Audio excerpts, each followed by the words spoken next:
everybody. Quick shot here, looking back at Europe's match history. Any standout games that shaped what the LEC is today.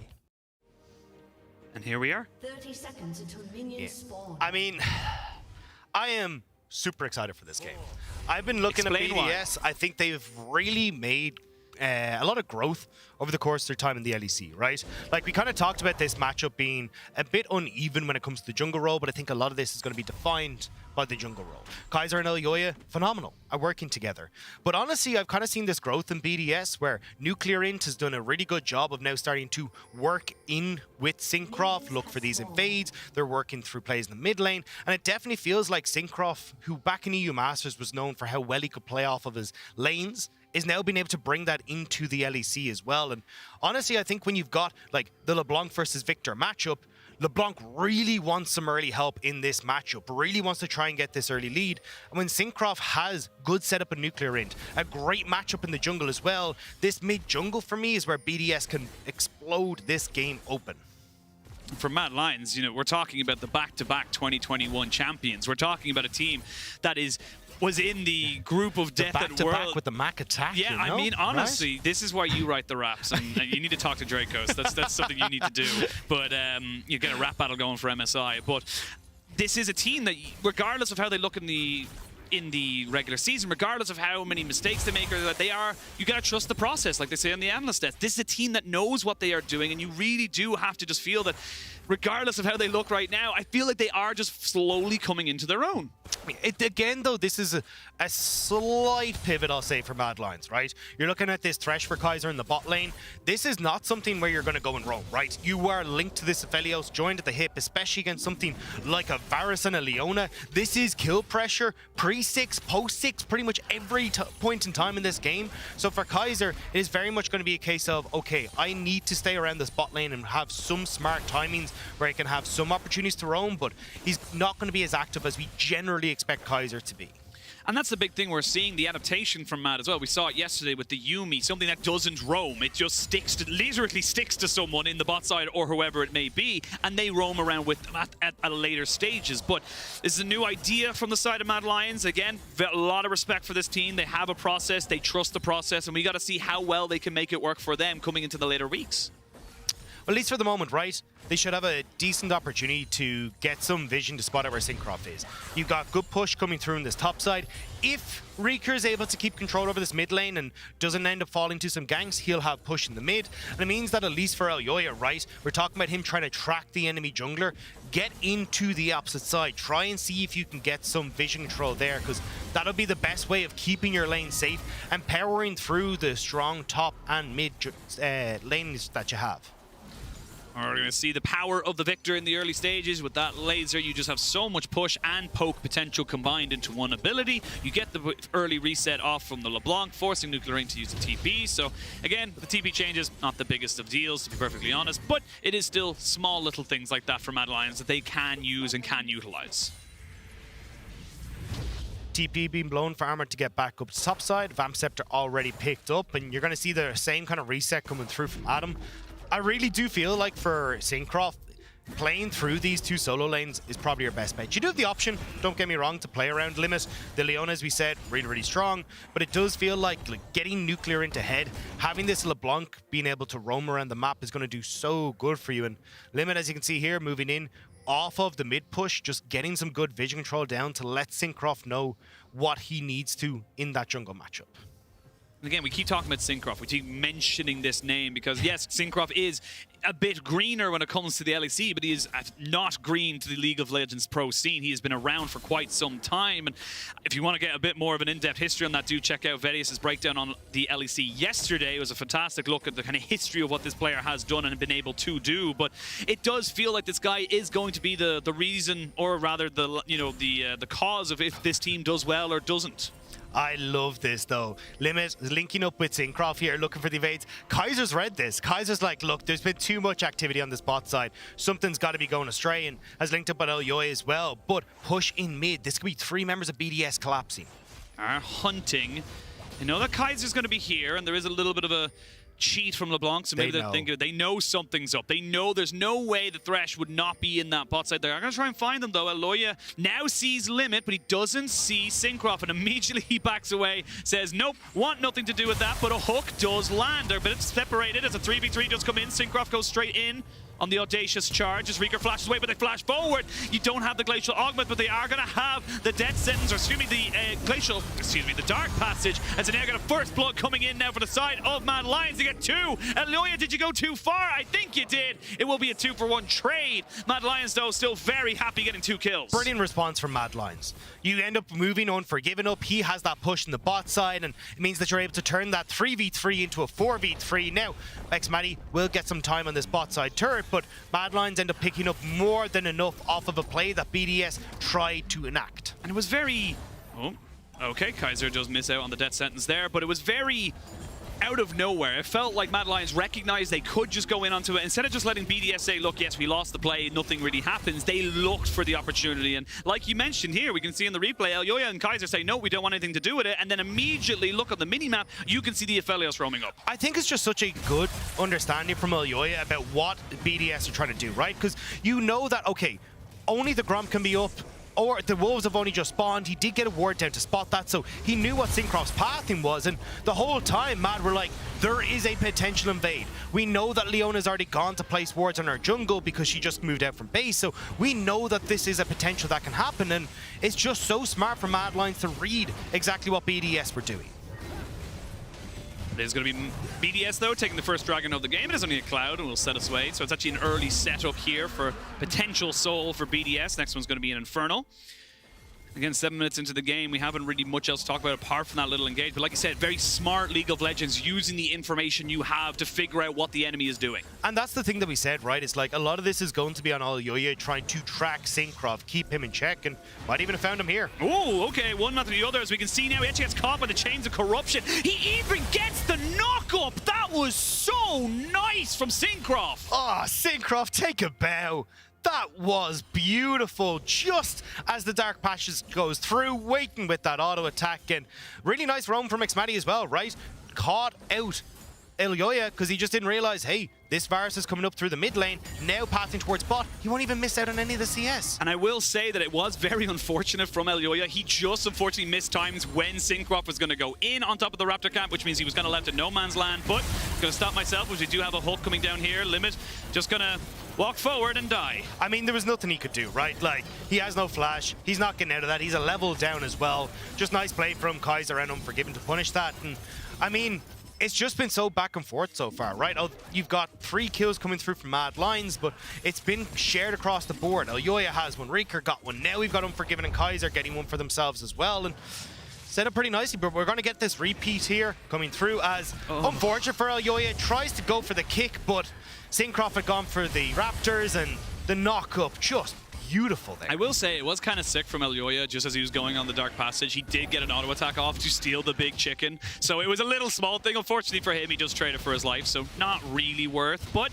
BDS still 1,000 gold behind. Mad Lions still looking for Eloya to make plays, and it's going to be on Shelly. So one of the things, though, that we got to keep our eye on is this mid lane matchup, right? Because a lot of what we're seeing is movement coming through from the jungles and plays around these junglers, and the mid lane kind of is a big focal point in that regard. And Nuclear Int has managed to pick up 2 kills for himself. You can see there's only a slight gold lead there, but if Nuclear Int continues to pick up a few of these kills and get control, it becomes a lot more difficult for Rieger to survive in these trade patterns. A lot of it relies on this matchup being even. So if that's the case, Syncroft then has a roam buddy that he can work with that isn't just Limit, and that could be a potential issue for Mad. But Mad at the moment, still that slight gold lead for themselves. Yep, Limit is going to put down a Vision Ward and recognize there is one there from the side of Mad Lions as BDS now walk themselves away. They don't want anything to do with it. Rieger does TP back into the mid lane, and everyone goes back to their states of lane. No one really going to go for anything too crazy. Now our focus does shift again back to Elyoya. He has got the Rift held in pocket. Where does he want to prioritize it? Where do you want to see him prioritize it? It feels like a lot of it should be around this bot lane, right? Like, Unforgiving, getting him ahead is going to be great. He's already had a little bit of time to take at least one turret plate.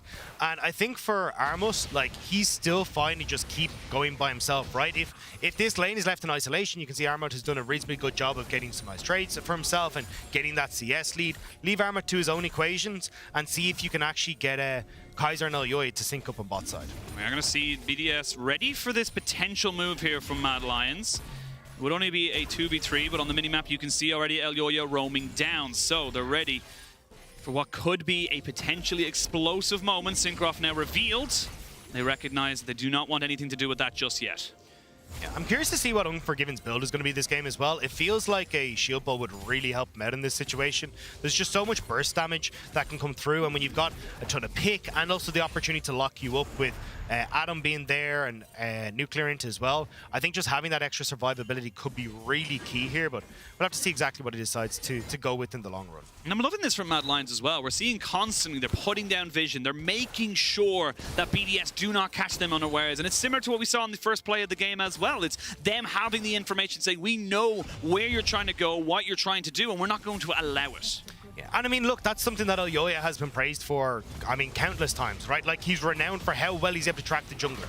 We saw them the first play where Elyoya and Kaiser knew something was up. They link up, they turn around the play from BDS. Again, Elyoya just moving in, getting that vision control. He's the one that's managed to pick up the Rift Herald. They did trade it for the Dragon, but it definitely feels like Elyoya is keeping tabs on Syncroft, is okay just making sure that his team is going to survive and get to a point where they will be okay. Adam really wants to go back. He has a TP, he can't use it, but Armut's just saying, nope, you will not get back, you will not be able to do this. And it's more chip damage as well. We can actually see that 2.5 plates effectively gone down by this turret on the top side. BDS not really focusing or putting a lot of focus into Adam, neither are the side of Mad Lions, and it is just how the matchup goes.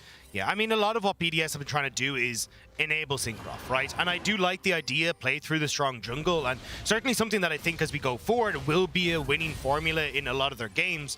It's just a case of Mad being there to take all their punches. I want to go forward though and kind of look at like what happens when this Dragon's up, because Mad could look for a potential engage, but BDS are collapsing. Both top laners have TP if they want to try and join it, but it's not 14 minutes yet. We do see a solar flare landing onto 2. It's a lot of good work from Limit, but can the rest of his team follow up? Yes, they can. Nuclear forces Elyoya away, and BDS get themselves a Dragon and a kill. Nice pick coming through from BDS, and this is something that we talked about their composition excelling at, right? If you give them the opportunity to have Limit set up, you are separated. Nuclear can pop in with a chain. It's very easy to pick you off, and we get good execution there. We're going to get the top side, though. As we can see already, Armut already popping out his Immortal Shield Bow, and he's going to be in a lot of trouble. It could be a solo bolo, but Armut has the flash, which the Camille does not, and that was not exactly how I thought that was going to go on top side. Very close, and Armut, few solo deaths to his name. Didn't want to add one more there, especially against the Camille, but you can see that eventually this is going to be a matchup that turns, and Adam making sure that that's going to happen sooner rather than later. Syncroft picking up the Dragon as well. I like the fact that this is going to give BDS something where Mad have to come and play against them. And when you're looking at BDS's composition, again, like, they have reasonably good team fight, great pick, but more importantly, they have the opportunity to look for several angles and not a huge amount to CC that Mad can really play with to lock flanking members down, and that feels like a BDS play. Well, they're going to go straight in again. Limit will be able to jump into Elyoya, and they're going to just try and CC him down. He could not take the Dark Passage, and that means that Kaiser's caught out as well. Reeker has to flash away. They did not care about Shelly in the bot side. They are just getting kills, and that's how they're going to keep pushing forward. Great pick, and as you say, right, there is going to be that goal going onto the bottom side, but Unforgiven wasn't really in a position to pick that up, I believe. I could be wrong with that one, but honestly, Max Matty has to be careful here. Is Unforgiven still in the bush? Yeah, he's still there. They are going to see the heal come out. They're going to try and get him, and wow, Unforgiven just takes him off the map. 1v1, gets himself a solo kill. Yeah, Gale Force stiff there. So much damage comes through, and they're able to pick him off, and nice job from Unforgiven. Now I want to see what Mad Lions are going to do, though, right? Where do you try and move Unforgiven to? Feels like mid lane's your best bet, but BDS, honestly, stronger than you in side lanes, so it means you're going to have the opportunity for BDS to go towards these side lanes, start to rotate towards mid, and again, the vision control for BDS has been outstanding in this game. Like, you can see it on your screen right now when you look at just how much they have. 1, 2, 3, all just sitting in that small little area, and it's spotting Elyoya every step of the way that he makes. And again, we go back to that support jungle matchup. We look at how let's have a quick look as we hit 15 minutes of how these two sides are doing. It's 1-3-1 and a 0-2-3 versus a 2-1-3 and a 0-1-5. It's how we expected this matchup to go. If BDS want to get themselves advantages, it is with this duo. And this would be a statement game for BDS as well, right? Not an awful lot of people had faith in them coming into the league, right? You've got a lot of guys that are fresh to the LEC, not a huge amount of experience here, but we're seeing that BDS against the Mad Lions are giving them a run for their money. Definitely doing very well indeed. I will say it is good, of course, for Unforgiven. He's 2-0-2, very much on his way becoming that 200 years. However, you got to be careful. Does not get hit by the solar flare, but does get himself out alive. Unforgiven, very close to death, but not going down just yet. Great job from Nuclearint, though. Pops in, pops out, knows that Kaiser's hook is down, and that's the only thing that can really lock him up. So he's free to go for this and managing to force them back. That'll be Rift Herald number 2 going to BDS as Reeker just going to be able to push in a side lane, but I mean, he's not really going to be able to get too much here. So wins for BDS, and again, if you start to take this towers out of the equation, get that deep vision, these picks only become more potent for BDS. I mean, the pick potential is just extraordinary. You look at this full lethality virus, you look at the LeBlanc, both of them getting even a Q off on top of you or a distortion on top of a Q. It is going to 100-0 you. There is no other way about it. That's the potency of it. And for Mad Lions, it's about finding that solution. And I want you to tell me, where do you expect them to find it? Yeah, that's the big one for me, is like, it feels like for Mad Lions, right? They don't really have the engage tools to look for picks, and you're relying on Elyoya denying vision and making plays off that way. Armut is in a reasonably good spot, but again, we've already seen Adam starting to be able to fight against them. It feels hard for Mad Lions in a lot of situations to see exactly how they try to play out this game. I will say it's a little bit unusual. Limit does have himself Shelly in the back pocket, so it's going to be on the support to make that one work for a team, but Nuclearint going to find himself with the Luden's Tempest going against the Leandri's Anguish, and is going to be pretty much a farm lane unless BDS decide they want to do something about it. I mean, trying to just bully Reeker off of this bot side. I don't even think they want to try and use the Rift Herald down here just yet, right? I think you just take this with Nuclearint, and then you can always, as Nuclearint disappears off the map, make this play mid and make sure that Unforgiven has to give up a spot, because he doesn't really have the wave clear either. So you end up getting the 2 for nothing essentially on BDS's side with just good map rotations.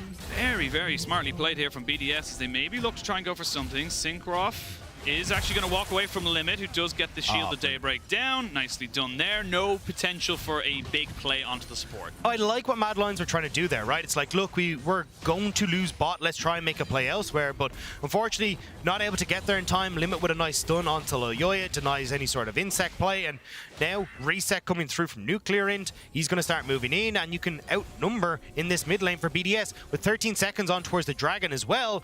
Mad need to try and find a pick before this starts off. And BDS have the Rift Herald. BDS can create that pressure in a wave. They can look for mid, they can throw it in bot, it doesn't matter. But it is going to be Syncroft by himself for the moment, holding down the fort. Mad Lions not got the best of vision established just yet, but they're dropping down the pinks. You got to be careful as well, because this poke is very powerful. Piercing arrows and the LeBlanc just pushing in and pushing out is going to be very annoying, just like that. So you got to be able to go for it. Chain of Corruption misses, but you've lost your Frash on Armut. Yeah, I think for BDS, you just back away, right? You don't have to throw it in the Rift Herald. You've got Adam pushing in that top side, and you only giving over the first Dragon. So for BDS, good restraint here from them. They know how to play this. They can get 2 towers for a Dragon here. They can get 2 towers, and they might even have to give it up just yet. They know the Dragon has been started now, and they know that Armut is just kind of keeping everyone away. They're not even going to try and contest it. Exactly what you said. They're going to say, look, we're going to 2 tier 1s. We're going to trade that for the Dragon. That's what we gained from taking the 2-1s earlier. And now you just exit out to this top side. Oh, hang on. Flashed in. The Solar Flare comes down. They're going to try and make this one work. The TP right in the middle. And now Adam actually has to walk away. They don't quite have the damage. Limit is still ticking, but he's not going to go down. UA able to find Unforgiven as he gets jumped off straight away with the Hextech ultimatum, and he is down. Great hook on the Syncroft, but he's not the target you want. Double kill for Adam, and this fully on BDS now. And the desk said it at the start of the day, BDS, if they beat Mad Lions here, go 4-5, and Nuclear wants to make it happen. He wants to make it fully work for them. Even another one for Adam. That's going to be 3 kills off this fight alone, and Armat's just trying to go for it. They're going to turn back. Adam goes golden to try and keep himself in relevancy for this one, but he's going to get shut down over the wall, and they're going to trade back 2 more kills. Mad Lions do salvage it just a bit. Just a small bit. The patience for BDS was so close, but some of that hungerness coming in and kind of ruining it a little bit at the end. Still, though, great play here, right? You get the top tower from Adam, you get the mid tower, and then this engage from Limit was fantastic. But you can see, right, Kaiser's hook goes wide, and there's nothing to lock up the members of BDS. Yes, this Chaos Storm is doing work. Adam gets to walk away freely, and as soon as Unforgiven takes that step too far forward, Nuclear and Adam just leap on him, and this is why it's going to be really difficult for Unforgiven in these fights, because if he steps forward at all, there is so much on BDS that can shut him down. And the scary thing about that fight as well, you saw with Reeker, it was basically all his damage. It was the gravity field on top of the Chaos Storm. There was just so much he was able to do in that choke, and it still wasn't enough. That's the side of Mad Lions they need to have it happen a little bit more often, but BDS need to be careful of it as well. And that's the problem, is that BDS have so much non-committal damage, right? Nuclear in can kind of pop in, use his combo, hop back out. You've got Poke from Xmatty that can come through because he hasn't gone the on-hit build. He's gone for this Poke build, so he's just free-firing from miles away, and I think it's a great adaptation from Xmatty here, because he's gone, look, you guys don't have any way to close this gap, so we're just going to keep poking and prodding, and the second you try to go for this big engage, we've got Adam who can do so much. And I was kind of, I mean, you questioned me earlier on how I want to see Mad Lions play this game. This is why I was kind of struggling to answer. Like, there's so many answers on BDS's side to how Mad try and play. Now, BDS did lose tier 1, but Nuclear Int is the target of Mad Lions as of right now. It is still a LeBlanc. Very unlikely that they get caught, and they hexing away. Yeah. Isn't it mad, though, just before we go quickly onwards into the game, how loved the Hex Drake was and how hated the... like, was how it loved? I love the Hex Drake. Okay. I love what it did to the Rift, and we'll see Nuclear Int just going to back himself away. They're going to steal a blue buff. Nice work here from Mad Lions. But anyway, you were going to make a point. Yeah, I think the big thing here for Mad Lions is trying to punish BDS mistakes, right? Because we can see even with the chase that we had after the Dragon fight that BDS can overextend, they can get too bloodthirsty, and it's something that you can look to punish. And BDS are not playing a perfect game. Maybe that's where Mad Lions can find moments to get picks, and it's something that they did really well against G2, and where they were able to find picks before, like the Herald fight, that snowballed the game back in their favor. We've seen that Mad Lions can pull off some miracle plays before. We just have to see if they can do it when their backs are against the wall, like at the moment. Well, backs against the wall, but it is still only a 500 gold lead here for the side of BDS. 2 dragons to 1. It is a Hex Rift, as we were just talking about. You have 2 items onto your Aphelios. It is equaled out by Xmatty, and you are looking to get your second item onto your Victor. However, the Shadow Flame on the LeBlanc is going to be very key to keeping you alive if you can avoid her. Yeah, I think the big one here is like seeing if BDS can actually try and get into the opposite jungle to get vision control, right? Like, a lot of this is, hey, can we find the poke damage? Can we get the pick that we want before these fights really kick off? And right now they don't have the movement from Limit and Syncroft to actually get this vision control down. You've got 45 seconds until the dragon comes through, and the resets are starting to come by, and now BDS are starting to move through after creating pressure on the spot side to see if they can get that vision and deny Mad access to this dragon. Oh, we are going to have Dragon coming up now in 30 seconds. You should have the flash up available for Reeker. Armat's just getting his there, so across the board, pretty much summoners all available, just waiting on the mid laners to get their flashes. Now, BDS are the ones that are going to have first push in bot side and in mid, so they're going to be the ones setting up first. Hasn't spawned just yet, and Nuclear Int's just roaming in, so it's going to be a full 5v5. Nuclear Int goes over the wall. Doesn't want to get caught out by a Yoloya just yet. You do need to be careful, though, as Adam. You don't want to be caught out in no man's land, especially as you go through. But again, BDS playing this well, right? You still got a couple seconds before the dragon is up. They're just looking to to poke and see what damage they can find. Yeah, ooh, Chain of Corruption does not land onto anybody, and that's a big engage tool down. That's a lockdown tool no longer available to you. And I think BDS are going to take that as a sign of, like, they can't fight this anymore.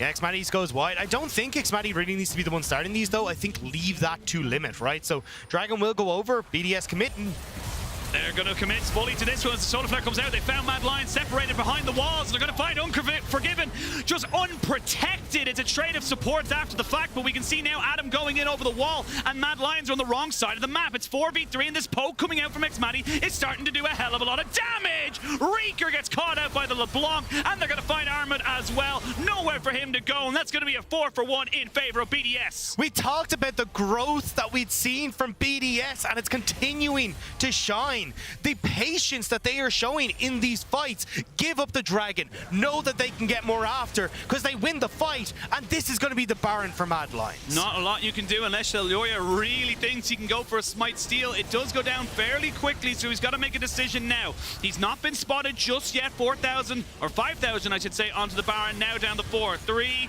2, 1. He's not going to be there in time, and now he's in no man's land. Elyoya going to try his very best. He tried to go towards the Hex Gate. I respect the attempt. Not going to happen. Elyoya does finally go down.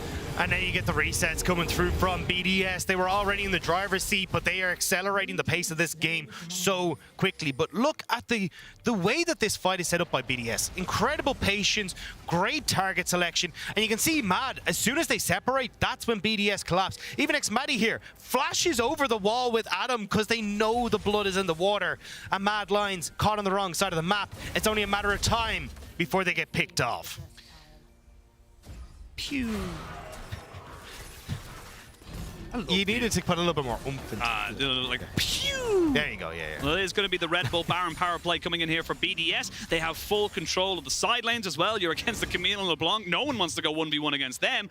How do you got it again? Mad Lions, we're similar to like the last game. You're looking for something of a mistake. You're looking to try and get back into this. And I mean, maybe this Mad Lions curse isn't so real, right? The 1-1s not coming through each week. I mean, not at the moment. We'll see now as we can maybe get Arma taken down. No, he just about survives, has his flash, and of course had the Immortal Shield Bow. Does make him immortal in this particular instance, but while you've committed all 5 members of Mad to the top, you still have Adam splitting on bot. And there's no one who can actually deal with Adam. I mean, Death's Dance completed, Divine Sunder, this 4-1 Camille has taken over. A very big difference between today's game and yesterday's game, must be said, where he was behind 1.4k at 8 minutes into the game. This time, Adam looking far more confident and looking in total control of these side lanes. And BDS, honestly, they're just looking in total control of this game. Still have the Baron up buff for another minute or so, and it's already a 4,000 gold Baron power play here, and this is going to be hard for Mad Lions. They need to find something. You do have 2.5 items onto your Fellows. You're almost there to the 3 items. Once he gets that Infinity Edge, you should be able to look for something a little bit more aggressive. But now Adam goes in. Kaiser's trying to make something happen onto him. He has no flash, and that means he has to fully commit. He does trade 1-for-1, but that's not really ideal there for BDS. Good catch here for Mad Lions. Yeah, managing to shut down the pressure almost completely with that, right? Nuclear now has to reset. You got the kill on towards Adam, and at least Mad managed to hold, but you can see a lot of the damage has been done, right? All outer towers are gone. It's only the inhibitor turrets remaining, and for Mad, when this comp is so short range, and now you're the potential for BDS to get total vision control, whether it's the dragon in a minute and a half, and look for those picks, it's going to make that really tough for Mad Lions to try and answer for the pressure that BDS have. And I don't like calling it the shopkeeper because it gets done a lot in how he wins games. I don't like the Void Staff really here for the victor as we come into a replay here. And this is just Adam, sadly, going just a little bit too ham. Yeah, Adam going way too far forward. Look, I get it. Go for it, see if you can get the kill, right? If it works out, it breaks open the game, that's it, done. And honestly, I don't think it's going to cause too much of an issue here. Again, as you can see, right, vision control once more established for BDS on this bot side jungle. Dragon is going to be up in 45 seconds, and you're just not going to be able to contest this because you don't know where BDS are hiding. Well, they don't know where they are, but they put down a hell of a lot of vision to try and check him out on that bot side. They recognize the Dragon up in 30 seconds. In fair play to Mad Lions, they've gotten 2 out of the last 2, so they are not willing to give up the soul point just yet. And important to note, their base has not been broken. Yeah.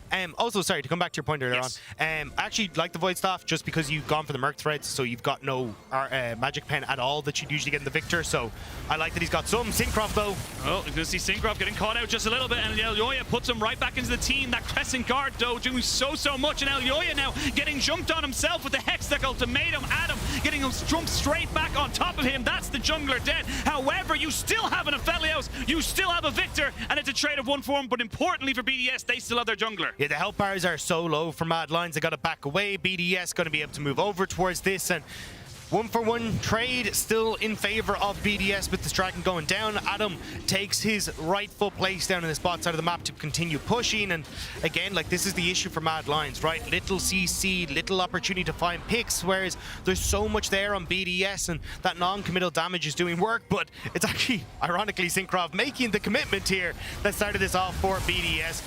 Could have gone a little bit better if there wasn't as many members of Mad Lions there. But I mean, as we said before, right? You've got so much here from BDS that these small errors just aren't able to be punished by Mad Lions because you don't have the CC to lock up these people. And this is why Xin Zhao is so heavily prioritized. This ability to survive the Crescent Guard means you just have to be either in basically in melee range to do any sort of damage to him, and just doesn't really work out. I will say, for the side of Mad Lions, not going to be too unhappy. A kill for a kill when you're behind in gold is still fine, but now you're on soul point here for BDS, and the side of BDS are now looking towards that dragon spawning in just under a minute's time limit. We'll take a bit of health off of him, and he'll back himself out. One of the saving graces for Mad here is Adam has no TP, so this defense actually becomes a little bit easier until that is up and available. So maybe BDS make that step too far, and this could be the point where Mad can try and make the pick, but you can see Adam has to stick with the team because he no longer has that opportunity to play side lanes with both teleports up for Mad. Well, 3 items finished up here for the Aphelios, but I gotta look on the other side. Rabadon's death cap for Nuclear Int. If he finds Unforgiven, he will die. There is no if, buts, or maybes about that. You even have 4 items here for Xmadi, getting those 4 lethality picks up, and he's gonna be pushing even more with those piercing arrows. Yeah. Oh! Big moment there, Solar Flare. They flash in with the Chain of Corruption. It's really trying to hard commit to this one. And Adam goes straight in onto Unforgiven, but he's being kited back out. Unforgiven will fall eventually, but they get the LeBlanc, they get the Camille, and now it's a 4v3 in favor of Mad Lions. They reset it off, and it was just too far reaching for BDS. Triple kill for Reeker, and it's just going to be Mad Lions finding themselves back in the game. They committed so hard for Unforgiven when they really didn't need to. Reeker, still a big issue. Same when you look at Armut, and that's the mistake that Mad Lions needed to wait for. And now they can turn and get a Baron for themselves. Syncroft still up and available though. Still can try to look for the smite. But this could come down to a flip. This could be a little bit of a flip coming in now here. They have vision on him. They've gotten the Q onto Xmadi. I don't think Mad Lions want to just run this off on this one play. Chain of Corruption does come back up. They do get it straight down on top of him. Syncroft, though, gets caught by the hook, and they're going to be able to put down so much damage. The Baron down so low. If they're going to try and maybe push in on top of him, they need to finish it or go for the kill. You need to go for one or the other. Neither jungler is in the pit, and they will end up going to Mad Lions. That was scrappy at best. Now, BDS have come back onto the map, though. Nuclear Ring TP's in. He's going to try and look for these kills. He's very low health bar, but he's got no resistance. The reinforcements, reinforcements have come all the way back in. What is happening? But it's still Mad Lions time and time again getting these kills. They're not going down. They're not dying. And Adam now has to run away. But Armut says no. Armut says he's going to try and take you out. What is this game? What is happening? It's just blown open. BDS, they're trying so hard to punish Mad as they stay around with the Baron, but they're all over the place. It's a messy team fight, and Mad Lions are a team that is so good when it comes to these orchestrated fights that they just can't do it. And just like this, Mad now, they've got the pressure. They've got all lanes pushing as well. They're going to be able to get so much off of this Baron power play, and from going from objective bounties at the Baron to now ahead by nearly 1,000 gold. How did that even happen?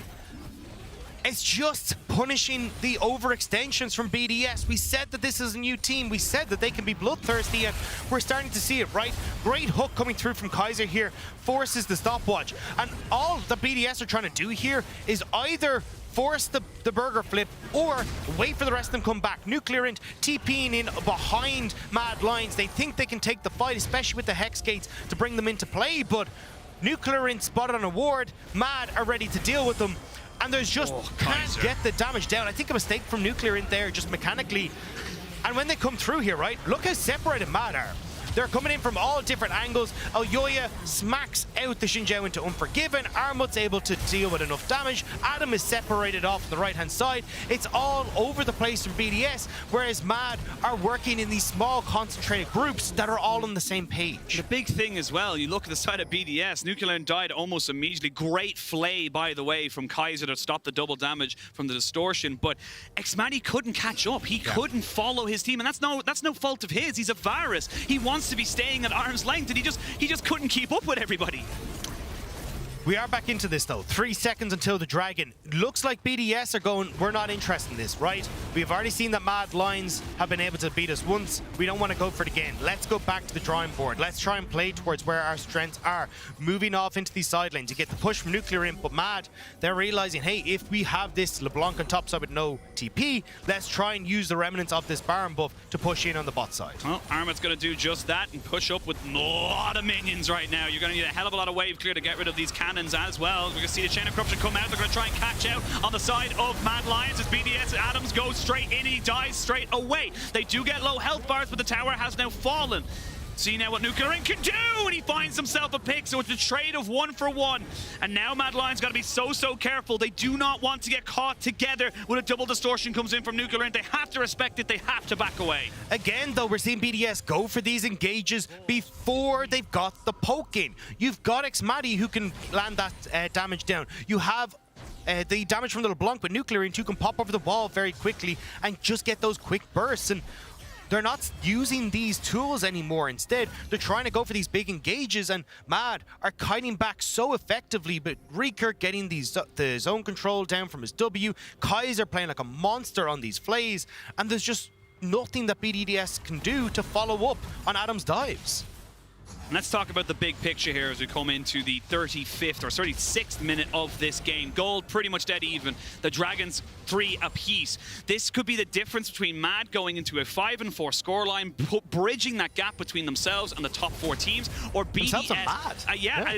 BDS keeping themselves in the playoff race. BDS need this win against another playoff contender, someone that they will want to try and take down in the standings. This is a huge moment for either of these teams. It could be something that we look back on when we hit playoffs of why you did, why you didn't. And such a confidence boost as well for a team like BDS. The end of the round robin, you managed to come in with that 4-5 scoreline. That could be so good, but the mistakes are there, right? We're seeing that inexperience coming into play. They're not using the fact that they've got that the poke. They're not playing those slow fights that we saw again, that patience that we saw in the early stages, and they're not really looking for picks. And now that they've lost control of the map, this type of comp can struggle to get it back, especially when Mad are playing so well around, hey, let's deny vision, let's start to group up away from where BDS are and make it so difficult for them to play things out. And the effectiveness of this virus does fall off a little bit as we get later and later into the game. You will start to see the Aphelios get stronger and stronger and stronger, and the Victor, we mentioned it at the top of the thing, as soon as we saw that Victor pick, it was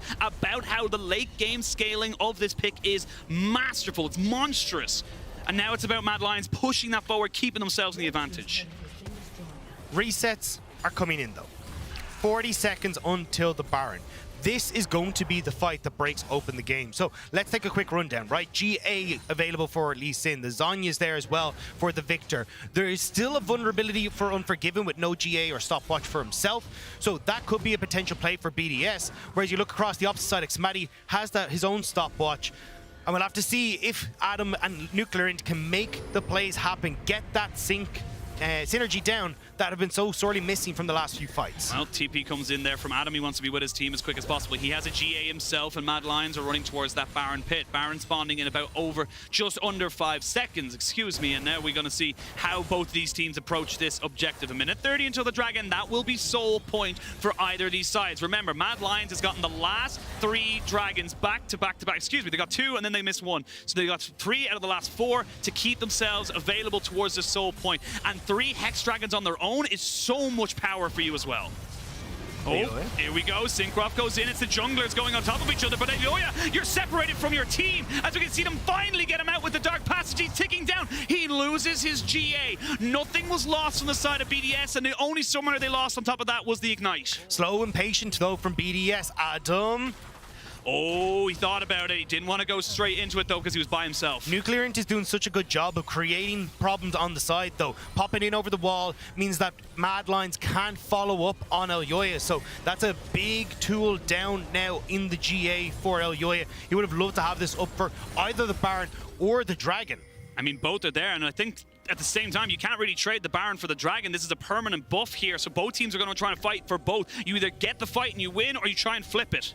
And it feels like you've got a ton of vision on the back, the top side here for Mad Lions. That's why they're trying to play towards top. It looks like they've already started the Baron. BDS here to spot us. They're going to try and go for it. Here we go. Baron's already dead now, as we can see it coming into back to the line. It is going to be taken by Mad Lions. The TP is here from Nuclear Int, but he's just too late to the party. Syncroft does not have his Crescent Guard just yet. Reeker down the half health, and BDS have lost themselves the Baron. The resets can come in, though, as everyone's going to rush towards this Dragon Soul. Yeah, you've got the double TP for Armored and Reeker, though. They can back and TP in. BDS are being closed on both sides. Yeah, they're being pinched down. It's going to be Reeker on the backside of this one. He's out by the blue buff. They know he's there now, though, with the Scryer's Bloom. This Dragon will go down so quickly. The permanent buff goes over to BDS. So you've traded Mad Lions. The Baron for the Dragon buff. As we can see there, the support has already gone down. No engage from Limit in this fight. BDS trying to run away with their one. They flash forward. Xmatty will not be caught, and he's kiting away. They're getting themselves out of here. They're looking to just try and keep putting this damage down. Mad Lions can't catch up. And this is the problem. We said no engage, so BDS, they're separating, and Mad Lions can't keep them in check. Nuclear Int is on the wrong side of town, but can Mad get him? And while this is happening, you're losing time with your Baron buff. You're losing the trade that you opted into. You went for the Baron. You said we didn't really want to go for the soul straight away, and now Nuclear Int's just keeping them going for a run. He actually jumps straight onto Unforgiven, but he's not quite able to pop him. Gale Force difference. Unforgiven didn't even use a summoner. It's very close, though, and unfortunately not able to pop him. Isn't able to take the kill, go for one. Probably could have got out in that situation, to be perfectly honest, but tries to make the play, and now Mad delayed on the Baron. They're only starting to come back out onto the map, but look at where the lanes are. Xmatty's just managed to push in that top wave. Bot is sitting mid in river, and now they're grouping up in the mid lane to see if they can try and push this through. With Nuclear Int gone, it makes it a lot easier for Mad Lions to siege, not having to worry about the LeBlanc coming in off the side from the dark. Well, they give over the red buff, and the base has been broken open a second time. This time around, they're going to try and get themselves onto this inhibitor. Again, you got to be careful with this AoE damage that comes out. They'll get one, is the mid lane going down, and the inhibitor, they're going to turn back down towards this bot side and maybe look for something. I think BDS are quite happy to wait until Nuclear Int is here, and then they'll take to try and find their last stand. And now, as Mad reset, this game suddenly becomes so much easier for them.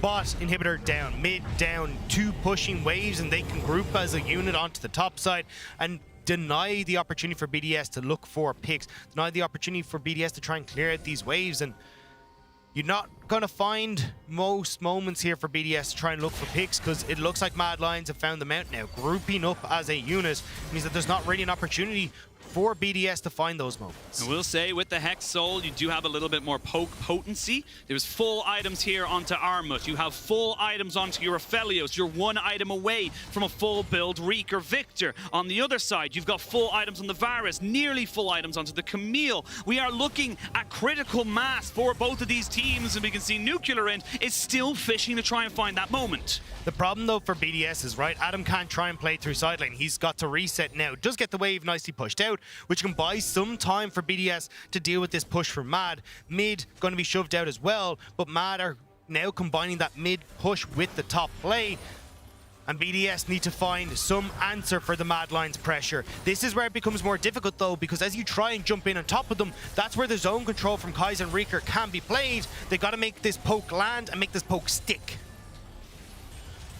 43 minutes, and this game is as tight as it can possibly be. We do actually see the Hex States being used by Nuclear Int. He does recognize that he might be able to find someone out, but again, super minions in bot, super minions in mid. Mad Lions don't need to go anywhere else except this top side, and like you said, stay as a 5-man. And they have a ton of vision on this top side as well, right? Absolutely nothing for BDS, so trying to move in there becomes so difficult. Armut, though. Oh, the Solar Flare comes out, the Chain of Corruption as well. If they can get a little bit more damage onto him, Armut would be dead to keep himself safe, and I'm not going to say that was a real big investment from BDS, because those cooldowns are coming up very fast. Yeah, the Mikhail's Crucible need to be used by Kaiser there to keep Armut safe, and that was not an investment that they really wanted to go for. But I mean, BDS, saving themselves here, controlling the waves, managing this defense reasonably well, and they just need to not. Oh, you face check and Limit now forced to flash away. This Chaos Storm is still going strong. Can he keep himself alive? I don't think he can. The burn hits him down. That's your engage now falling off. You need to try and go for something here, BDS, otherwise you're going to die a death of 1,000 cuts. There's going to be the Chain of Corruption coming back out, but they've lost their final inhibitor turret. Nuclear Int went back to the base. They get Armit's ult, or excuse me, not of his ult, his Immortal Shield Bow out of him, and that means he's going to reset, but he has TP. Yeah, Limit not tanky enough to try and face check that, and Mad knew it. They hid in the bush, and now one last inhibitor for Mad. Poke from Xmadi, TP coming back through from Armus. Mad, they want to try and end this. They can feel it clothing. They go in, Aluya finds the kick, and they get the GA. That's going to be no damage from Xmadi, and you can see Syncroft using the Crescent Guard, but it's not enough. Mad Lions find the pick. Mad Lions delayed the game. Mad Lions are going into the second round wobbling with a 5-4 scoreline. It looked dicey, but Mad's team fighting once again comes out clutch. Adam manages to get one pick, but he needs to get away. Limit now playing safety for the top laner. The shots are coming through, but healing is there. It's there, and Unforgiven gets the pick off onto Nuclear Int. There's nothing he can do. Another fantastic hook from Kaiser stops Adam from doing anything. Limit comes up just to die, and at the end of it all, Mad Lions will take themselves the win, and Mad Lions will get themselves to the top of the playoffs. Race. That's the word I meant to say at the end. It is not an easy win for Mad Lions, but they will take it. Hard fought, big smile on Reeker's face there in the mid lane. But my word, did BDS push them to their limits in this game. Thank you all for tuning in, and let us know if you enjoyed the game or have a specific match that you want to see by tweeting @LEC. Match History, we'll see you next time.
waiting to be discovered. Some of them are big, and some of them are small. But that's the thing with ideas. They don't just come to you. To find them, you have to move. Kia, movement that inspires. The systems are overloading. We can't risk another game. We need to take a break and regroup. We're starting to lose our mind. Captain, we cannot go back to Elo Hell. Last time it took us months to get out of it. Initiate break protocol. Hurry up!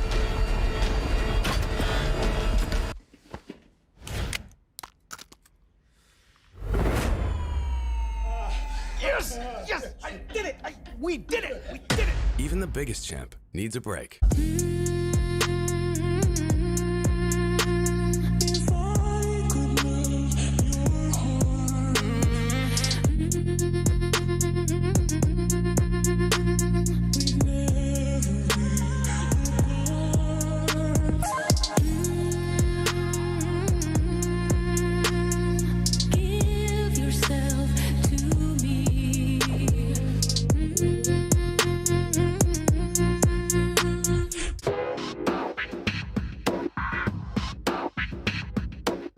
안녕하세요. 저는 젠지 롤팀에서 원딜을 맡고 있는 룰러 박지혁이라고 합니다. 적어도 그냥 최소 10시간 이상은 매일 하는 것 같아요. 울트라 기어가 화질도 되게 좋고 나노 IPS 1ms/s이라서 이제 시야각이 좀 넓은 것 같아서 게임하기 좀 더 편한 것 같아요. TM보다는 좀 IPS가 더 색 표현이 되게 정확하잖아요. 그래서 약간 화질과 속도? 이런 두 마리 토끼를 둘 다 잡을 수 있는 것 같아요.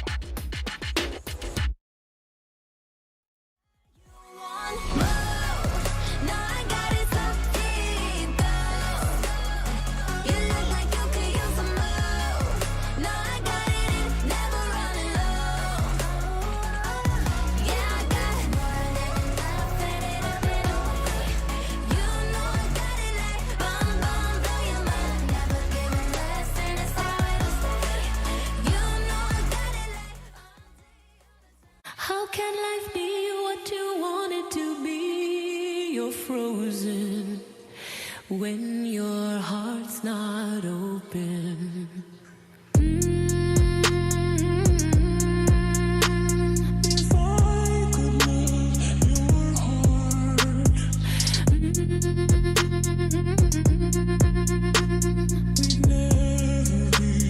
apart.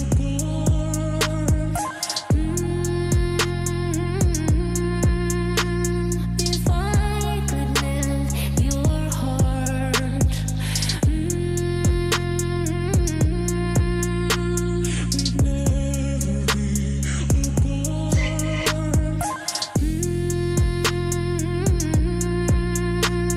If I could melt your heart,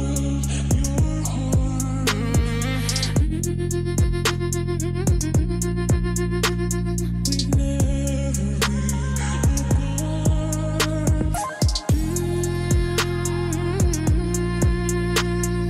Give yourself to me. We'd never be apart.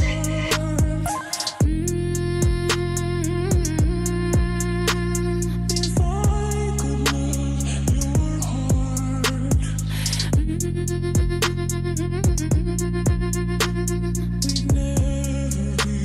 be apart. If I could melt your heart.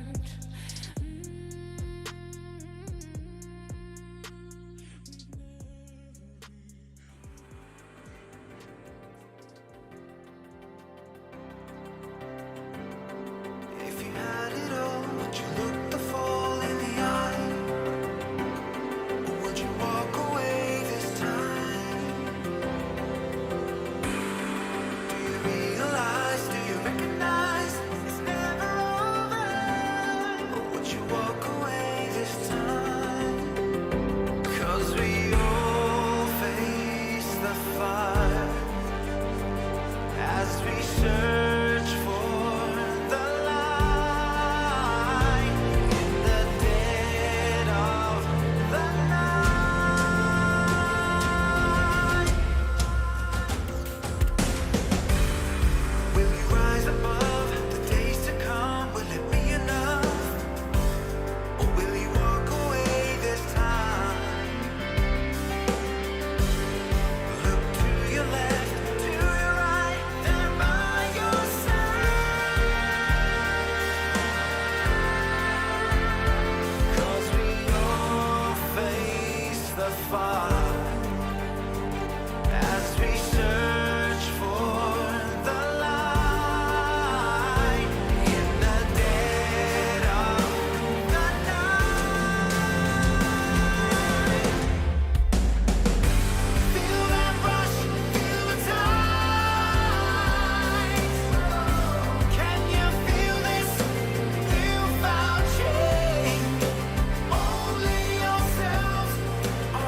Good to see you, man. Honestly, it's good. really Ah, Vibes I can't good. believe it. What's going They're on? saying I cancelled the Chemtech, Drake. This guy. Am I cursed?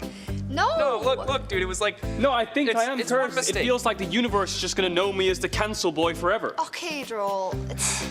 I'm gonna go stream. I feel for him. Yeah. But it's not a big deal. It's not. I wish there was something we could do to just show him that it wasn't that consequential. Yeah. Oh, hang on. I may have something for that. Yeah, I actually just got this Hextech Echo Multiverse Chrono Breaker. Yeah, but I mean, for short, it's just HEMPK. I'm sorry. What? HEMPK. Yeah, it's supposed to take you into the multiverse so you can see different realities and different K-Drolls. Where did you even buy something like eBay, this? dude. How does it work? I'm not exactly sure, but they did say that whoever made it has 200 years of experience, so you can't go wrong. Had great ratings. So if I Yeah. turn this thing on, I will go see another K-Drol. Yeah, it's voice activated. Give it a try. Safe travels. Take me to another K-Drol.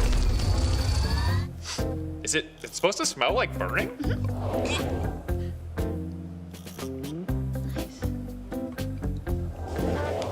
Oh wow! In this universe, he's not even a pro. He's just flipping burgers. Burger Boy, you're getting behind on the orders. You need to move them off the screen. The customers are waiting. Yes, ma'am. Okay, well at least if he's not playing League, there's nothing he could possibly. Did you just cancel all of the orders? Dude, what are we supposed to do? Okay, Hemk. Next universe. I have a flight today. Obviously. Where are you flying today, sir? I'm flying to Berlin. My team made the LEC playoffs. I don't know what any of that means, but let me check. He actually did it. In this universe, he made playoffs. Well done, Mark.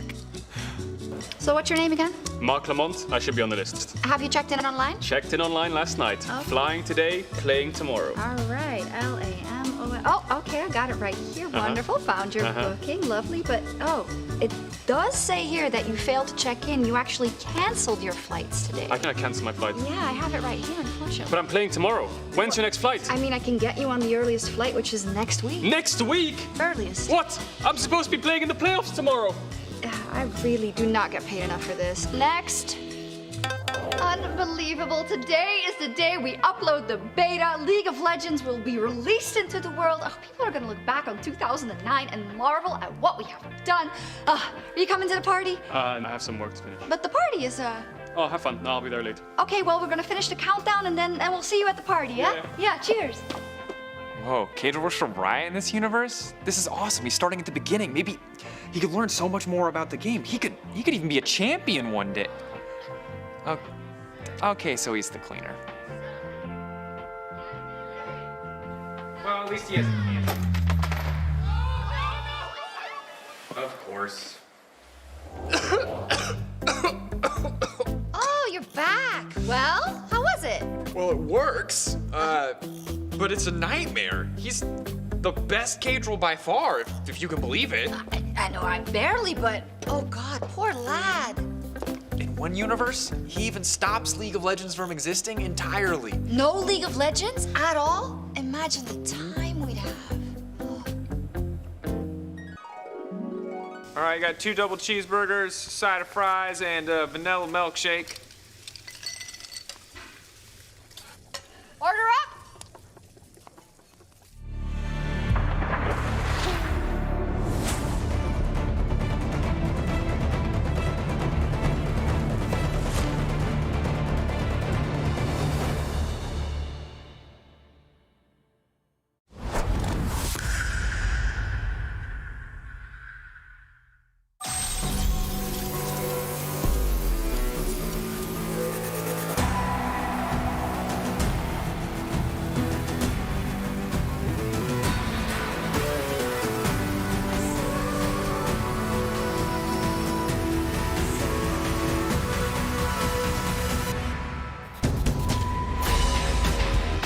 Welcome to Berlin, Germany, home of the LEC and week 5 of the 2022 spring season. The race for playoffs is officially on tonight as we start the second half of the regular season with a clash between Misfits Gaming and Team BDS. I'm Shocks, and joining me today are Dracos and Kadril. Luckily, we found ourselves back to, I think, my favorite reality. I don't know. I kind of like the one where you made playoffs but missed your flight. That one was really I kind of like the burger flipping one. I was enjoying that. Yeah, I was really good at it. The one where we're flipping. Oh no, the one where you're flipping. That's fine with me too. Yeah, it was cool. Maybe there's one where we're both working together as burger flippers. Hey, that is the future. I just got to say, super happy to be back. You all have been doing an amazing job, and we're going to make it a banger weekend indeed. I mean, it's not the same without you. It's good to have you here. I had to stand in that position. I don't know how you do it every week. You have to listen to these guys talk. So you yeah, listen it's to crazy. Us. It's got to be a struggle I sometimes. know. And luckily, not only am I back in the LEC studio, so are the players. Starting this week, we've got teams back in the studio. We already just saw Misfits and BDS making their entry, and it's nice. It feels a bit back to normal. Oh, it's fantastic. I think the stage experience is so important, especially so many new players coming into the league. And when you think of Worlds, you play on stage, so why not get as much experience throughout the entire year as possible? And even past just that, it's just exciting. It's just hype. You get to see the players coming in. It makes me so happy. It makes me feel so nostalgic for when we had an audience. And, you know, every time we do something like this, it feels like it's one step closer back to, you know, the normal peak live experience. Yeah. We want people here cheering. And, you know, we're getting closer and closer to that. That we do. So let's take a look at the standings after the first half of play. Now, I gotta say, I missed a couple of weeks and I came back and I feel like nothing has changed whatsoever. Rogue is, well, undefeated, but doing well in the regular season. Astralis is dead last. Misfits is in the middle. Vitality's in the middle. I mean, what's actually changed? Yeah, I think if you look at summer 2021 and you look at this, it's basically the same thing. If you take Schalke out and put BDS in and mix it up a tiny bit, Charlotte's at the bottom, of course, it's a massive fiesta in the middle. I think Mad Lions, Misfits, Vitality all fighting. XL and BDS want to get in there, but the top three look dominant. But it's the context. Like last summer was a costume party. This time around, it's got some 80s theme. So there's still some differences here. And I think the big one when you talk about it is Rogue. Because yes, Rogue's still super dominant in best of one, but it's not the same form that we saw before.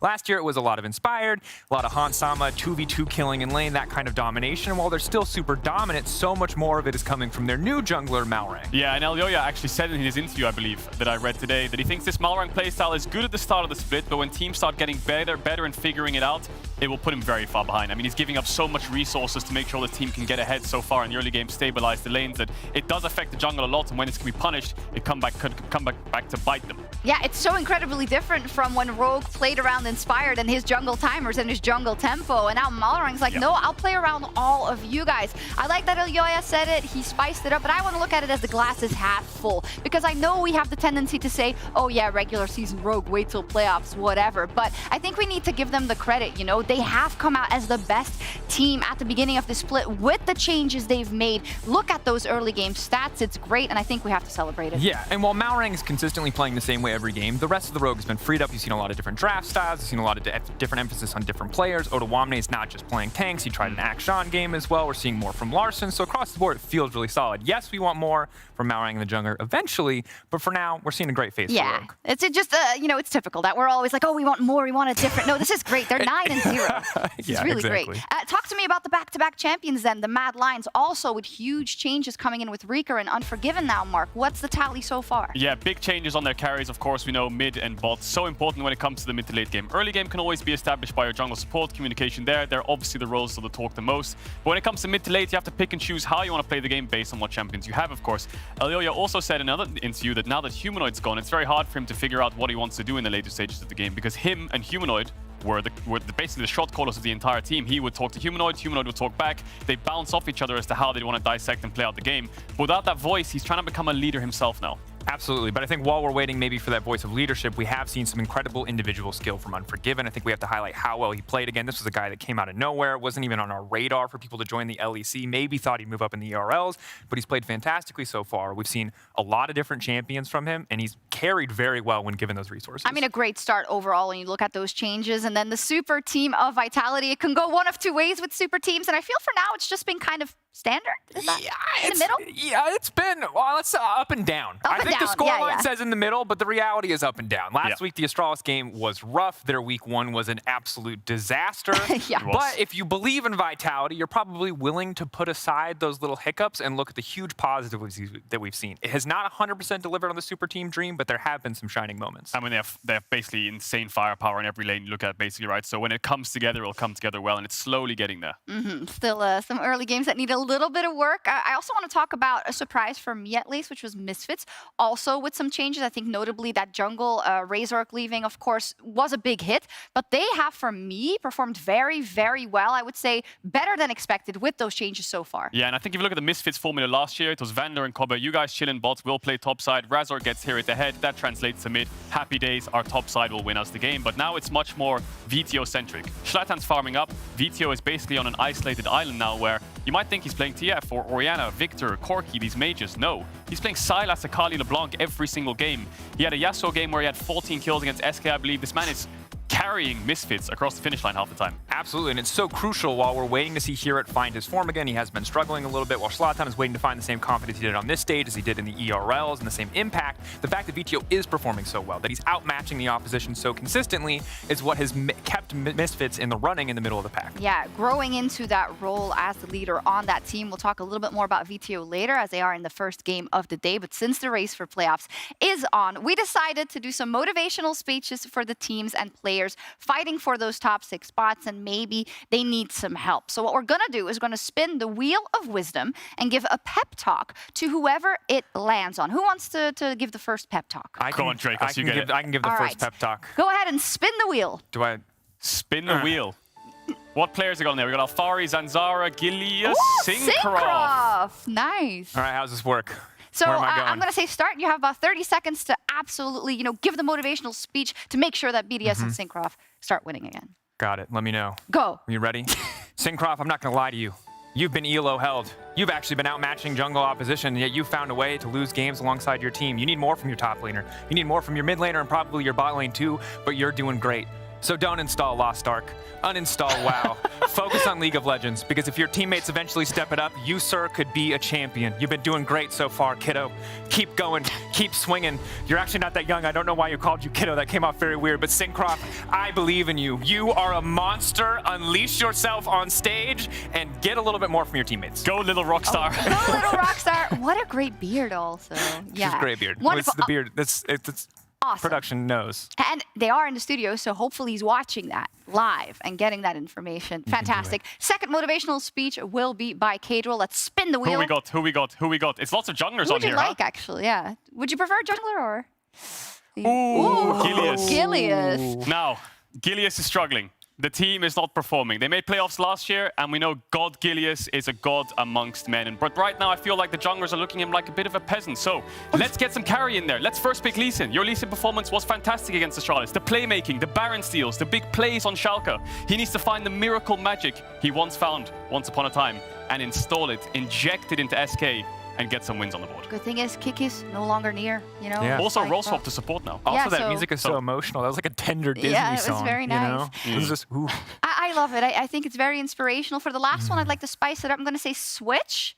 And then every time I say switch, the other person has to take over. Okay. Okay? Okay. Spin the How's wheel one final time. Caps is in there. Yeah, I was surprised to see Caps there, actually, because it's not really...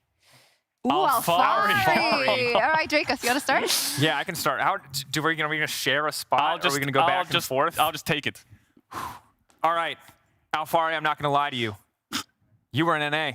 It's hard to know what to expect from you, but you're doing pretty well so far. Just do me a favor and check those brushes next time you play Astralis. And when Selfmade comes top, the 2v2's on going in your favor. So maybe let's go for a 3-man play there. Let's get more resources up there because the carry potential is great. The pushing lanes are great. Let's get more counter picks on red side. Alfari, I need you to just instill that alpha mentality. Get your jungler up there and do good work. I don't want low jungle proximity games. I don't want you to sit on an island. I want it to be the Alfari show. Jace, just get as many Jace games as possible. I like the GP, I like the carries. Alfari, you've done it before. We've seen the SKT miracles. Do it again. And Finn. Okay. Oh, wow. Really? Not Finn. No, like Next. a fan. No, like in French. You're like handsome. fan. You're Like talented. You were the least disappointing import in the first week. True. Oh, gosh. You know what? Actually, Mallory. Yeah, wow. Yeah, true. I never NA really import. realized that it's Alfari. Like Alpha? Right? Yeah. For all the alpha dogs out there, Alpha. this is someone to look up Makes to. his opponents go ree. Amazing. All right, so thank you so much for that. Now, tonight our teams are also facing a bunch of different challenges in the form of a new patch, which is looking to shake everything up. So Dracos and Kate will run us through it. All right, here's the deal. 12.3 is actually a pretty sizable patch, but as always, It's hard to know what is going to super duper impact pro and what's going to be, well, mostly a solo queue change. Ultimately, though, fighter itemization is where we have to start. So many big changes. We'll start with items. Yeah, of course. Death Stance got changed. Now it feels like, the item itself gives you basically like a triumph when you get a kill. Depending on your bonus AD, you get a little bit of health every kill you get, similar to triumph, of course. And I think that the damage mitigation is kind of magic and physical now as well, instead of just physical on the bleed. Sterak's gives you 40% of your base AD as bonus AD. So your base AD goes up throughout the game. So that means that around level 13 or 14, it should even out, but not the greatest of second items. So the TLDR is if you want to stack health, sometimes Sterak's a better option. If you want to stack AD, you're probably actually going to get more out of Death Stance, giving you more of those options. Ma, just straight up better across the board. Blade, also straight up better in terms of that passive. Does cost 100 more gold, but overall a huge buff. Yep. Meanwhile, in the bot lane, a lot of premier options have been hit. Zeri just taken down a notch. You're not surprised why. If you played against her in solo queue, you are surprised if you've seen her in the LEC, because she's kind of sucked. But Kate and Senna also taking a hit. Yeah, Caitlyn, one of the biggest hits, first big priority. Base AD is down, Q damage is down, push potential in lane a little bit weaker for the 2v2s. Senna, less stacks off the last hit she gets. I think Riot's trying to push Senna more towards a balance between support and AD rather than just, she's a marksman, right? Zeri got nerfs overall, hotfix on the Renans, now nerfs coming in towards her ultimate. And then we've got Akshan, which of course is not an AD carry, but still kind of like a marksman in the top lane. We've seen it in mid lane. Passive got nerfed. Yeah, and that's going to see how much that affects. Again, only 2 games. The really important role that we have to look at is mid lane, however. 3 of the biggest mid lane options have taken a hit. Corki, LeBlanc, and Twisted Fate all taken down a notch. Let's start with Corki, right? So we know Corki, 8 minutes, his package spawns. Herald spawns at 8 minutes as well. So pro teams, very simple first pick. Get package at 8 minutes, fight Herald and package. Easy days, happy days. The problem is now the package actually respawns at 5 minutes timer instead of 4. It lasts for 1 minute. So that means 6-minute intervals. Dragon spawns every 5, so it's very hard for Corki to fight around dragons and pick his package, and now it spawns at 10, so you can't fight those heralds either. Yeah, and speaking of that, it essentially means that you can get a package every other big objective, but you can't get it every single dragon, which is a pretty massive change. Twisted Fate, little hits on early laning things, like the attack speed on his E, as well as the wildcard clear, but small changes like that can affect mid lane a whole ton, so now we have to talk about the champions that are actually going to rise up. Yeah, I think when it comes to mid lane now, you've got so many champions taken out. TF and Corki won't be so much first pick, so does that raise priority in Victor and Orianna and Azir, these kind of control mages? Akali might be one of the high power picks for mid laners. I think there's going to be a big shift. We talked to Perks on Euphoria. He said the patch is pretty big. It's absolutely massive. Of course, one of the champions who has been hit on this patch is Ahri. Some pretty significant changes to her kit in terms of just straight up restating some of the changes. E is no longer a damage amp if you connect on Charm. That damage has been redistributed elsewhere in her kit. Her passive works a little differently, but the important half of it is if she kills a champion, she gets a decent chunk of healing. And most importantly, her ultimate can now give her extra dashes if she gets kills, or takedowns rather, during its duration. Yeah, I think she can get up to 6 stacks now on her ultimate instead of 3 every kill. We'll reset it, of course. And Ahri, we know, is like the Season 3, Season 4 mid lane with Gragas and LeBlanc, and you have to use Ahri E to cancel LeBlanc W skill matchup. Now I think it's more of a safe blind pick, take TP. Yes, she's more assassin-ish, but provides good wave clear, really good skirmish at level 6. And this last pick, I'm not going to lie to you, was not touched in the patch, but has been showing up in solo queue literally everywhere. It's a little bit degenerate in my eyes. I've called it the mid lane Yuumi, and it's one that someone on this desk has been abusing to great effect. It's you. Don't look away. We have your picture in the graphic. Yeah, that might be my solo queue match history. Well, Unforgiven tweeted it. He thinks all Zillion players are elo inflated. Now, maybe I am a little bit too from this champion. It's very simple. It's very easy. We've saw Bjergsen play it already, and with the rise of Ivern and Soraka mid, feels like these supportive mid laners, and of course the Corki TF nerfs, are actually rising in priority with meaty junglers. It's fantastic. Level 6, of course, brings you back to life. The problem is its lane phase is a bit weak, but I'm a Zillion connoisseur. Yeah, but naturally we are just keeping our eyes on the mid lane this week to see what the meta shakeups are going to mean. Ultimately, though, tomorrow, 2 Titans in European League of Legends will clash when Perks and Team Vitality face off against Humanoid and Fnatic in the LG Ultra Gear match of the week.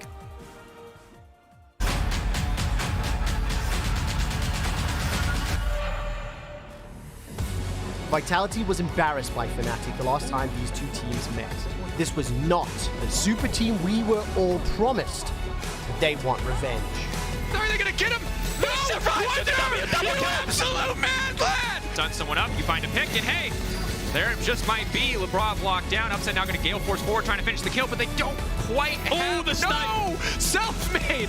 Your eye on those potential Viego resets. Wonder waiting for an opportunity to go over the wall. He's knocked out Ahri back to the team, but what will it cost him? Taken down. Razor now finding the reset. Carzzy in the retreat with no mana. Fnatic winning the fight for now, but Carzzy has found the resets. He's running out of mana, but it might not matter. Razor, though, coming in, finding the reset. The Viego is clutch. Humanoid is clutch. Fnatic will take the fight. first week in spring is always deceiving, and Vitality have certainly shown that the star power on this roster is not to be disrespected. 0-3 first week, it sucks, but it's also like, it is what it is, it doesn't really matter, we just learn from it and we improve and we work hard. Funnily enough, despite people's expectations from the outside, I think that this team is the team that is most open-minded and easy to communicate with each other. Only good signs really. We're now halfway through the spring season, and there shall be no more excuses for dropping games when playoffs are on the line. We want to do good in regular season, it's important, but really what's important is just making it to playoffs. I really feel like we haven't reached even 50% of our potential yet. I think most of the games we win through really dominant performances by individuals. To get the 2v2 kill, I think Fnatic tried to push to get the level up, but XL got it first. Oh my god! What? He's in his head! How did he know he was there? We have a lot to learn as a team still and really improve our team play. You can see Vitality playing on 2 lanes here, splitting up. They're going to commit to this play on self-made. They're going to deny it.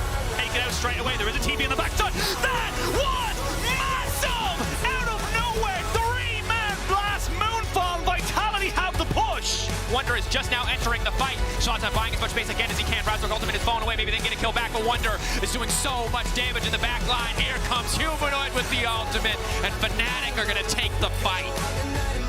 Both of these teams were heralded as Europe's next big super team. Let's see who will live up to that moniker. Vitality might have a lot of players that require attention, and if every lane is calling the jungle on every single wave, then that's not going to end well. I respect the players a lot, I know their history, and I'm really expecting that when it comes down to it, the individual players will step up even more and they'll be a strong team. But they're going to be better. Great match of the week. 2 super teams, both perceived favorites to make it for sure into the playoffs and maybe even for much further. Not G2 though, it's Vitality tomorrow, the match of the week. Yeah, we're going to see that one potentially later. But this matchup just excites me for so many reasons, mainly because the last time we saw these two teams played felt like a little misleading because it was during the time where Vitality were really struggling. And even then, ultimately, Vitality had a massive lead, but it felt like if they were more coordinated, if they were in a little bit better form, they could have closed it out. Credit to Fnatic for clawing that one back, but ultimately, it didn't feel like a real Vitality versus Fnatic full-strength match. No, it didn't. It feels like the comp that Vitality drafted with the Twisted Fate, the Kiana, the Renekton. This is kind of like a 1-3-1, single target damage, get ahead early, snowball over sides. And as much as they did get ahead with the 6 to 7k gold lead, the top dive kind of backfired, giving the Gragas, Wunder of course, with this famous top dive, a little bit of leeway to be like, well, I can get more gold, more tank items. Here's a dive actually. More tank, more gold items to actually sustain that side lane a lot better. So it was kind of hard for Vitality to snowball the game. Can't really do Baron, can't catch the Gragas on side because he got kills to kind of even out the early to mid game. So they slowed down and Fnatic played fantastic around fights. Yeah, and this was just a week full of a comedy of errors. And while Wonder show it again. Played this fantastic, ultimately, like, Vitality will look back at this play and count hundreds of things they could have done better in that instance. Not anticipating the passive coming in for Gragas. And again, credit to Wonder for playing it this well, but this Vitality that we've seen in recent weeks is not a team that would make these same mistakes again. No, and I think that's what we really have to look at with this match of the week. Now that the teams both have a lot more games under their belt, and I would say for Vitality just last week, they made a couple of hiccups, but Fnatic, it's also not been spotless. So hopefully this will bring out the best in both squads. Oh yeah, definitely. I mean, it's stacked across every single matchup. You go top, yes, Wunder versus Alphari. You go mid, Perks versus Humanoid. And Humanoid was winning titles while Perks was gone, and he's back, and he wants them. That's the thing that I'm most excited for is Perks versus Humanoid. Ultimately, this is a matchup that we have to look up. You highlighted it. They haven't. It doesn't feel like Humanoid's been in full strength on a full strength roster. At the same time, Perks has been performing in the mid lane. Yes, he had that bot lane stint. Yeah. Yes, Mad Lions won some best of fives back in the day. But this finally feels like a rebirth of this rivalry on equal footing. Oh, it's going to be so much fun. It's also going to be so much fun today. Let's take a look at the schedule. As said, past the halfway point. So all these games have significant implications for the playoff races. I'm looking at XL Vitality, for instance, but also the last game of the day. We teased it just a second ago, G2 versus Mad. I mean, we're getting spoiled. Oh, we definitely are. It's such a banger to start off. I mean, well, to end the day in that case. And I think that when you look at this matchup, you have to look at the jungle because these are like, as much as I want to say Elyoya is like one of the veteran jungles now because he's won 2 titles, he's been to MSI, he's been to Worlds, he's done well, got out of groups both times. he's not so much of a veteran just yet. This is his second year in the LEC. This is his third Look split. at this photo. I implore you. The line is adorable. That Absolutely is one adorable. of the best photos. And Alyoya's team's changed, so has Jankos's, in different ways, where Alyoya now has a mid and AD carry that he needs to kind of, not so much babysit, but kind of neuter and make sure it kind of helps them a lot when it comes to the early to mid game, get them through the early stages, help them get a little bit more in their experience in their belt, whereas Jankos still has the staple of Caps by his side. Yeah, indeed. Super interesting match. That's the last one of today, but now we are getting into the first match of the day between Misfits and Team BDS, a very important clash to start the second half of the season. And Ashley is joined by BDS's head coach, Grabs, live on stage. Thank you, Sharks, and I'm joined here by Grabs, the head coach of BDS. Thank you so much for joining me. BDS did have an unfortunate week last week, going 0-2. How are you and the players feeling coming into week 5? We're feeling pretty good. I think the last week's games are pretty good as well. Like against Matt, we should have won, I think, that game pretty clearly. Against G2, that is getting draft, but I think still we showed our improvement in the early game, so I'm very hopeful for this week. Like, I remember the interview that Limited with Law on week 3, where he stressed fundamentals. You know, Grab is like stressing a lot about fundamentals within the team. What has been some of the things that you have been working with BDS in the last couple of 2 weeks? As Limit said, still the fundamentals. I think we have shown against especially Rocket Mentality that we don't understand how to play on stacked waves. I think early game was just really rough, and last week we fixed that. So now it's more about how do we set up for Nash correctly, how do we actually fix sides, because I think that's a huge issue we had. So hopefully today we can show some improvements, but of course this is a process that takes more time. And other than the in-game stuff, the contention for the playoffs still continues. And as BDS still lies in the middle of the pack, what have you been doing in order to keep the team motivation and motivated in order to stay in contention for the playoffs? We just basically said we are grateful that we have this week because we have to go 2-0 to actually have a chance in playoffs, we believe, realistically. Yeah. So instead of being scared of it, we take it as a motivation more. And my jungler is screaming right now, so I can't really focus on the interview. But no, again, like we know we need to win both games. Yeah. But that's something we are excited to do. It's not something that scares us. So just having this motivation and this chance actually to have a good spot is what motivated us to the week. Yeah, of course, and that makes the Misfits game super important. BDS did lose to Misfits Gaming last time in the first round of LEC, so what's going to be your strategy or main point of attack on this time around in order to take the victory? I think we're very flexible in draft about what we can do today. Also depends on what they want to first pick today because they're blue side. Ultimately, though, I think if we play the game a bit more stable, we should be in a better position to win. As in spring, I think most teams are still kind of bad in the fundamentals. And I hope that we can show today that if the game is not kill heavy, let's say 2-2 at 20 minutes, that we as the newcoming team have a better outlook on the game. Thank you so much for the insights and best of luck for the upcoming game. Thank you so much. Thank you, and back to you, Sharks, for the pre-match. Thank you so much, Ashley. Lovely to see Grabs also in person again in the studio. And also welcome to our studio, Ashley. Great job. Yeah, it's just so cool. Seeing humans, you know. Also, the players great. interrupting interviews in the background is so iconic. Great, I missed It reminds me of the spring finals and things like this, or semis when Jankos is like laughing and screaming when you're doing predictions and stuff. That's what we do it for. But yeah, there Grabs talking about fundamentals, as I think is normal when you have kind of a newly formed team. Then you need to discover a couple of things about yourselves. But as said, the stakes are high. A very important match for both sides in terms of the playoff race. And I do want to call out a couple of things that maybe either of these teams have been doing well or can improve on. And we got to talk about Adam just a little bit after last week, especially that G2 game, of course. I mean, I think that game was particularly disastrous. And a lot of people are just going to look back and say, hey, let's go next. This is not the one that we want to focus on. And while the highlight reels are great for showing that Adam might have things to work on, the entire season outside of week 1 has been rough for him. The fact that he died in this game is not the end of the world, but the fact that it's been so consistently underwhelming across all of their weeks except for week 1 is not a good sign for BDS. They need more reliable players. Grabs talked about it, drafting for something safer, more stable, and I think that would be perfect for Adam. Yeah, if we look at the numbers, for instance, Adam hasn't participated in a kill or assist pre-14 minutes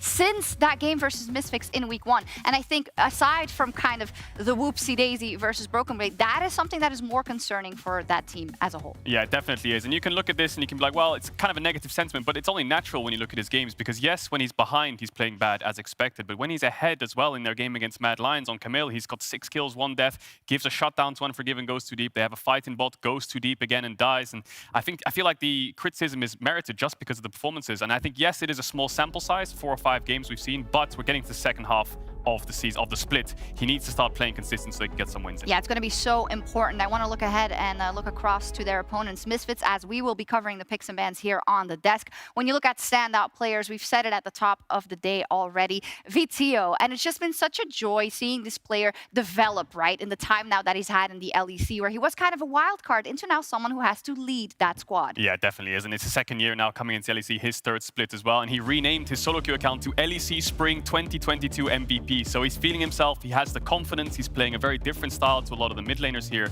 And as much as he's getting less resources because of the change in the jungle, I feel like that gives a lot of breathing room for Zlatan to be like, okay, my mid's winning, or he doesn't need as much help, or he's very kind of a very good individual, doesn't need too many resources. I can focus on myself more, which relieves a lot of pressure on him. And I think we highlighted it earlier in the start of the show, but again, Vitio used to be a player who, yes, we knew he was good on the Zoe, but when Misfits were starting to rise again in the second half of last season, it was a lot because they just spent so many resources going mid, setting Vitio up for success. Now it feels like on his own, on an island, or with jungle support, he is always performing. And that's the level of consistency that's just incredible to see. And frankly, Misfits have been completely reliant on when it comes to finding these wins. Yeah, and you can look at the games, you can look at the stage games, but even outside the game in solo queue, he got rank 1 so quick. He was 1000 LP, one of the first players to get there. He's grinding so many solo queue games. I know he's also a very big fan of the LCK mid laners like Chovy and Showmaker, likes to watch a lot of their VODs, so he's very committed to making sure this team succeeds. Yeah, and it's awesome to see, and it's also paying off because I think also for Misfits, maybe they flew under the radar when you look at the changes that came into Vitality or Fnatic, but this is a new identity for the team that they now need to chase and that they've seemed to already kind of found. Yeah, and if you look at last year, they were 1 game away from making the World Championship, that Misfits roster. And they finished 4th place in the regular season, and everyone's like, wow, Misfits is a fantastic team. You fast forward to 2022 spring, they're still 4th place. Nothing's changed, right? You might think that Mad Lions, Vitality are on the rise, G2 and Rogue, Fnatic at the top. They're 1 win behind them, for God's sake, right? They're 1 win away from 2nd place. This team is having a fantastic debut, I think. And when we look across the two teams as we just wait for Champion Select to get started, you do see that I think in the first half of the split, you had a couple of players who maybe have not hit the form that they wanted to, or the peaks, right? We're looking at Zlatan, who's trying to find his way. We're looking at Adam. I think in the same vein, we're also looking at Hirit across the other side. We have Syncroft, who's absolutely been doing phenomenal. So I want to see consistency out of everyone. I completely agree, but I do want to go back to that top lane matchup because we highlighted the struggles for Adam, but Hirit has also been woefully inconsistent this season because, again, the highs for Hirit we know from his top lane best of 5 versus Ottawamne, where he ate a gank every single game, still managed to find a kill, was an absolute monster individually, was such a rock for Misfits, and outside of some Viego adjustments that might have come in a little bit sooner, it feels like he was actually a huge part of that success. That said, this season he has been a little underwhelming. So we talk about consistency for Adam. I want to see the same thing for Vitio because while Misfits did win the last game, Adam bodied Hirit in lane. Sorry, not Vitio, Hirit.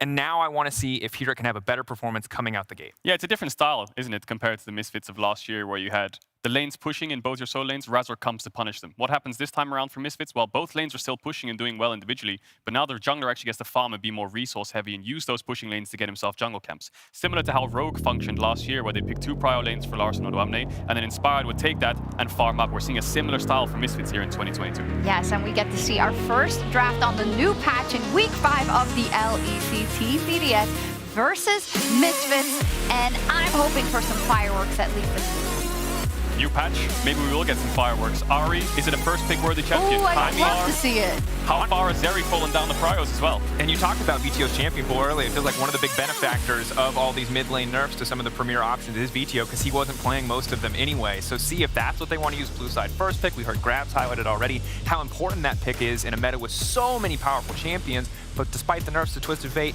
still going to be a high prio ban. The interesting thing about new big patches is I've talked about this previously when it comes to other patches. You have 2 different scrim metas. Not all teams scrim each other because they play each other on certain weekends, so you have 2 different scrim groups and scrim blocks. And when you come into a competitive game like this, you get to see those 2 contrasting styles where, for example, Misfits might have been scrimming against TF and it still looks strong. We ban it away. BDS, for example, might have scrimmed TF and be like, wow, we've actually found a way to manage it with the nerfs and we have a counter pick and we don't mind it too much. We don't mind it being open, so we'll leave it open. They ban it on blue side. So the Zeri ban coming in from BDS, a lot of the champions who have been nerfed are still being banned away, and that's just growing pains in the patch as well, right? As much as these champions might still be strong, as the weeks go on, teams learn, dissect, and they figure out what's actually the strongest champion. Yeah, and I want to see how much priority is going to be put on jungle picks here, as well as bot lane. Xmatty, I feel like, has also had a bit of a rough split. It hasn't been as flashy in a rough kind of way as maybe Adam's struggles have been, but I want to see what they're going to prioritize. Last week it was Lethality Forest. I think he's looked solid on the Ezreal, but it doesn't feel like his champion pool has been as carry-focused as the meta would normally normally dictate. So curious where that's going to go. But ultimately, I think this first pick is going to show us a lot in the draft, unless they just lock Lee Sin, which is obviously the shots aren't special and reveals very little. I like the Lee Sin first pick. You could think, well, Corki could be picked up. Well, one, it's nerfed, and two, VTO doesn't really lean towards Corki as much, so he's just going to ignore that one away. I like the Gwen ban from BDS because Misfits is blinding top on blue side no matter what. They want to give counter pick to Adam. What's one of the strongest blind picks here it has? It's Gwen. He might lock it in early. Maybe they'll target top lane on 4-5 as well, 4 bans. But are we going to get the first game of Ahri on 12.3? Adam might be teasing us here a bit. No, we're going to get Ryze, which is such a staple pick in the LCK, in the eastern regions in general, because you just build tank Ryze, you get the push, you play over side lane, you're pretty much unkillable. And despite the Caitlyn nerfs, they're going to pick up the Caitlyn here, which I frankly love for Xmanity. I want to see if they're going to pair it with a range support just to ensure reliable pushing bot side. But I agree completely. I think Nuclear is a great Ryze player. And honestly, with all the nerfs to the LeBlanc, Twisted Fate, and Corki, again, we're going to talk about it a lot throughout the day. I think Ryze rises in priority so significantly because I think the Fimble Winter build is broken as hell. It's so strong. Jhin is on my mind here for Misfits. If they're playing something like Lee Sin, no, they're going to go for Jinx instead. So maybe they will match range support with range support. The problem you have when you draft against Caitlyn on red side specifically is because they can counter pick support.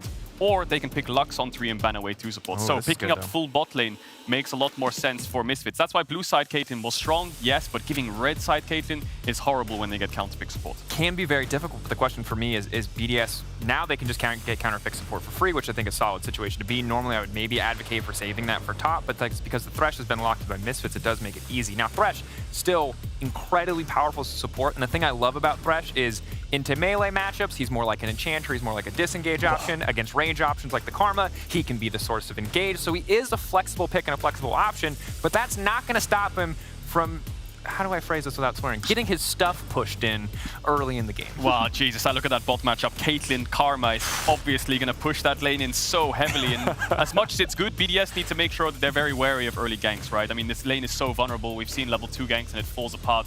Caitlyn, Lux, all that good stuff, and I like the Thresh blind pick. I was thinking more so Jhin for Misfits, because with Lee Sin you want to set up picks. Thresh makes that a lot easier with Lee Sin. Really good pairing, really good mid-jungle jungle support 2v2. And the problem BDS have here is they haven't picked their jungler, so they're going to get banned out. Maybe Syncroft needs to go for something like Trundle or Olaf to support this bot lane. And interesting, Syncroft again continues to be, I think, the most consistent player on this lineup, so the fact that he's willing to sacrifice himself in draft as well is credit to him, but how much is it going to cost BDS is my big question. Syndra ban coming out, keep in mind, last time we saw the Ryze locked in, I believe VTO against Caps did opt for the Cassio. Very difficult champion to play and execute, but obviously a pretty solid matchup. Now the question I have is it a Karma support? Are we going to see a Karma top? I really hope not, because the bot lane is so strong with Caitlyn Karma, but you can play Karma top with Smite, you can play Janna top with Smite. Will we get this picked up? But on this 4th pick, expecting BDS to pick up their jungler, match it into Lee Sin, things like Olaf are open, things like Trundle are open. Any AD jungler suits Ryze perfectly, and then counter pick top. Setup is the aim of the game from this Ryze. Viego, of course, another AD jungler, which could be the pickup. Interesting. Obviously, if they do want to go back to the Blade of the Rune King build, which was a lot more popular when he was really strong, Divide Sunder or Blade of the Rune King would be buffed slightly on this patch. So VTO has 2 options here. You could go for something like a Kali to threaten the Caitlyn backline, or get something that sets up better with Lee Sin, with LeBlanc and Syndra being down. Victor or Orianna, the only real control mages you can lean towards. But a Kali dives in with Lee Sin a lot better. So you have 2 options when you have Lee Sin. Do you have dive, or do you have good setup and good scaling with the jungler itself? Zoe, really good setup with Lee Sin. You gotta love it. Bubble into Q is so fantastic. Blind pick Camille for here. It instantly locked in. Adam, we know him for his Olaf. Do we know him for his Jax, is what I was going to say as well. Is he going to pick Jax into the Camille? Of course, notorious matchup across the world as a counter pick after 1 item. Camille can win the lane 1 to 5, but after level 7 and 8, couple bases coming in, Jax should take over. And pressure on Adam to perform in this game. Again, we highlighted difficult previous week. Ultimately, he has the counter pick here. You feel like this is the most setup for success that he can be, opting for the set. Now, we know Adam's set from, I think it was Playoffs or Worlds, I can't remember so much, where he just pushes in the first 3 waves and runs mid and ganks mid, blows his flash, make sure he has mid push, and then they can come top and dive afterwards. So I wonder if we're going to see Adam roam around. Misfits need to be very aware of Adam's roam timers. And I think similarly, flashless Zoe sounds absolutely unplayable in lane. So if they can shut VTO down early, it's going to be super difficult for Misfits. Yeah, looking across the board, BDS has the bot push, mid lane contested. Zoe should get it, but jungle 2v2 in favor of Misfits. Top lane, absolute Armageddon. Set will get the early push. Here it needs to keep track of him. But the true damage on Camille, 1 or 2 items under her belt, she should be able to match the Set. But of course, Set into melee matchups always dominates in the early stages. Absolutely. If the Set and Ryze get going, if they get ahead, it's going to be so hard for Missile to play the game. On the opposite side, if the Jinx Zoe composition breaks mid lane tower first, so easy to play. You have reliable disengage, you have reliable engage. Pretty straightforward to either team if they can find a lead early. Yeah, fantastic comps from both sides. BDS running more of a 1-3-1, Misfits with this 1-4 with Hirit over side lane. Needs to match them both, but really, really good setup. Awesome. Also, we got to remember some of these players are playing on the LEC stage for the first time in their lives. I wonder if that's going to come out to play. But I love that we set up this top lane matchup and that they both have been underperforming a bit on the side of Adam and Hirit. And now they have to perform. Let's get into our first game of the day and join Quickshot and Nymera after this.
Hello, ladies, gentlemen, and everybody else. Welcome to Summoner's Rift and the caster desk, where I, Quickshot, am also joined by a first-timer on the stage. Nymera, welcome to the broadcast and the show. We were talking a little bit about the draft that was covered so beautifully by the analyst desk, but I want to give you a shot to tell us what were some of the things that stood out in your mind. Okay, so obviously first time for everything, but there's some returners as well. Returners of the player of the stage. Yourself, shocked so much. Sadly not a return of Ari to the stage, which would have been great for me. But the thing for me is that we also have a new kind of debut for BDS in their bot lane.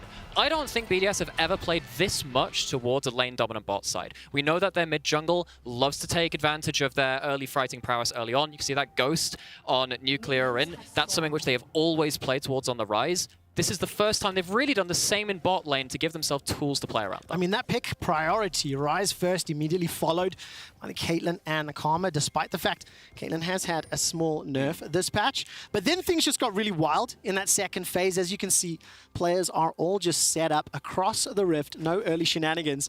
VTO goes to an old classic on his Zoe, 18 games played prior to today, and he's won 50% of them. And then, of course, followed up with that Seth, the Viego, the Camille. It caught me a little off guard, but where are you anticipating shenanigans to be had?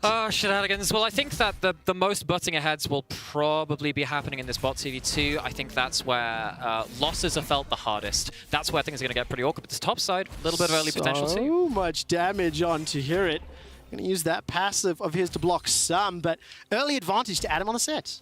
So we know that Set loves his all-ins, running lethal tempo this game, not running the Conqueror, gives you that ability to walk past the wave and trade very, very hard, takes control of the wave early on, and again, BDS have some ability to play through the top side with the mid-jungle, and again, just knuckling down right onto this this Camille. I mean, making such a difficult life for Hirit, and the analyst desk was talking about both Adam and Hirit, who have been two players that have struggled a little bit throughout the first half of spring.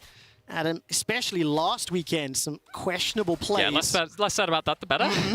But he started this one strong, pushed the wave all the way back to Hirit, got an early ward around the blue buff in Misfits that'll cover any moves there from Zlatan. And of course, in this mid lane, pretty even Stevens pushing forward, back and forth. So we saw this a lot around MSI last year, actually. Zoe able to walk up to the wave very early on with the long distance Q and take some control of that wave. Ryze, however, fairly unparalleled in that. And also, he was one of the highest priority mid laners that wasn't really hit by a lot of the nerf bats. And I know you were very excited by that Ryze pick. It's Nuclear in second most played champion. And I think the ability to move around the map, still have the flash and the ghost available to him, if he's able to realm warp to either Adam or X-Maddie's lane, huge value to be gained. Oh, but speaking of the mid lane priority, very nearly came in important there. See that Vito was looking down, just seeing if he could catch Syncroft on a bit of a bad timer in his jungle clearing.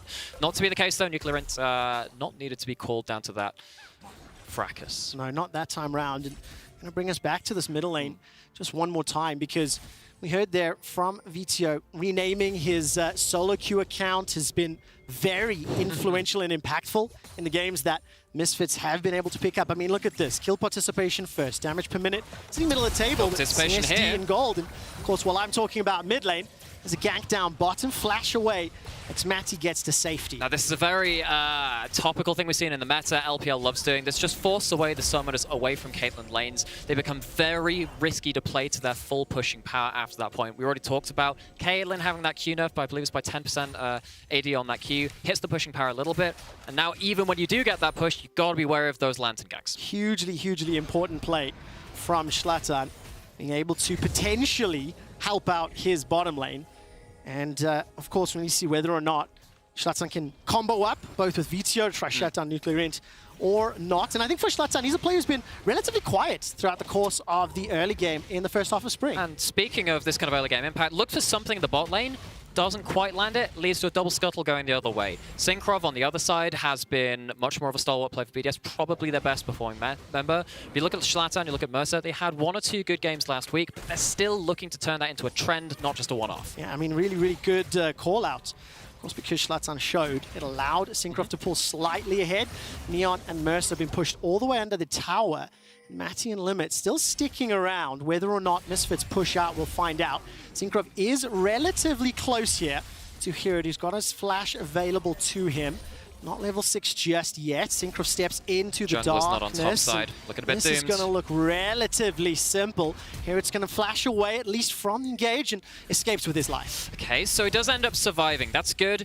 Adam potentially can set up a freeze here. That, of course, would force the return teleport. He's low enough health anyway. Mid lane, looking like the other side of the coin, though. This is looking to make a play. Sleepy Trouble Bubble will not find the target. Nuclear Int is going to be able to flash out of range. And that's multiple ganks, multiple moves from both Syncrov and Zlatan. And I really appreciate that, because neither of these teams have really found that winning formula for that early game. Of course, Grabs was talking about in the pre-game interview, actually struggling to play around stacked waves, finding that impact on the map.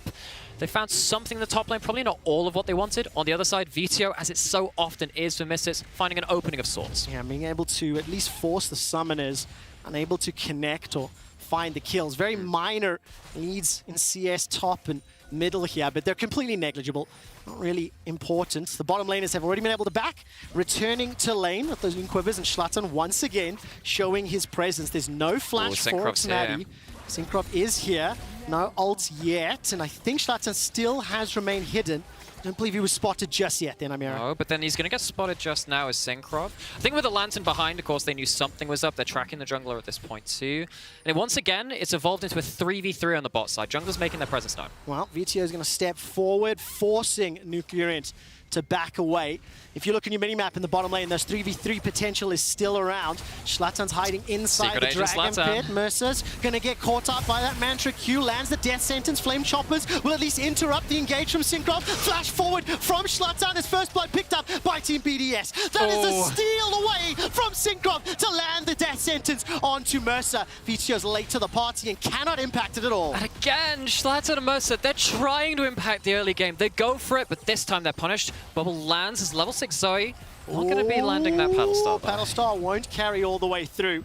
BDS will be able to escape. That is a gigantic advantage in the early game. It is, and where is it? It's in the bot lane, which BDS have drafted towards for the first time. We saw all the tweets about how a BDS bot lane is like, oh, so hard to play the game with 30 CS down. Now they're 1-0-1 on their AD carry. They're finding themselves even in CS. This is a good staging point to go towards objectives later into the game. And of course, remember that Zlatan had ganked and shown his presence a little bit in that bottom lane already. So xMatty and Limit being able to, for the time being, outplay. Nuclear Int has the Realm Warp available if necessary. If you look at the minimap, Zlatan and Vito will need some time before they can arrive. Here it uses that hook shot to escape. Has got the ultimatum available to him if he wants to. Zlatan kicking Nuclear Int back under the tower. The minions will just wear off and he escapes with his life. Okay, so Realm Warp coming in useful. You can see again Nuclear Int trying to get active on the map early too. BDS's calling card, their mid-jungle, getting involved with a lot of these fights early on. However, this is at the Herald spawn. You've lost a lot of HP on some important members. That means that Zlatan and crew get the first swing at the Herald. Team BDS are going to be so ecstatic with how this early game has played out, because the last time these two teams met, it was complete domination from Misfits, up 1.7k at 14 minutes, 5 kills. They spent 57% of the game in a majority lead. So for Team BDS to come back from that, draft a bot lane priority and play around it, Synchro once again leading the charge, will be helping out. He's going to be able to take him out. Herod running for his life and just chunked down slowly but surely. Oh, Herod walks in, tries to contest the red buff. If you do end up securing that, sure, maybe there's an outside chance, but you don't have a smite, buddy. You're not running that kind of top lane style in this game. As the cross map, however, set forced off of the wave, it's not going to lead to a death in that sense, but at least there's a form of an answer from Misfits. A little bit of gold, but they're down 3,000. And look at the CS difference as well between Herod and Adam.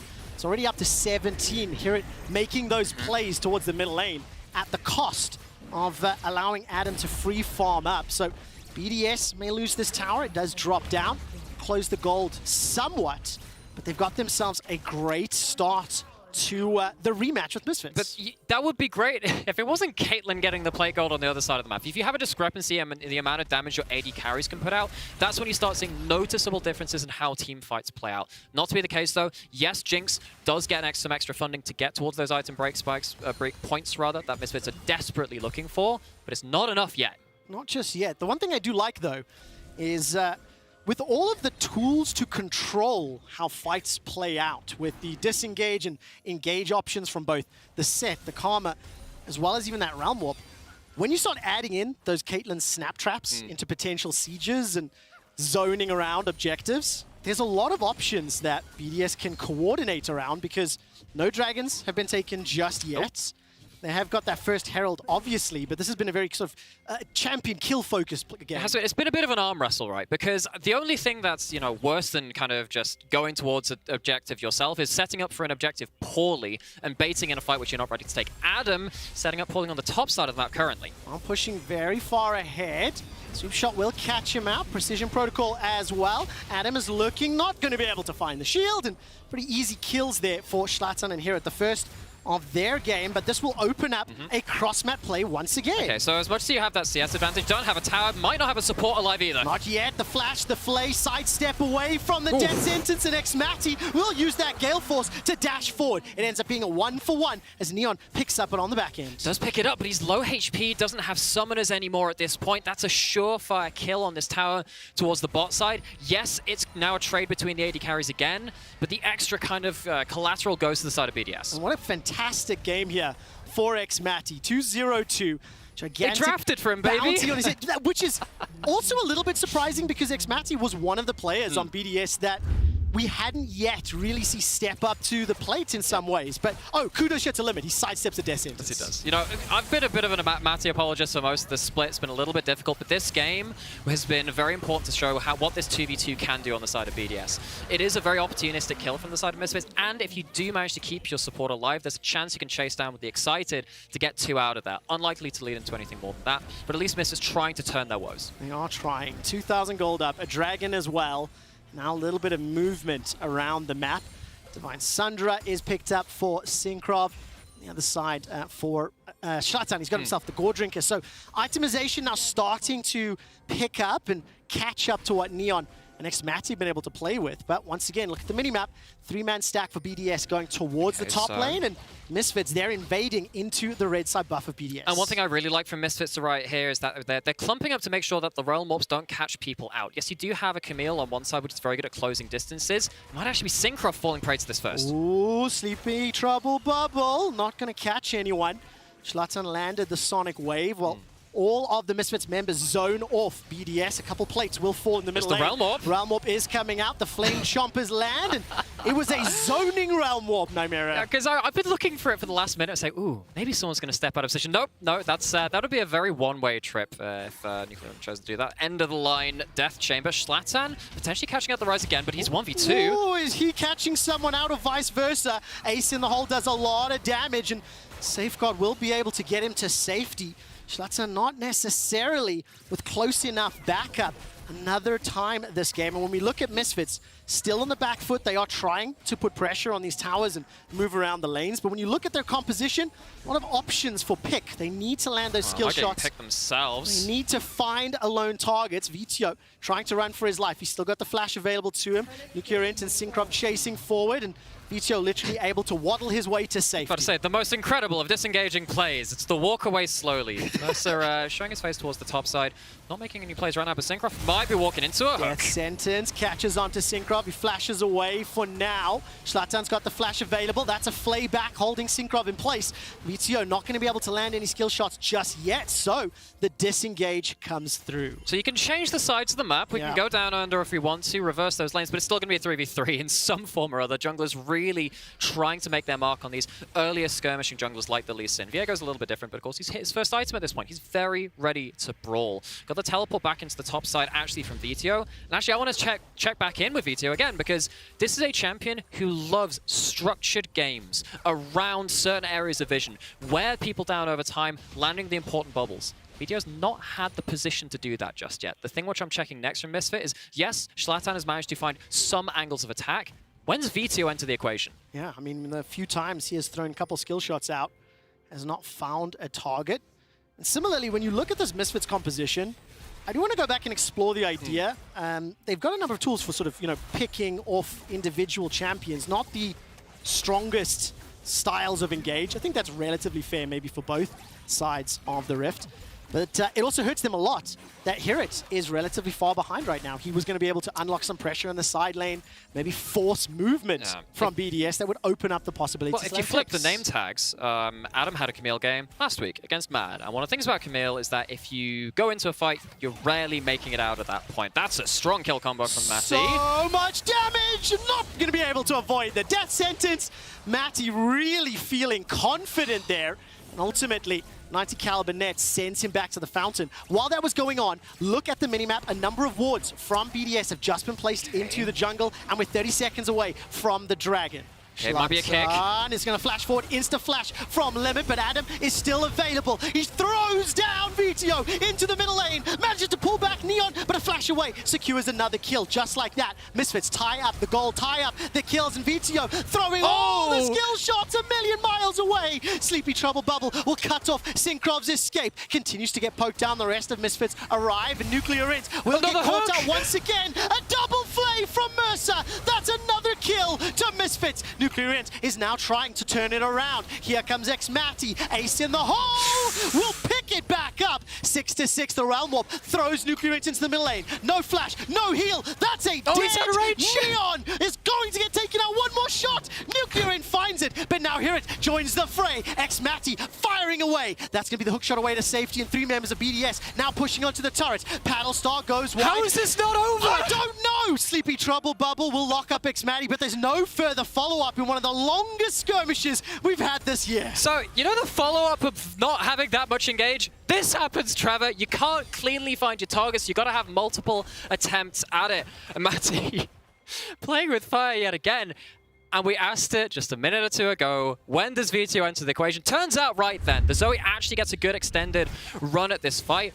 Reminder, this is after Caitlyn's gone down. You know you have the AD carry advantage. You've got the rocket even to start finishing off the first kill and get Neon right into the fight. Adam does try and make things a little bit interesting with zone engage. They're going to cut that replay short because we have a dragon taken for BDS. Well, fortunately for Misfits, when BDS throw themselves into range of skill shots, that is one way to start and engage.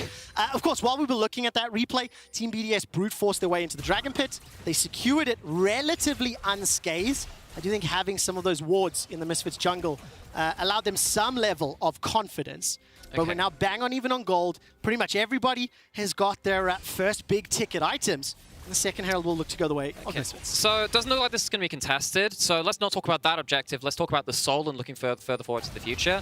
This is a Cloud Soul which is actually quite dangerous to give over because you don't have much engage. A lot of the time we talk about Ocean Soul and Cloud Soul being quite conditional. This is one of the better conditions. You've got a lot of low-range characters that need that extra move speed to close things down. BDS might be trying to close down bot lane if VTO steps up too far. Well, VTO's got that flash available to him. Synkrov and Nuclear Ent hold on to the trigger. And after what was a very strong opening to the game, all of a sudden, Misfits find themselves on equal footing. They also find themselves with a Jinx at 3-1-2, 2 items completed, and a threat, something to be scared of. If she gets excited in a team fight, can theoretically run around Team BDS. So we have to then revisit. BDS drafted for bot side dominance, and they've achieved parity. Is that going to be enough? I'm not sure. I think that Jinx, when you give them an even footing in a game, is always de facto ahead because they do win the DPS race against pretty much every carry in the game unless you're running into perfect weapons on something like an Aphelios. BDS now have to play around their team comp's identity, not just brute force things. You've got to play around the objectives, set up correctly, allow Misfits to come into you. And of course, the other options here for Team BDS, some creative team fights. You know, when you look at Adam with the Showstopper, when you think of the Realm Warp that Nuclear Ent Viego being a champion. There we go. There's options there, but it will come down to execution as Adam double TP was pushing all the way to the top turret. 2 teleports thrown down. Zlatan joins the fray as well. The rest of Team BDS pushing onto the jungle in the bottom lane, and Adam concedes his 3rd death this game. I'm not certain if that pushing that deep is acceptable when you look at the vision line from Team BDS. No, and you know, we saw that Adam got ahead in the laning phase. We saw that he did have that individual advantage, but lost the tower equally quickly. It's a double teleport committed from Misfits, but because they have the Herald, you can kind of understand why they want to heavily commit to one side of the map, open up things a little bit more, and Hirit can get more into the game. A lot of damage there, and the rest of BDS, they're trying to put pressure in the middle lane. They will secure themselves that tower with a little bit of help there from those snap traps. And yeah, for Team BDS now, they do have some areas to attack. They are now down 1,000 gold. And I have to commend their approach, their attention to warding up the Misfits jungle, but I cannot then praise how the entire team's moving around the map, right? And this is a thing that we've seen from BDS. New players, new to the stage, a little bit of inconsistencies in their game. You can see some flaws in maybe their decision making. And if we're going to talk about like the pressure of this scenario, the pressure of the stakes in this match are equally high because BDS have climbed the bottom rungs of the LEC ladder. They've beaten all the bottom teams. You look at Misfits, they're just above that rung. Yes, there's an XL in between them, but BDS, they're trying to climb this ladder and Misfits are trying to kick them back down. Yeah, keep them immediately below. Can they pull this one out? Because it does feel very, very close. A minute to go for the next dragon.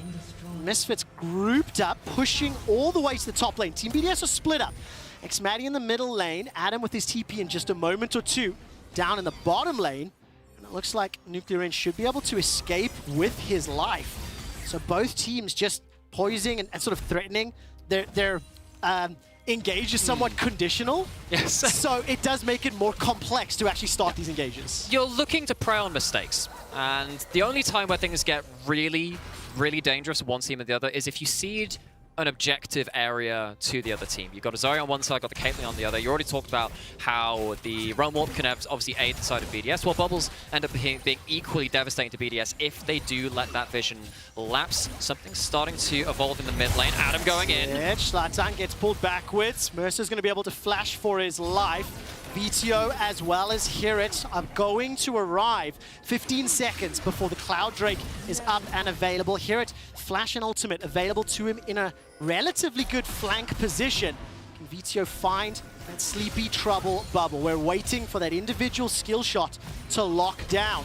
Chucks it across, that's that the bubble. will lock down onto Nuclear Int. A good paddle star, but there's not enough further follow-up. Dragon is alive, and we're in a 5v5. Okay, traps have gone down. Let's see how much BDS can do with their control. Another bubble lands, It's though. going to land. That's Xmati asleep, and so much follow-up damage. But Zlatan gets instantly rooted and locked into place, steals away the dragon, and escapes with his life. Neon is running, chasing, waiting to get excited. Finally, get out! The Realm Warp! The Realm Walk takes BDS to safety. They lose the objective, they lose the fight, but they don't lose their lives. I mean, hats off, rescue helicopter, Nuclear Int gets the ult for every single BDS member. There were so many bubbles landed from Vito in a row. Must have been 3 or 4, and that really put BDS's feet over the flames. They just about get out. They do lose the objective, but that could have gone so much worse. Oh, there is not enough time to focus on every single individual move when the 5v5s just butt heads, and Zlatan, somewhat of the hero, almost founds the kill onto Xmati, was instantly held in place, so couldn't do it. But then he ward hops into the pit and is able to secure the dragon and get out alive. There were like half a dozen to a dozen different micro-interactions which made or break that play. There was an interruption at the Lee Sin Q, the bubble landing in the first place, another bubble landing in the first place. I'm loving seeing how these objective fights really start to evolve and how aware these teams are of their own win conditions in those moments. Now, I'm not the smartest when it comes to understanding League of Legends, but do you think it'd be fair to say both of these teams not having that traditional hard go button is part of the reason we're seeing these slightly awkward, slightly drawn out fights? You know, you're Almost relying on certainly. individual skill shots, or you're relying on positioning or errors, like you've mentioned. I mean, BDS will have seen this last week even because they had that against Mad. You know, they did have this, they did have some engage at that point, but they played against a team composition which didn't have that same engage, and they had to try and problem solve their way around and sadly couldn't do that. So you heard Grab saying, yeah, we should have won that game. This is a game which they would love to turn that fortune around on. Yeah, they're taking a look at the summoner spells really quickly. Adam is flashless.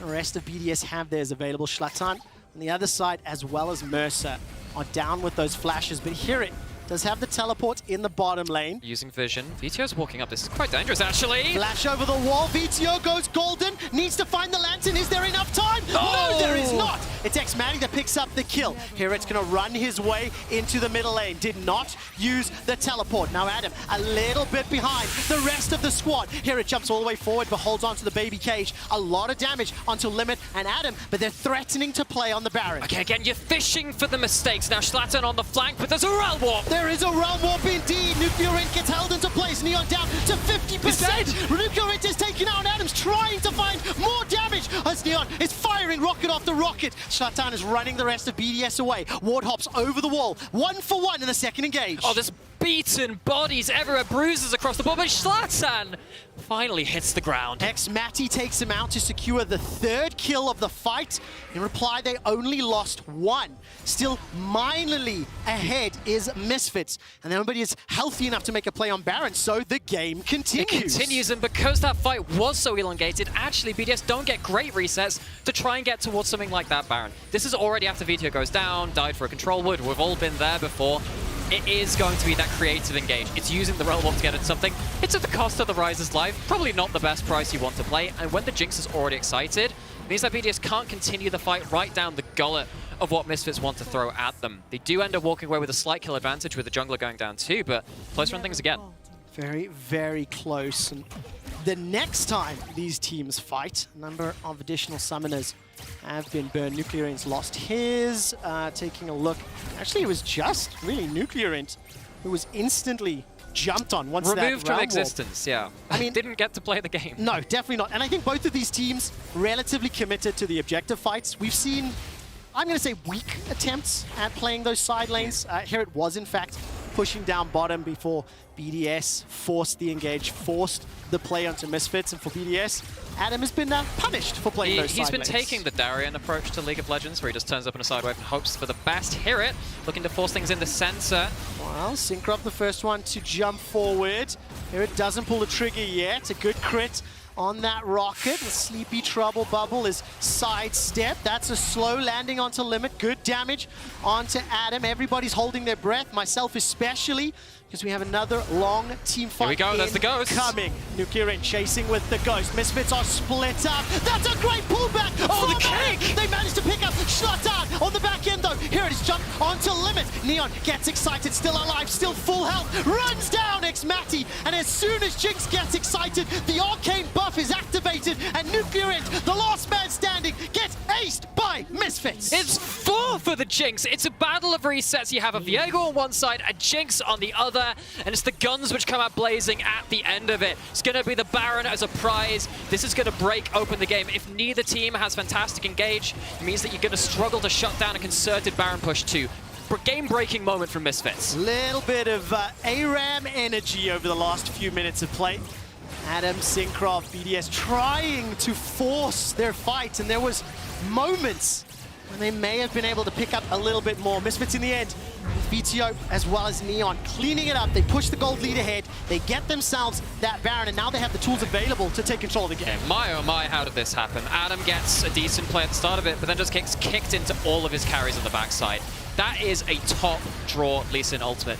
Yes, you've got some ability to fight back on the back end of this fight for BDS, but the Jinx wins the DPS race at this point. Yeah, of course, such long range with those rockets, with the rapid fire cannon. Neon comes away 7-1 and 4. Immediately picks himself up yet another. More Dominic's regards. And we're setting up again. There's a dragon available. Here it's coming in from behind. I fancy there's another fight. Schlatan goes all the way forward. Manages to find Xmati. The Super Mega Death Rocket burns him down, but not enough for the kill. Now all of a sudden Adam, he gets targeted, pulled backwards with the death sentence. Here it solos out limits. Hirsch was in a 1v3 and managed to find the killing blow. CP Trouble Bubble not yet fired. That he's going to find on Syncroft, but not chasing. Instead, Misfits, they turning for the base. You can understand why BDS would trying to stand and fight, give one last defense before the siege sets up in earnest, but they skip a few steps, cut a few corners, and Misfits cut them to pieces. Well, take a look at the death time. It's 24 for Adam, 14 for Limit. Neon going to get a good chunk onto Xmati. They do not secure the inhib yet. That's because Schlatan is on the Dragon Pit. Here it is pushing down bottom. Nuclear Int just gets caught out and will get taken down. Flash forward from Neon. He gets the killing blow. Syncroft going to look for the Heartbreaker, but simply not enough to follow. Now Limit is joining the fray. The inhibitor still stands. And all of a sudden, Misfits are starting to back away. Teleport Dragons alive. This could be a big fight for BDS if they can find any sort of engage again. Adam's got no backup. Misfits have been able to split themselves apart, but they are low on HP. They are going to be the ones to start off this dragon. That will make it 2 apiece. The Misfits with a slightly risky end to that siege.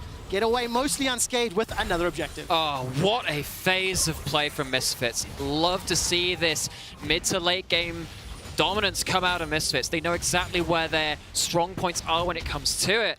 BDS found just a little bit lacking in the setup, and once again being able to protect their backline when they're going for the bigger fights. Baron's just about to wear off. BDS don't have to deal with that much longer, but they do have to deal with the fact that actually the Jinx is now more than just online. They are pivotal to all of these team fights. If the Jinx is allowed to free fire, fight's over. BDS need to find some kind of way to turn the tables on what Misfits have been doing in the team fights. Absolutely dominating. 8-1 and 5, 700 gold bounty for Neon's Jinx. 2-1 and 10 for VTO. Once the map opened up, and I think, let's be fair here, I think once BDS started throwing themselves towards either objectives or fights, Misfits' answers have been mostly superior. Oh, I'd completely agree. I think that you look at particularly a couple of really big Lee Sin kicks. They could have actually just changed the game. Just a couple of clicks of a button at the right point breaks the back of the game. Now Misfits looking to try and close this out, trying to get themselves a buffer in those standings again. Failed to do that last week against Vitality. This is a very important game for them.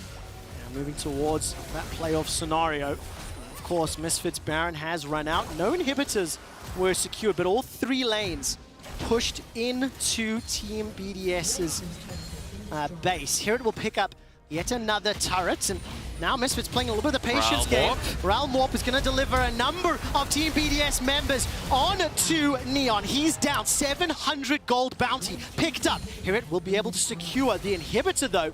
The rest of Team BDS now need to deal with Summoner's Rift. Superman is pushed down bottom. That is a prime example of why 1-3-1ing really doesn't exist in very many compositions in modern League of Legends. Even with limited engage, BDS find a way to pick apart the isolated members of Misfits, and it's a really important pick off. They get the huge shutdown, 1,000 gold into the pockets of that set, of Adam's set. Gonna go back and see how they ended up doing that. Of course, it is gonna be that Realm Warp again, Nuclear in, using that champion to the best of their ability, and they just throw everything and the kitchen sink at the AD carry. I mean, Vision from BDS caught up the fact that Neon separated away from the other two members of Misfits in the top lane. His pathing decision ends up getting him punished. So, kill was secured.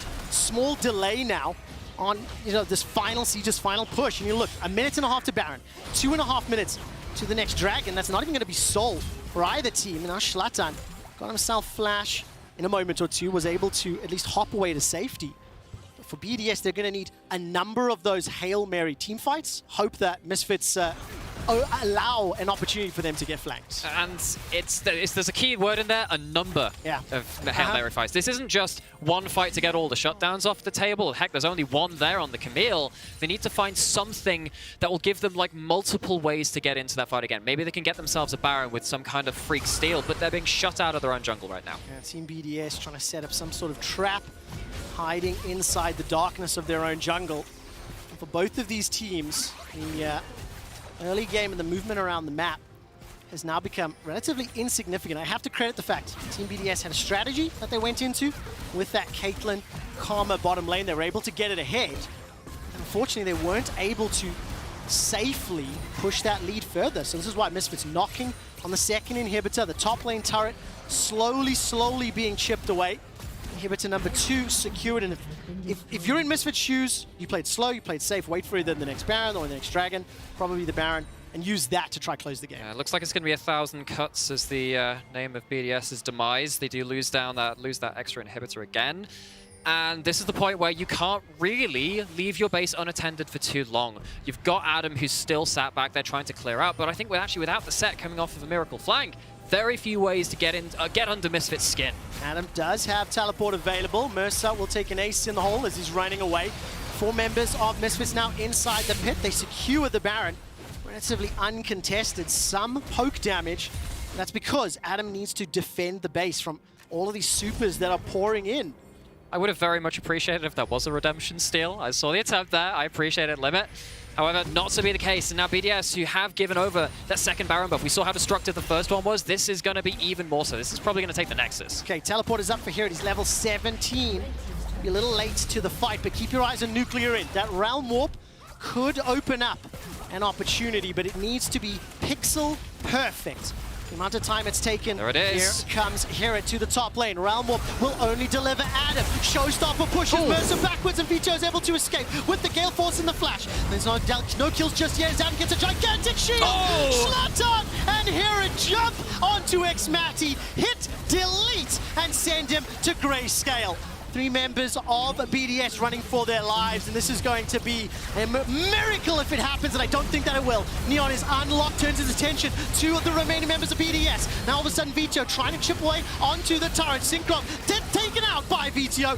The Misfits are now putting on a show as they try to pick up a couple extra kills, pad those stats, and look to take down Team BDS once again.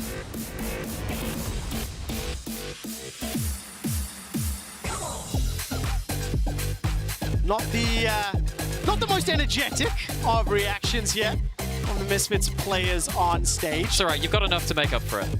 But a very, very intriguing game, because when you watch it play back and you look at how the side lanes are played, how the engages were either started or thwarted, I think there'll be a lot to discuss. There will be. I appreciate the psychology of parts of this draft. You know, we talked about BDS trying to draft towards maybe somewhere they felt to get advantages before, which could stabilize their game.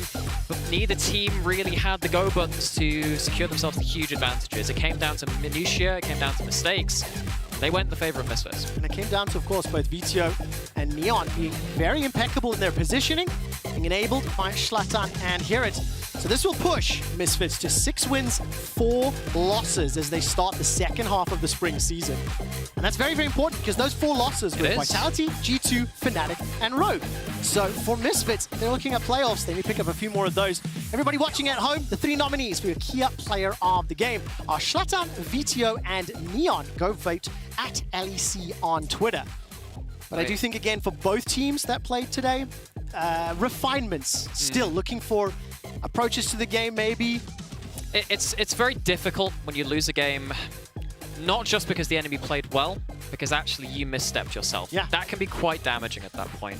It's very high stakes, like we said. It's a little too early to start talking about make and break, but Grabs has already talked about if they don't go 2-0 this week, playoffs looking like a dire situation. Very, very hard. I mean, historically speaking, you're looking at 8 or 9 wins as a minimum to crest into playoffs. This season, however, we do have a lot of very close games. So let's find out after the break. Ashley will be joined by VTO to talk about their important win in the race for playoffs. We're back. Game 1. Back.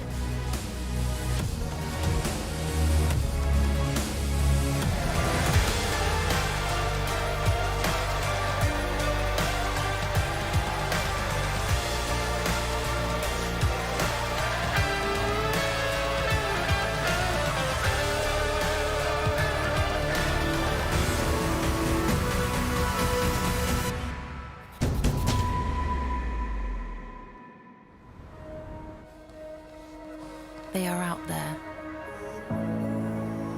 waiting to be discovered. Some of them are big, and some of them are small. But that's the thing with ideas. They don't just come to you. To find them, you have to move. Kia, movement that inspires. A lion! Oh yes, the king of the jungle. Time for a quick Red Bull? Red Bull? But you still won't be quicker than the lion! I don't have to be quicker than the lion, just quicker than you. Red Bull gives you wings.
Welcome back to the LEC as Misfits Gaming kicks off week 5 of the LEC Spring with a victory against BDS, and I'm joined by the mid laner of Misfits, Vithio. How are you feeling about beating BDS once again? I'm really happy about the win. I think it's really important win for the playoff run, and it's our first rematch, second part of the split win. So I think it's really important. It means lots to us to win on stage, to be back on stage and win here. And yeah, I'm really happy. And in this important match, you did pick Zoe, which is one of your signature champion. Can you tell me more about your confidence in this champion, as well as how you felt like your performance went today? I think my performance was fine. I didn't do something special or whatever, but I think I was very confident on my matchup, how to play the lane. I could really control my matchup, don't let Ryze move too much.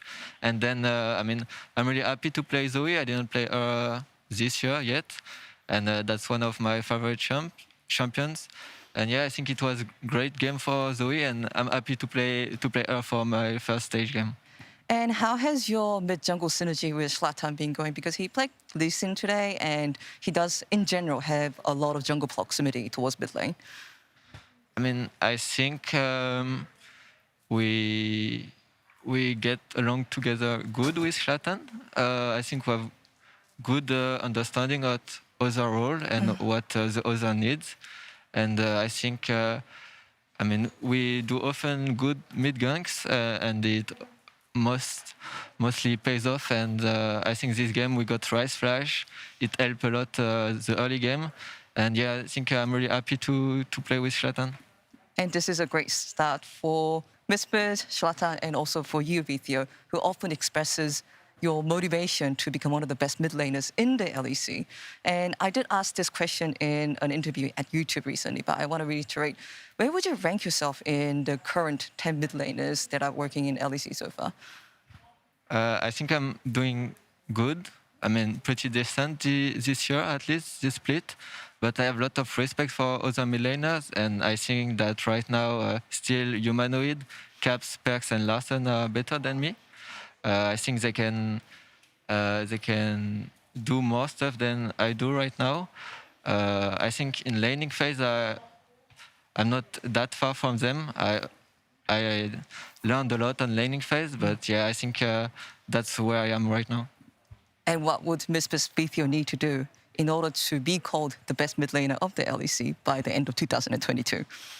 I think, first of all, I need to do good in playoffs, because I think my playoff run last year was really disappointing, most for me. And yeah, I think showing good stuff during split, regular season is fine, but if you don't do well in playoffs, it's useless. And that's what I felt last year.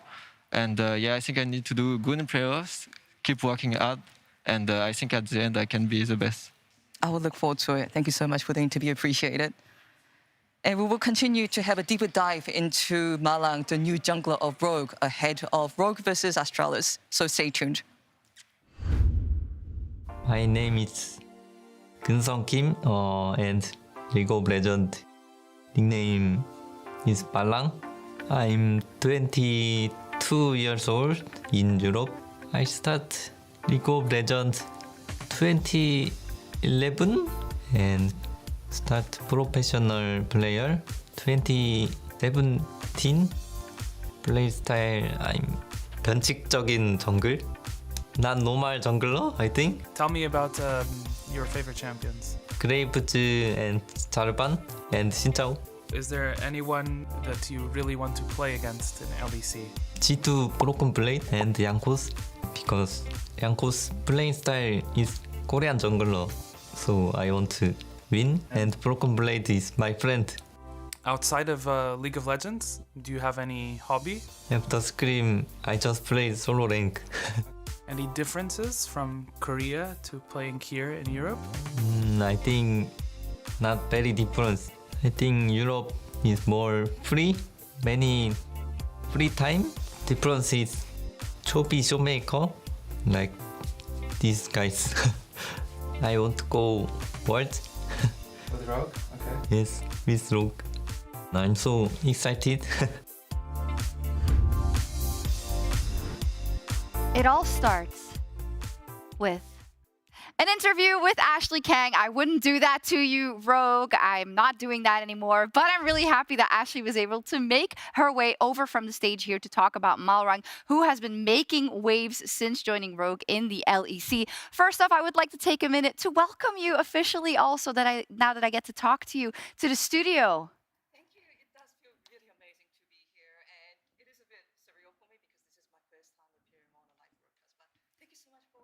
I'm not sure if we caught that, if the mic was on. So I will. I think. Can you hear me now? I think it is now. So you can repeat. Welcome to the Okay, studio. I was just going to mention it is. Oh, should I go with this or that one?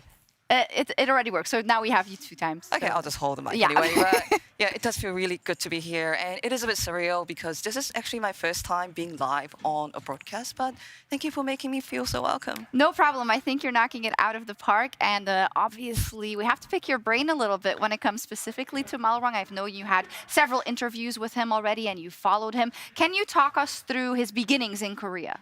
So Malrang actually had quite a rich career. He actually debuted for Everett Winners, a team that is not in the LCK anymore. He debuted as soon as he became available to play on the age of 17. And he had quite a few stints.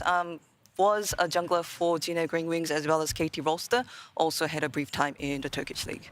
So he's been on a bunch of teams and has actually been active for quite some years. How is it that we haven't actually heard from him too much then?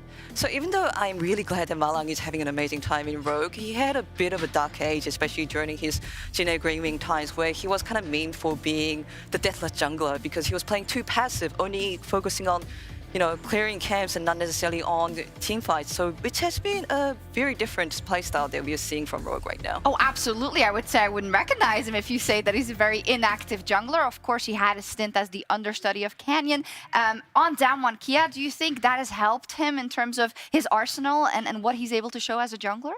Yeah, I would definitely say so because back in Damwon Gaming, he was always known for Rumpu jungle, more oriented towards, clearing camps and minding his own farming. But at that time, he was working with Canyon, one of the best junglers in the world, and a world championship, obviously. And also Danny, who is known for raising up new talents upcoming in the LCK. So I will say that even though I don't have a deeper insight into this, his time as a substitute at Damwon Kia has definitely diversified Malrang as a player. And now we see a player that with Rogue is incredibly active in the early game, as is Rogue as a whole. What do you think about how he's been playing in Rogue specifically and what his ceiling and the ceiling of the team might be this season? I actually had an interview with Odoamne on this recently, kind of taking a jab on the fact that Malrang is always behind on CS, but, always seeing on lanes, being so active with his players. And Odoamne's take was that Malrang is a very versatile player. It just turns out that the current playstyle that Malrang is showing, impacting the lanes, is what Rogue needs, especially given that Rogue has such a dominating laners. Oh, absolutely. It's almost, I wouldn't say easy because it's never easy to be a pro player, but he has great players to work with, in terms of Rogue. Now, when it comes to him joining the LEC, it's been quite a while that we've had a Korean import make it into the league. There were quite some memes that I saw fly around as well. But I knew that you asked him specifically about that in one of your interviews, and he said, well, I actually wanted to join the LEC. I've been looking forward to it. How have you envisioned his integration into the team, and what have you thought about everything he's posted on Twitter after wins and whatnot? I actually interviewed Malrang right at the airport as he was about to leave for Berlin, and I was a bit worried and asked him, hey, are you going to be okay going to an international league? And Malrang was actually excited because he's had his time at Turkey and he played in international leagues before, and he really enjoyed his time here. And it looks like he's adjusting to Rogue super well. He talked in the recent interview, he talked about, hey, I love the food that the Rogue chef is cooking me.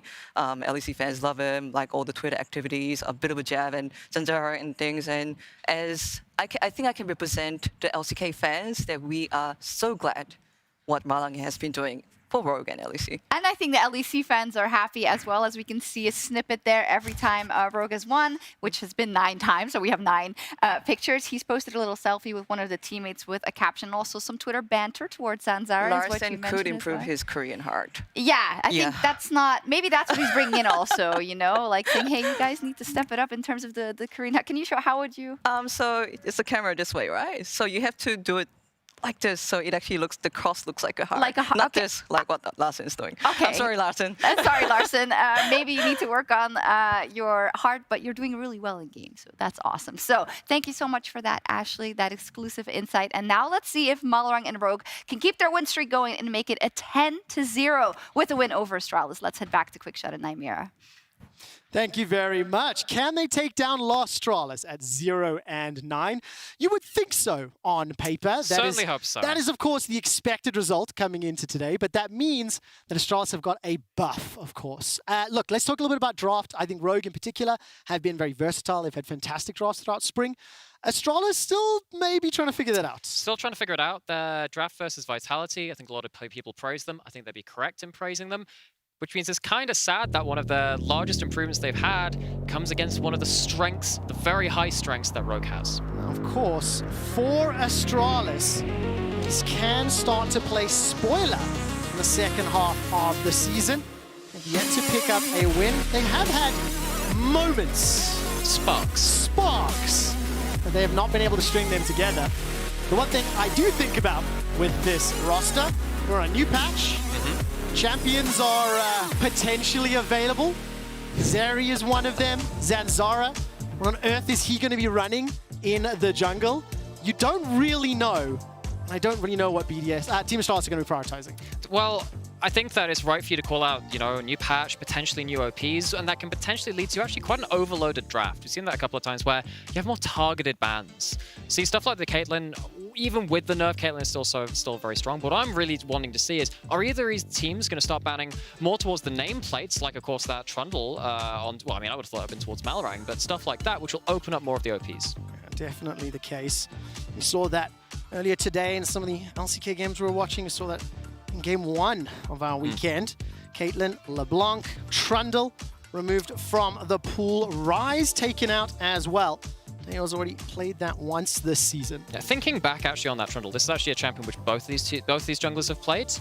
And I think that really sets up well for what my read on Rogue is, where if they have a good jungle matchup, something they can brawl very early on, they've used that as like an early game baton to pass on to their solo lane. So getting rid of like the quote-unquote level 1 king of Trundle, where he just walks up to you and chomps you and it's so hard to beat him, I think that's actually pretty heads up from like Rogue to ban that away, because if you don't have that on your side, it's a little bit difficult to play your early game strategy you've normally done. It really is. And of course for Zanzara, that Trundle in comfort is so important, and that is a first pick Zeri.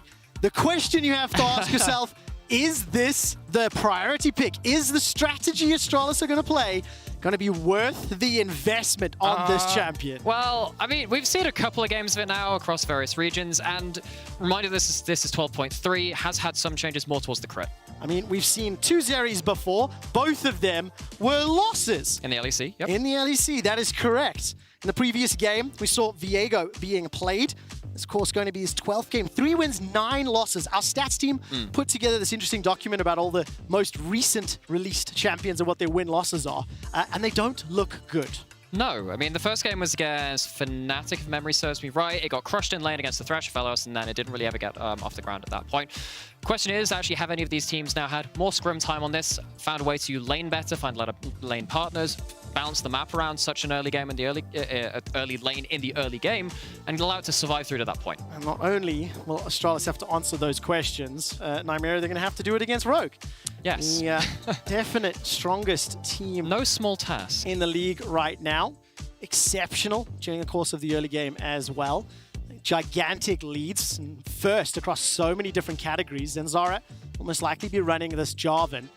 The question will now be, how do they flank this Zeri? What are the mid lanes going to be running as well? It's so heavily targeted in the ban phase, and instead it's going to be that Graves potentially, or most likely, into the Jace. Okay, so now you have Jarvan with a pushing top lane almost guaranteed, as we've kind of talked about before. Someone like a Graves is very hard to outpush. You have one lane, which you know you can have winning, that allows Jarvan to have, again, like we talked about in that last game, an ability to play more aggressively because their lanes can react more timely fashion.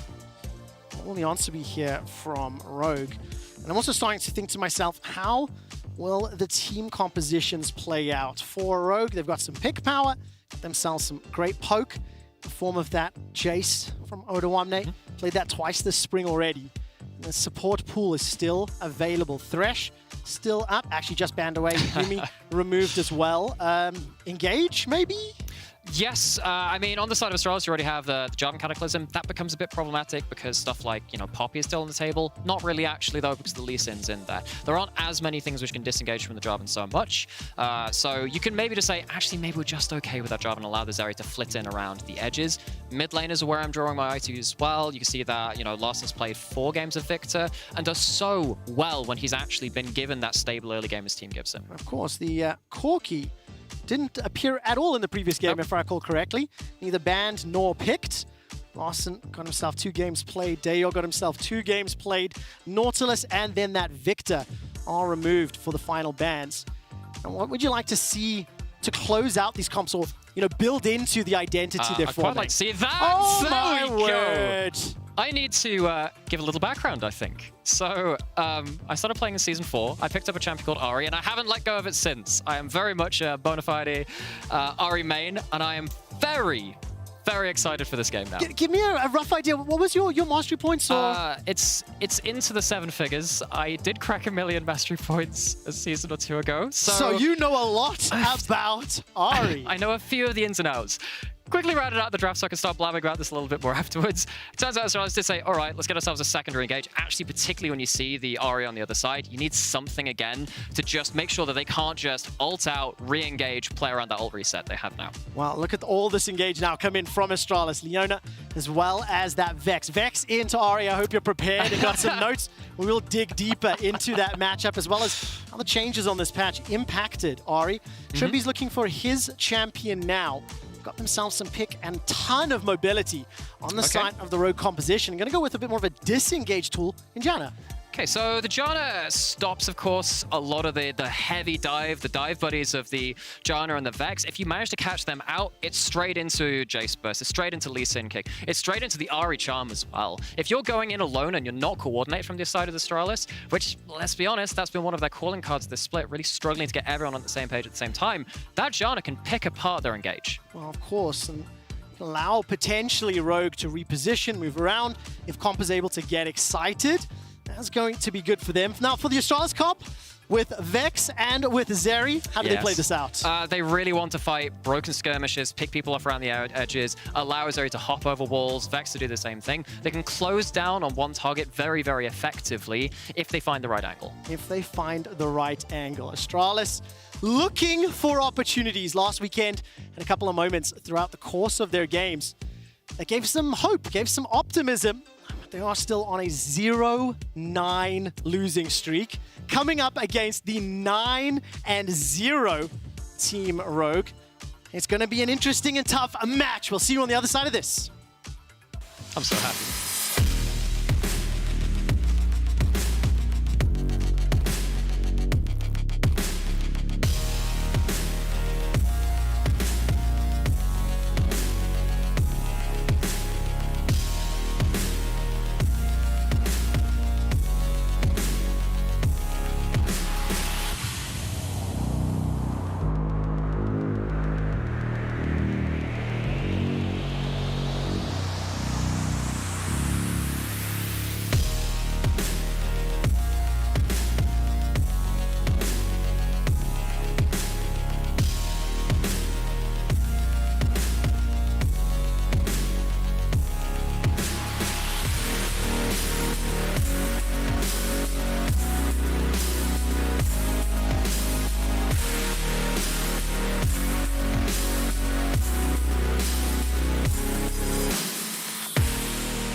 Welcome to Summoner's Rift as Astralis are taking on Rogue.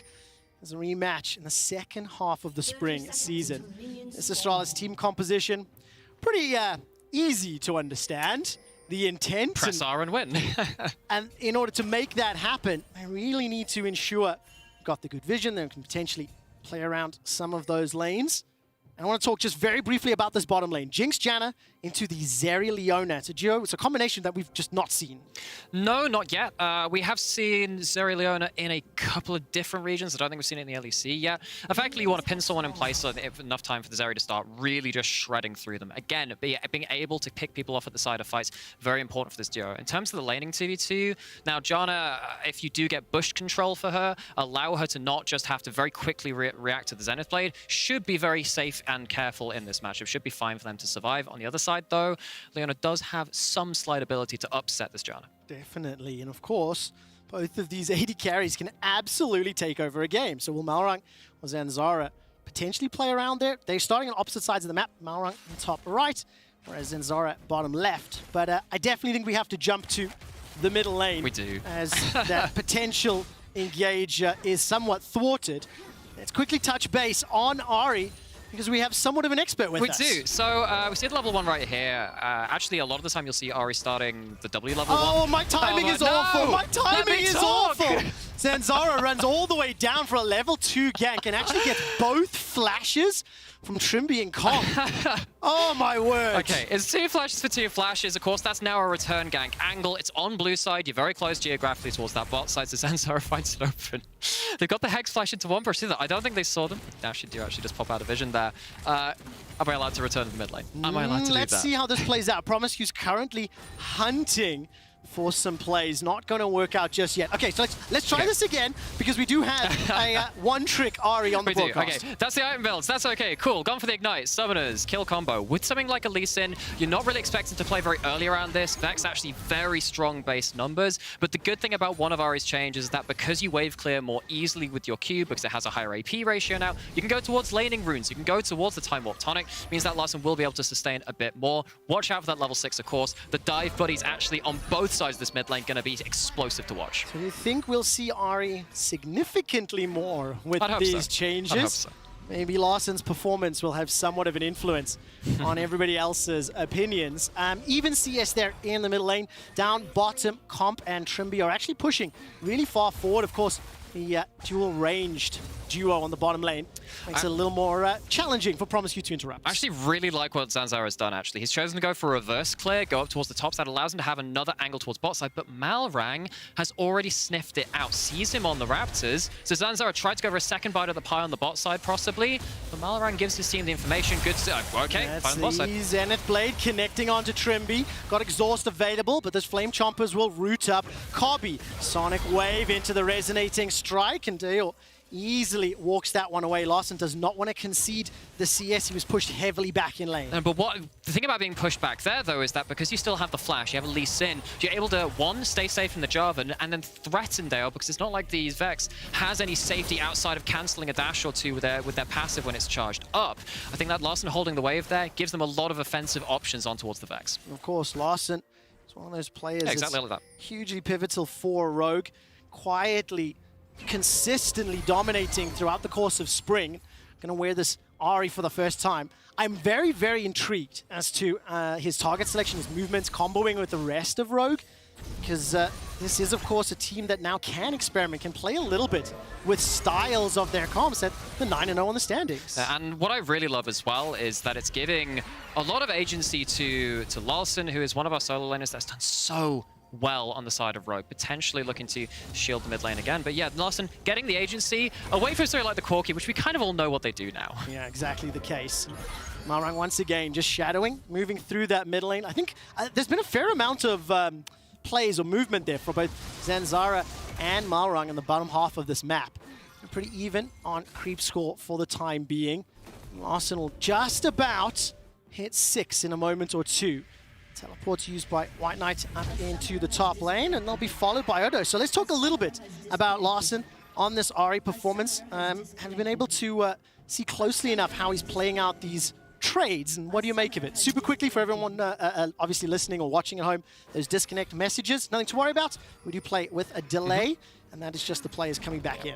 No, I've been liking what's happening between these two mid laners. Use the W, particularly in control mage matchups, to dodge out on their key damaging ability, and then try and turn around for a bigger play after that. Now when we hit the level 6 mark, actually both these champions can hundreds to each other. Of course, you got an Ignite on one side of this matchup, definitely unevens that for one side. I'm really interested in seeing actually how the support and jungle roams are kind of mind gaming this mid lane matchup to say, actually, this is a flippy matchup. Let's see who can turn up and turn the scales. That's exactly what Zanzara is doing here, helping Dayor push the wave in. Well, he's going to be able to hop and skip. No Cataclysm available to him. Lawson does just hit 6. He's got that Shadow Surge correction Spirit Rush available to him. Dayor's got the Shadow Surge, and I think hard CC for both of these mid laners, but it has just been toying, tempting, trying to force an error, and it hasn't worked out yet. But you know, kind of around the edges of this, though, we've got this kind of like supporting cast around the flippy matchup in terms of Malrang, Zanzara, Promiscu, all turning up at different points to just say, look, you're not free to go in now. If they go in, we can punish them. Malrang and Zanzara, again, doing that yet again. It's the Malrang daycare, just turns up and makes sure his lanes are safe. Malrang missed the Sonic Wave that time round, and Zanzara, for the most part, has been where his team sort of needs or wants him. That gank down into the bottom lane, now somewhat negated. Summoner spells available for both duos, and it's Rogue pushing into the jungle. Oh, Lawson's coming up as well. That's a great damage followed through. Dayor's chucked out the ultimate and picks up first blood. Turns his attention to Lawson. Spirit rushes and flashes to safety, but will not get away. Kobe on the Zeri picks up the kill. Oh, it's far too bold from Rogue. They go in, they try and secure vision, but you don't have the engage range at that point. You don't have vision around the corner. Zanzara, Dayor punished remarkably well, and now actually Rogue find themselves at a sizable early game deficit. I mean, that is so impressive here for Astralis out the gate. Of course, it's Rogue that initiated the invade. They were looking to make a play and got punished for it. And you can kind of understand, oh, we have mid lane roaming, we have bot lane pushed in, but against a champion like Vex, who can tag that ultimate from such a long, long away, becomes very, very dangerous. And of course, Zeri J enjoying the fray as well. Ability to cross that terrain, very important in pro play. Oh, so great to see here for Astralis. I mean, I'm going to quickly get some numbers up for you. When we look at Rogue during the course of the first half of Spring, their first tower, 77% first. Goal difference at 14, plus 1,600 on average. Time with a major lead, 48% of the gameplay. This is not the case right now at 8 minutes, as Dayor will find himself being jumped on by Trimby. He's forced to flash away. Now Rogue need to find a way to come back into this. It's not so significant, of course, but it's just a little bit surprising. I mean, just a quick reminder that Rogue also give up first blood in a third of their games too. It's more about the objectives around the kills at the very start of the game, where they tend to find their leads. Dayor once again had their wave in quite a difficult spot there, being pushed in. Promiscu comes in, and it's a potential for a dive under the mid turret. Remembers Solar Flare into the E, the Cataclysm, and Dayor gets his second. It is, of course, traded there onto Promiscu. Malrang's waiting for a potential of his own. Trimby's coming up from the river. Zanzara flashes out to safety. He stays alive and uses the flag and the drag. Not going to be enough there with the Super Mega Death Rocket. And it's yet another kill to Astralis. And honestly, the real heroes of this game is everyone coming towards the mid lane. You have a giant target on this matchup, and both teams are playing accordingly as to when they are turning up for it. Yes, there was a kill traded under that tower. The charm stopped up the Zenith Blade, meant that Promiscu had the dash, of course, stopped at that point, but you still lose a cannon of that turret. And this Vex now 2-0-1, becoming a serious threat. Very much the case, and it fits the bill for what Astralis want to do. Go forward, find targets, and kill them. 1,500 gold in the lead. Zanzara once again waiting in the wings here of this bottom lane. No Herald picked up, no Dragon picked up. A couple plates really across the game. And Trimby still no Monsoon, no ultimate to disengage and reset a fight. Not quite, and of course on the other side, if you're not resetting those fights, then Zeri is going to run amok. We kind of put that tag on the Astralis comp as something which loved to skirmish very, very effectively. Of course, Rogue aren't bad at that either. But this Zeri, having that level 7 before even the support has level 6, very important in these early game fights to secure those larger gold leads. Yeah, and of course, Promiscu with the help of Dayor has made it work multiple times. There is a top lane, it does exist. Farm alarms for now. No teleports for either player though, as once again, good buddy Zanzara moving down. Flash is available for both Comp and Trimby. And a Monsoon as well, but no push in just yet. It's looking for those opportunities. It's trying to get this Zeri or the Vex ahead once more. Yeah, it's opportunistic play is probably the word for it.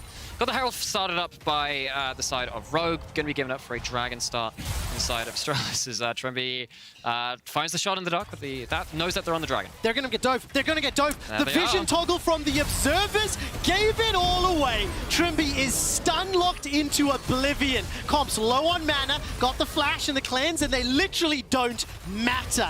More kills to Astralis on a fantastic dive. Okay, seriously good dive. I mean, you see the vision from that tornado, and I was like, oh, they're going to stop. Wait, no, they're definitely not. Numbers disadvantage, completely right, calling it out. And the Janna ult, you're right, wasn't even used. Instantly burst out with Trimby. On the other side, that tower, it's going to be saved by a teleport from the side of Day, or maybe a potential pick afterwards. Oh, the fear, the flee, the flash away. Odo's first taste of the rest of Astralis results in him running for his life. But these top lane trades, this top lane matchup, pretty much as you would expect. It's first taste of the game, and it's a little bit better from the side of Rogue. I mean, talks about Astralis' improvements, looking once again to hammer home the advantage. Larson gets jumped on, Spirit rushes away with the first charge, lands the charm, that's a Spirit Rush for a second, two-man knockup from the Howling Gale. Malrung will kill Zanzara, and the Super Mega Death Rocket not going to be able to find its man. That looked like trouble for Larson. It looked like trouble, but again, you're going onto the Ahri with the ult this time. Has Merc Treads as well, not able to burst out the champion that easily. But again, I appreciate the fact that they are looking for these overextensions from Rogue, looking to get those opportunistic picks. That's been the name of the game. Name of the game, and it's won, and Astralis find themselves 5 kills to 2 up, 1,000 gold in the lead. And as long as they land these skill shots, the squishy members of Rogue do get instantly deleted. But the first Dragon looking like a target here. Actually for sort of both teams. Multiple members from Astralis down on the bottom, multiple members from Rogue. Oh, Malrang is spot on an award coming in. He's going to get ulted. He's going to get ulted, forced to flash for his life. And Malrang this time around hasn't had the same level of impact and kills against Astralis as last time. No, and one of the great strengths of Rogue has been their jungle tracking. It's been about getting Malrang aggressively early up in the face of the enemy team, but the warding has been there from Astralis. It has been there to make sure that they could punish this Lee Sin in the early game. Okay, the Rift Herald is summoned down bottom. Trimby waiting to use that Lantern for safety. And the rest of the Rogue members starting to peel backwards. No teleport for Oda Wamne, but White Knight has his available. This Dragon seemingly what both teams are sniffing around, but the vision's not super great. The waves aren't in an ideal situation. Look at the pink wards either side of mid. Makes it so hard to push up. We saw what happened the last time. Larson doesn't have the ult this time. Might have to blow the flash. Looking to be the case. Larson backs away for now. Waiting just a few more seconds before he gains access to that Spirit Rush.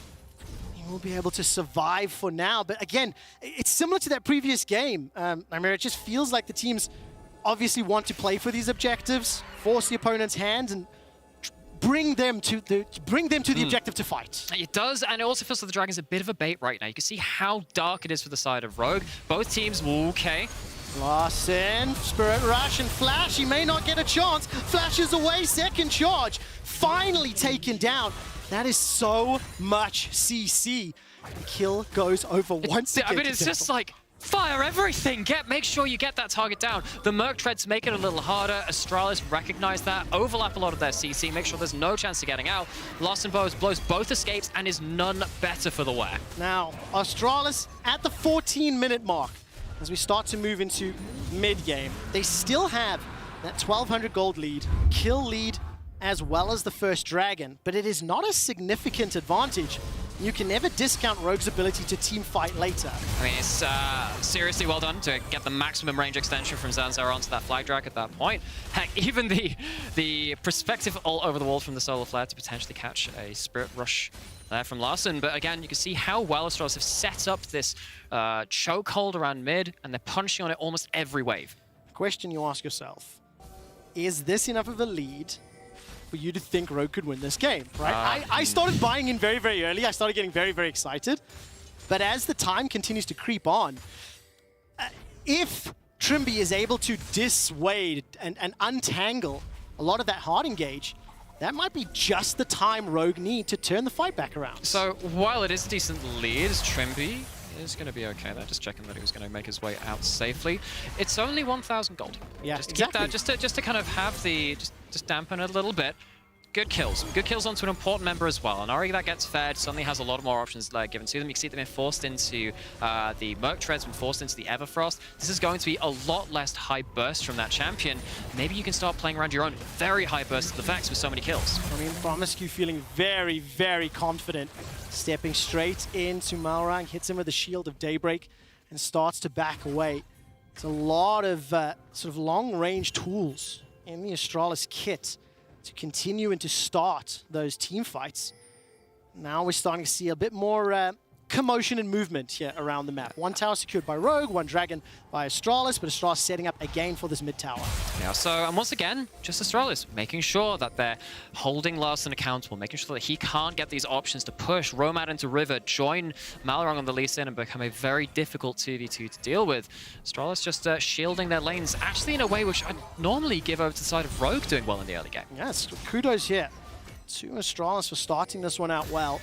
And we're now getting into this more challenging phase of the game where that advantage can only be pressed by correctly setting up your lanes. Kobby's going to step forward using that burst fire, and Comp runs low. Flash available to him, and will be able to move his way towards Trimby. Promiscu gets locked into place. All of a sudden, Larssen's coming in from behind as the tower's taken down. Do Astralis fancy the fight? No, and Rogue back away. They concede the objective. Again, they don't over-engage. They don't over-commit to this, and I think that's perfectly fine for them. They don't want to give up too many resources so that they can't return to this very commanding style of play that they've had so far. Of course, on the other side, that is you were talking about the first turret for Rogue going down. That's for top lane turret going down. We've hardly panned over top lane this entire game, but if we do have Odo Amne showing up as he does right now, potential with that gold he's got in pocket to turn these fights. Now, Comp's not there, nor is Kobby. Comp's only going to finish his recall shortly, and Rogue setting themselves up. Do they fancy the steal? Doesn't look like it just yet. Trimby will throw it down a Howling Gale. All that'll do is just help out Astralis. So they managed to pick up the Rift Herald. They're in position with larger numbers.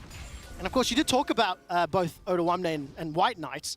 And I think for Odo on this Jace, it's going to be pivotal, because if you're able to poke down, get some chip damage onto the Astralis members, it makes it so much more risky for them to throw everything in for those engages. It's also just a helping hand to the dive as well. You know, you do have the Graves ult on one side, which should be achieving both the same things. It's actually quite interesting to see both these comps say, yeah, a lot of them do similar things. Of course, one side's got more disengagement, so Janna compared to Leona, but look at everything else besides that. Lots of similar abilities on the map, and right now in the early game, Astralis have had the better end of it. Yeah, they have, but it's not enough of a lead, in my opinion. Rogue will pick up the second tower of the game. We're a minute away from the Infernal Drake. And now I really, really want to see how Rogue play this passage of the game, because Astralis had, let's say, 6, 7, 8 minutes where theoretically could have pushed into Rogue's jungle, try to create opportunities, and they weren't really able to do so.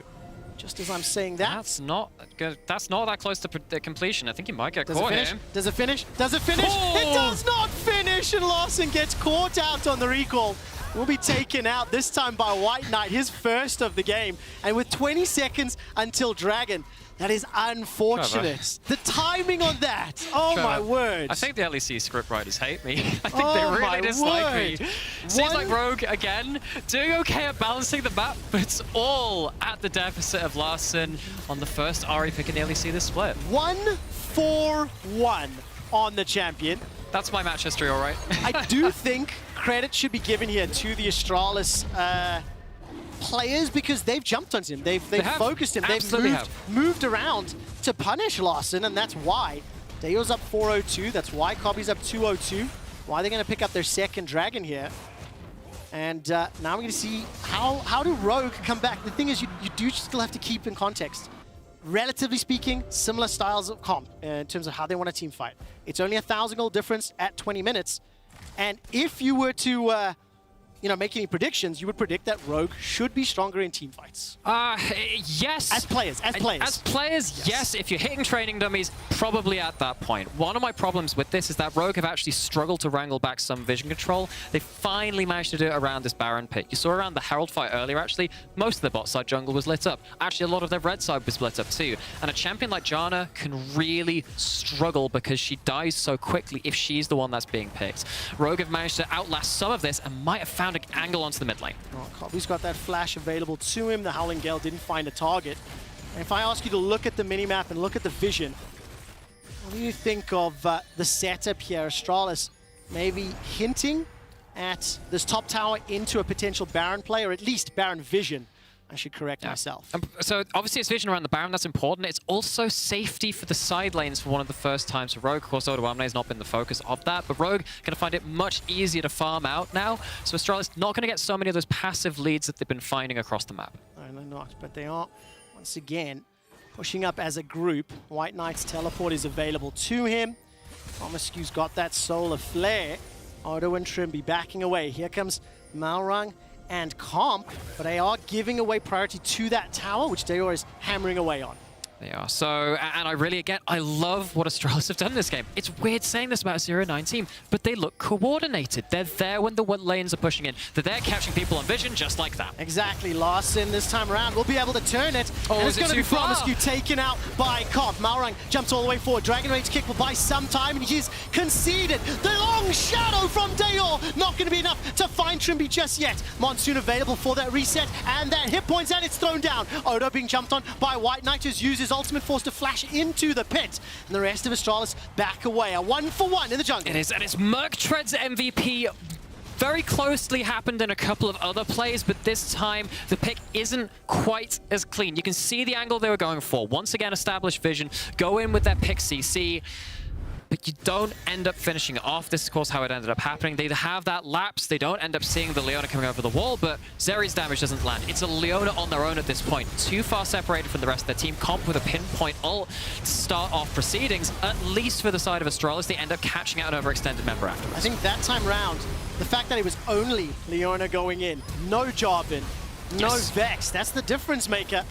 Rogue were able to thwart it and at least get themselves one back, but the damage is ridiculous. Yes. So, and throw back a little bit to what we said in the draft actually in regards to that, because this Janna showed value there. It meant that the Vex couldn't get all of that follow-up damage. No, it's not the Leona, but Leona went in alone, was isolated at that point, and you can see how Rogue are planning to play out future team fights. yes, that's exactly what they're hoping for. If they are able to use that mobility, both on the dashes as well as to get excited. I do think it is easy to understand what's happening here.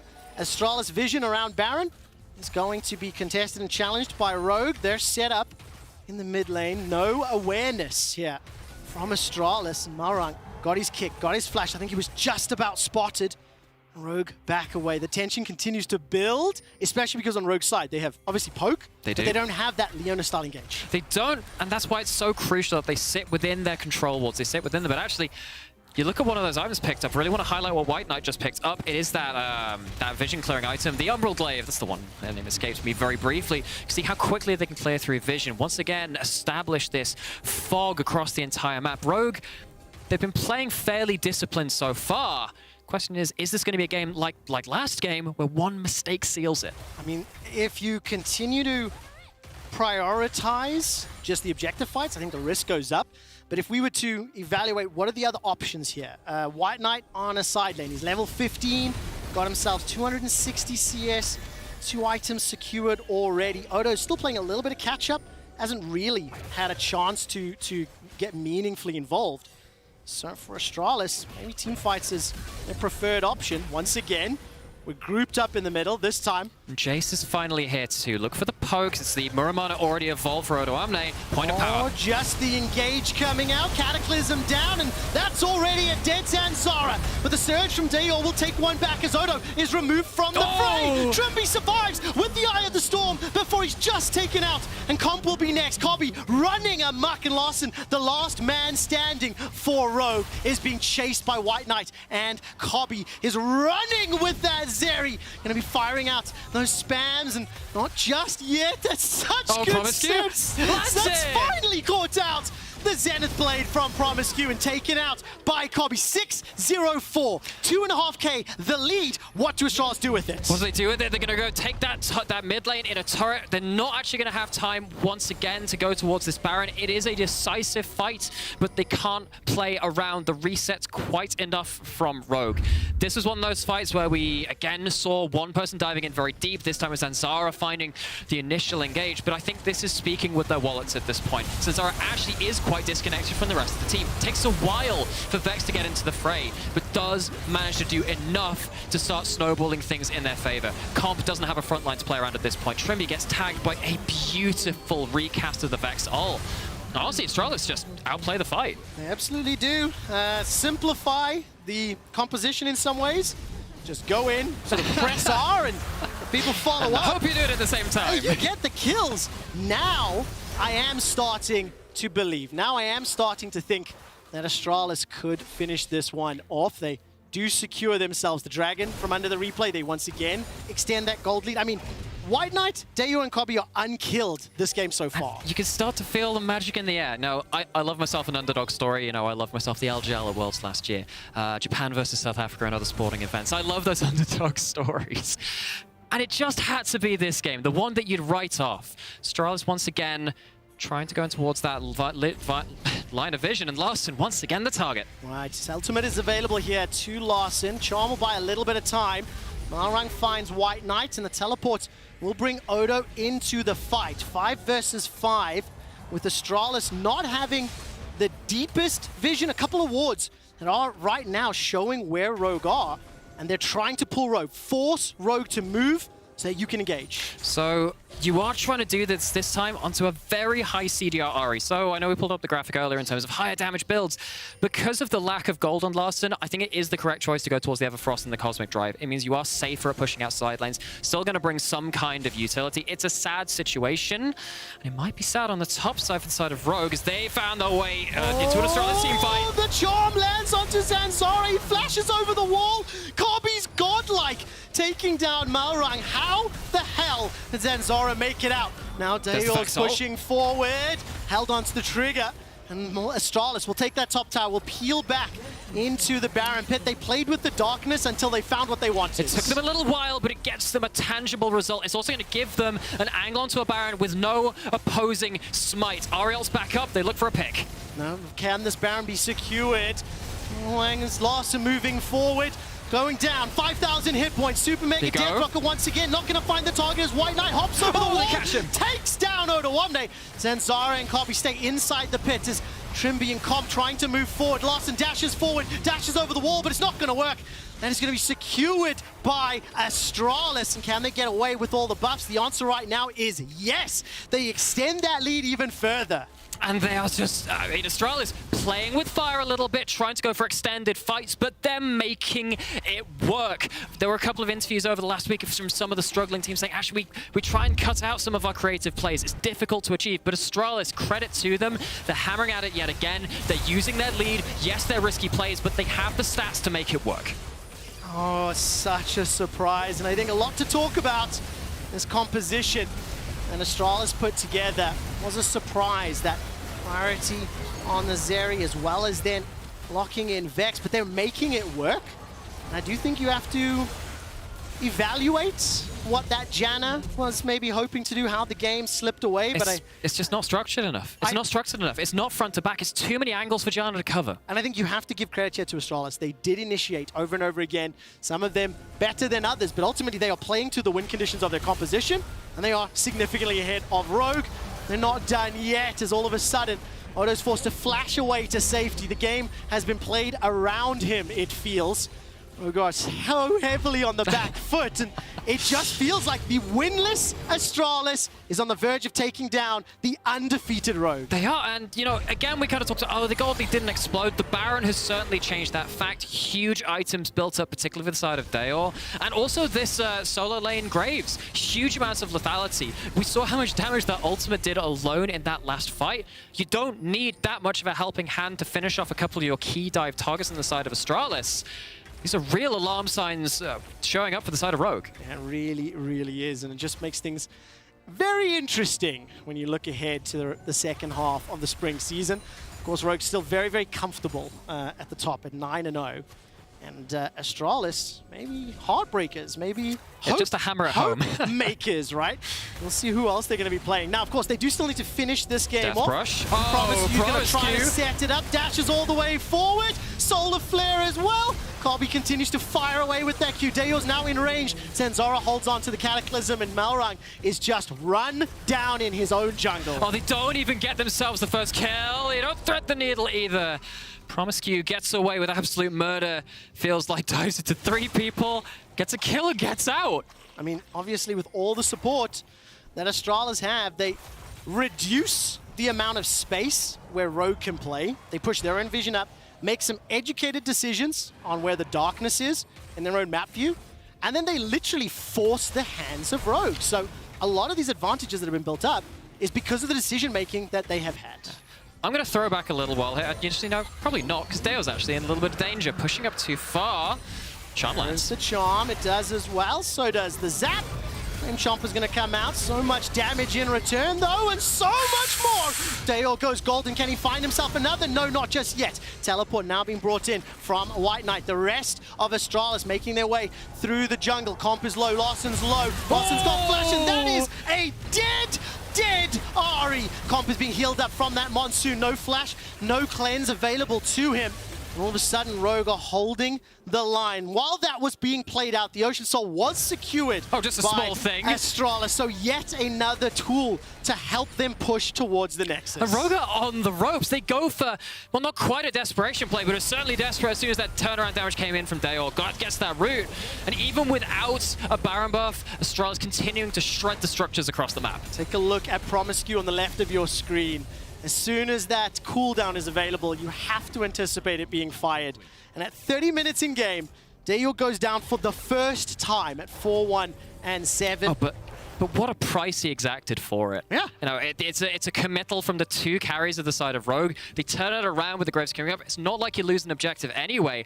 Astralis, again, for so long, we've seen them not be coordinated, not be at the same place at the right time. Reading from different books, let alone different pages, this game is a breath of fresh air. It really, really is.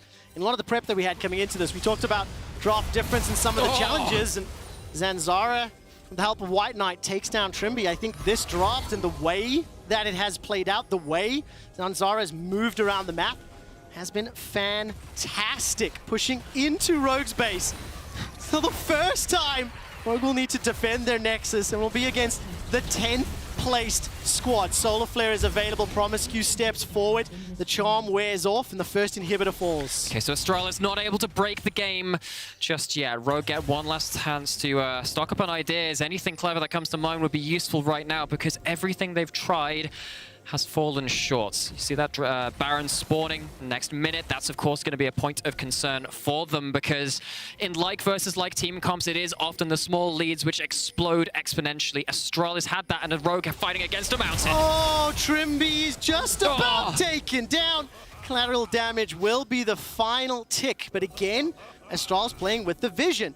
They push their ward line as deep as possible, waiting for someone to try and challenge it. And now in a 4v5 without that fight resetting ability of Monsoon, they're going to be able to push down this top tower. Does get taken out. Malrang's looking for something onto Zanzara. He gets away for now, but not before the shot block takes him out. Larson is caught out, taken down by the mid laner Dayo. Now Malrang's burning underneath the fountains. It's a double for Dayo. The inhibitor's taken out. 4 versus 2. Astralis are pushing onto the Nexus. Comp does not have any summons available as Odo trying to find those shock blasts. The second Nexus tower will fall. Here comes Trimby. He's going to be able to help out for the fight. White Knight's going low. That's some damage onto Trimby. Comp gets excited. Not going to be able to just yet. Finally takes down Kobe.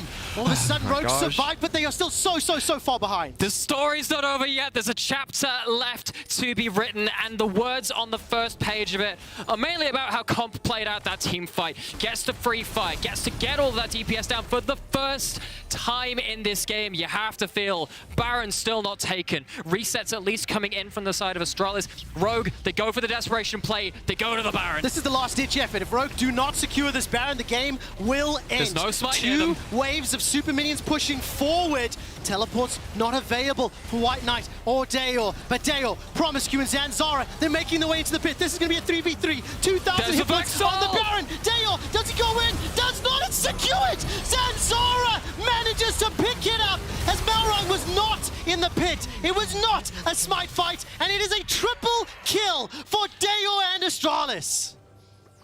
That was A very desperate play under desperate circumstances. Larson behind his own lines, going for a charm. I just don't feel like it'll do anything. Not yet. Look at the mini-map, though. All of a sudden, Zanzara Graves is and on the White Knight, Nexus. they're on the Nexus. The winless will be winless no longer. Rogue Larson and Malrang trying to take out Dale, but they simply can't do it. He's keeping them busy. I think the Nexus is being focused down. It's being hit down. Astralis take down the undefeated Rogue. It could not be more perfect a situation. It could not be more unexpected. Would anyone have called it? I certainly didn't. What a game. Astralis earned that win. They were very proactive. They were in the faces of Rogue the entire time. I think questions will be asked about how the draft should work, how it could have gone differently. But I want to take nothing away from the fact that Zanzara and Promiscu were everywhere. They were making the initiatives. 100%. They were getting their team ahead. And the real stars of that show for me were, again, kind of like the supporting cast around mid lane, showing up every time there was a question of a play being made, stunting everything which Rogue wanted to start off with, and then normally rock-solid early game shattered into sand. Now, that mid lane Ahri, unfortunately, didn't work out. Yeah, I was going to say it was even more perfect. As you would have hoped. Of course, the nominees for Kia Player of the Game at LEC on Twitter, Zanzara, Deo, and Kobe. Unbelievable. 0-9, now 1-9. First team to dethrone Rogue. What a way for Astralis to grab their first win of the season as they take down the undefeated Rogue. I didn't know it was on there. To start their second round robin, we'll soon hear from Kobe. Welcome Stay back. tuned.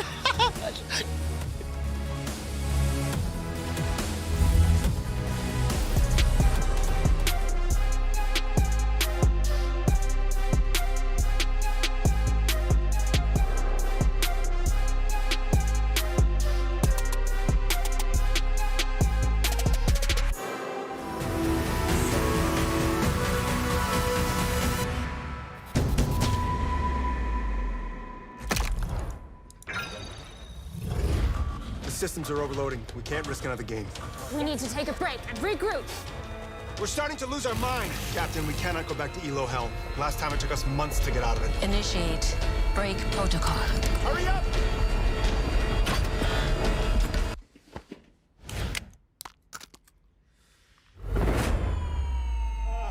Yes! Yes! I did it! We did it! We did it! Even the biggest champ needs a break.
Welcome back to the LEC as Australians take their first victory in year 2022. Kobe, thank you so much for joining me. Congratulations. What an exciting performance it was. How are you feeling right now? Hey, I'm feeling pretty happy, honestly. Didn't get to celebrate much with the team yet, but I think it was really good for everyone to just get a win. So, yeah, after a long loss streak, it definitely feels good to win a game. How are your teammates celebrating after this first victory? Well, I'm not sure. I got dragged away pretty fast. But as I said, everyone seemed happy, and especially Dior, since it's his first win in LEC actually. So I could definitely feel he was very happy, and he played really well too. And this was a victory against a previously undefeated Rogue. Was there any change to how Australia was approaching the game from compared to the previous week? Because there was a very solid performance. I don't think we changed too much. It's definitely easier to play right now when there's zero pressure on us. So everyone can play more loose, more chill. And I think that also, that really helps a lot, because normally if you go in against the number one team 9-0 and you're really stressed and everything, and put too much pressure on yourself, you're going to play worse. So yeah, we just took it like any other game. We have nothing more to lose really, so we just try our best every game. Some of the possible criticisms towards Australis in the previous weeks was that Australis is able to get a goal lead ahead pre-15 minutes, but isn't able to always translate it during mid-late game. Has there been any specific changes around shot goal, especially in this regards? For this game specifically, I think it was a very free win after how the game went, but we also remembered that we did throw a lot of games earlier, so we decided to play it really safe. Considering our lead, we could have probably ended faster. But no, that's obviously what we're working on, because we have flaws in different areas of our game, and realistically looking at it, there were at least 3 or 4 games this split that could easily have been ours, that we just gave away to the enemy, right? And if we didn't do that, it would be a very different situation, rather than having lost so many games. So yeah, that has for sure been a big focus point for us. Okay, and I hope to see Australis continue to improve throughout LEC. One final question. What is your future outlook for Australis? Is this more to come? Is this a beginning of a possible miracle run? Well, I have to say yes, right? I haven't really been in this position before with such a bad start. But yeah, of course, I have to believe in it. But as I said, it's just about all of us are just trying to do the best we can and take it game by game. We know that playoffs is probably not going to happen. Unless it's a very, very low % chance. But yeah, we do our best every game, and we just try to get the best of it and hopefully come back stronger in summer. So yeah, we just want to have a good showing for the rest of the split. We will certainly look forward to it, and we will keep eyes on Australis. Thank you, Kobe, and I'll toss it to Sharks for the post-match breakdown of this amazing match.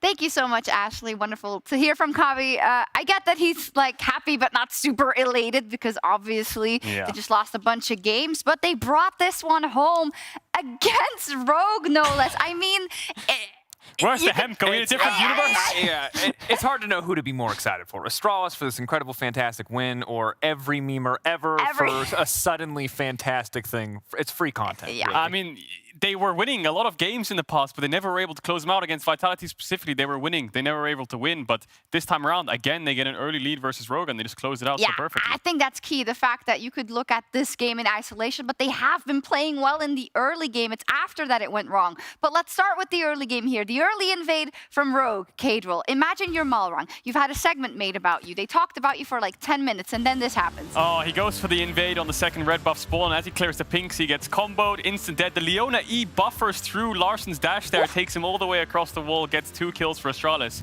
And what this does is it takes away the Ahri ultimate and it takes away the Ahri flash, which unlocks mid lane for Astralis. It's a very good point to just play through, because Vex into Ahri, good setup. Jarvan as well. Larsen here, ultimate's not up yet, no flash, easy kill again. And once you unlock mid lane, what Astralis did after this, around a minute or two later, they're starting to dive bot lane. And if you're playing Janna Jinx and you're getting Dove, the map really is falling apart with so many options for Astralis. And honestly, fantastic credit to Promise Q, especially on Leona, both in this game and the game against Vitality. I think he's he's really been showing up, and he's a player who's received an insane amount of criticism. So it's really good to see him have a stable performance across multiple games, even if against Vitality, they ultimately couldn't close it out. We're going to bring this up again, this graphic. If we just bring it up again, you can see their gold leads in their last 3 games, right, against Vitality. They're winning against Rogue in the early game. They're winning, but they're not able to close it out. Against SK, a big lead, but they weren't able to close it out. Misfits got a massive fight around the Baron, SK did, and then they were able to close out the game, so. Graphic broke. The game was so good, the graphic just straight up broke.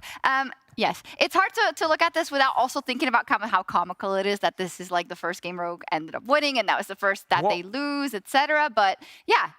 I've learned at least one thing that helps them be better, and it's not Shox and Ashley in the studio, although we will also bring that up from now until the end of time. But not having an Orianna in the enemy team is big, because that misstep, it was one Orianna Shockwave against SK, it was Perks' Orianna in the other game that made it so difficult for them to close, but Ari, who is not that immediately reliable control range with infinite wave clear, made it so much easier for Astralis, and they could afford to make 1 or 2 mistakes as long as they came in clutch, and in the end, they still did. So it's also hard to look at this from a Rogue perspective, because you don't want to go now, well, all those 9 wins they had, they mean nothing because of this, because that's absolutely not true. It does seem that, they took some risks because they have a big lead in the standings. They tried to go for this Ari. Yeah, and credits them for trying things, but I will say they do look a little bit vulnerable when, if you look at their last couple drafts where Larsen's playing Corki into Sona, he's playing Corki into these free lanes, scaling mages, getting so many resources against the TF, never really had a punishing lane phase. This game, the Vex counter pick into Ari worked great. The second, Larsen lost a lot of his kind of utility, and Astralis shut it down so fantastically. Yeah, maybe there's a segment in here, how to beat Rogue, how tomorrow, to beat Rogue. maybe with Kadril. Astralis could give us a good lesson already. Yeah, maybe we'll see. The Kia player of the game, Dejor, although Kabe said Dejor, so I'm not sure if we are pronouncing it correctly. In any case, really amazing. Your first game on the LEC stage, you absolutely outplayed Larsen, who's one of the best mids.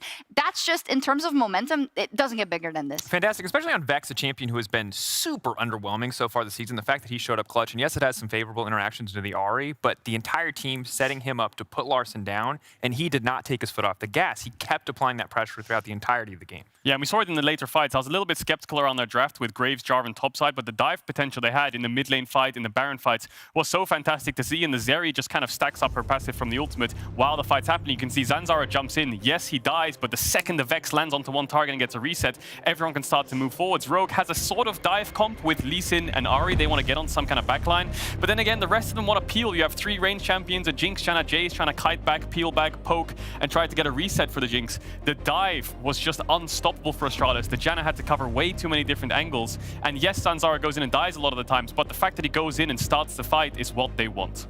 Absolutely, and I think the fact that he stole that Baron in a clutch moment is incredibly crucial. And again, not that Kabe and White Knight did not play fantastically this game, but at the end of the day, jungle, support, mid, we know these are to be the 3 most influential roles across the map, and these are the 3 players to me who stood out the most on Astralis in this game. If they keep playing with this much coordination, I'm optimistic about future games. More wins. I think they'll play a lot of upsets. I mean, they've got a lot of losses on the board already. Yes, they've taken down Rogue, but they've still got a lot of strong teams ahead of them. Playoffs, maybe a little bit out of the question, but still, Kobe just said they're working towards summer anyway. Yeah, I think 1 win at a time, but ultimately, I hope they feel great about this. I hope they can take this going forward, because it has been an insanely difficult split. And the fact that your first win is against Rogue, who were 9-0, we can't undersell that enough. It's really fantastic. Fantastic win out of Astralis. And our next game is XL versus Vitality, rather. And earlier this week, Perks joined us on Euphoria to talk about VIT's team atmosphere after the first half. Having this great team environment, obviously, like the memes coming into this, and actually not even just memes. Like we put it out there when we talked about it on the tier list. Was like, look, tons of strong personalities here. Maybe this goes to shit.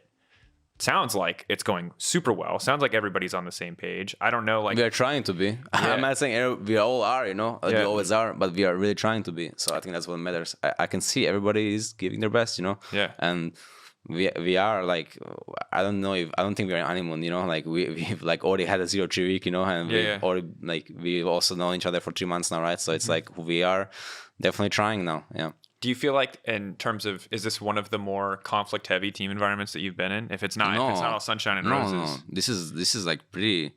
There is not much conflict. There is just like a little bit of like. Honestly, it's like one of the least conflict teams I had actually, which is weird. I mean, like saying like the strong personality or something, but it's like from back in the days, I had like kind of like doubts about Alfari as like a player. Sure. But after playing against him in NA this year, I mean, I feel like he's like became a much more, how do I say, team player in NA, or like stronger.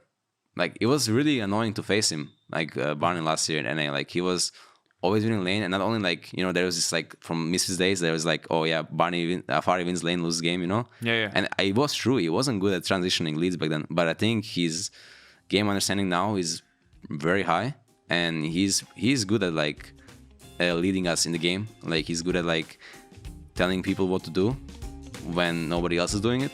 So I am very pleasant surprised with him as well. Yeah.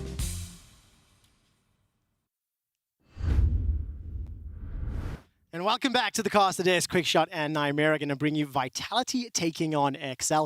It's great to hear Perks talking about the environment, talking about the way the individuals are approaching the game. And all that actually does is builds even more expectation and even more anticipation for one of the teams that was already considered a contender for the title. For sure. And after that first week, there were obviously a lot of questions. It's great to say that they can see that they can kind of go through those turbulent patches and come out the other side firing all guns. We'll have to find out today whether or not XL can surprise once again. For those that may have forgotten, last weekend took down Fnatic, and today, for another former teammate in the face of Perks for Mickey to set his sights on. Let's talk a little bit about the draft. We're about to get ready for picks and bans. What sort of priorities or what lanes do you think are going to be the most important? Okay, so for me, I think it is going towards that mid lane is where my eye is first drawn. Super quickly, just to interrupt you, those first bans is a graphical error, and it will fix itself soon. XL banned Diana, Vitality banned Lee Sin.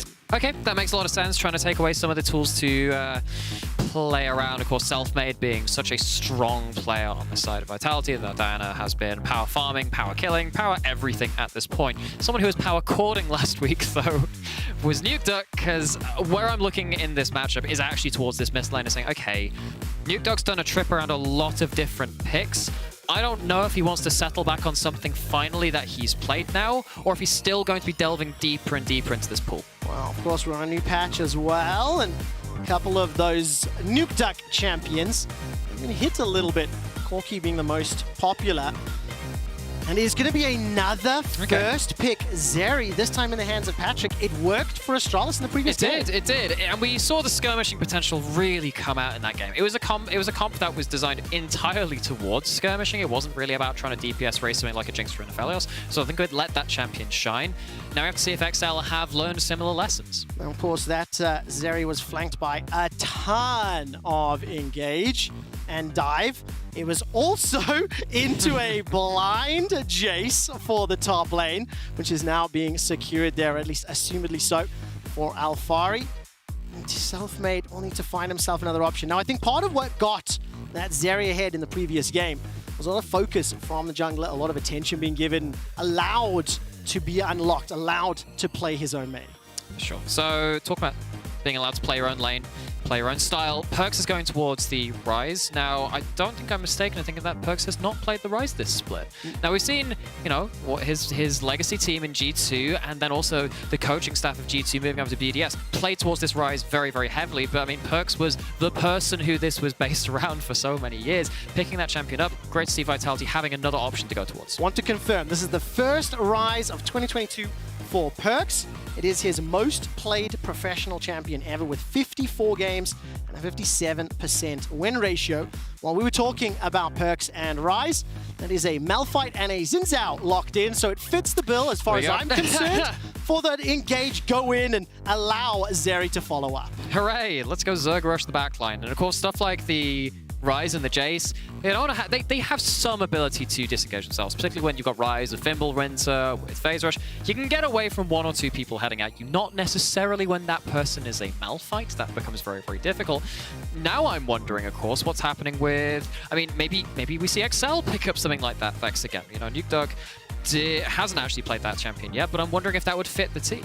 I mean, there was, in fact, one Vex game. It was obviously a loss for NukeDuck, and he's experimented with a couple of different mid lane picks. I do want to call out, I think the Trundle, the Pillar of Ice, is really smart in terms of watching how those team fights played out in the previous game as you continue to get chased down mid lane, you continue to get chased around the objectives. It is such a disruptive ability. And what it also does is make Jace's life a lot easier. Pillar slow into that accelerated shock blast gets very, very high percentage of hitting after that point. And Trundle, outside of that, great matchup into the Jin Zhao. You pop the ult on them, you run into them, you can fight them early. Lots of different ways to deal with the Jin Zhao. I love Trundle into that pick. Okay, now let's talk about these bottom laners. What is the support that will be paired with Zeri in the bottom lane? Rakan's banned away, Yuumi, Karma, Thresh as well.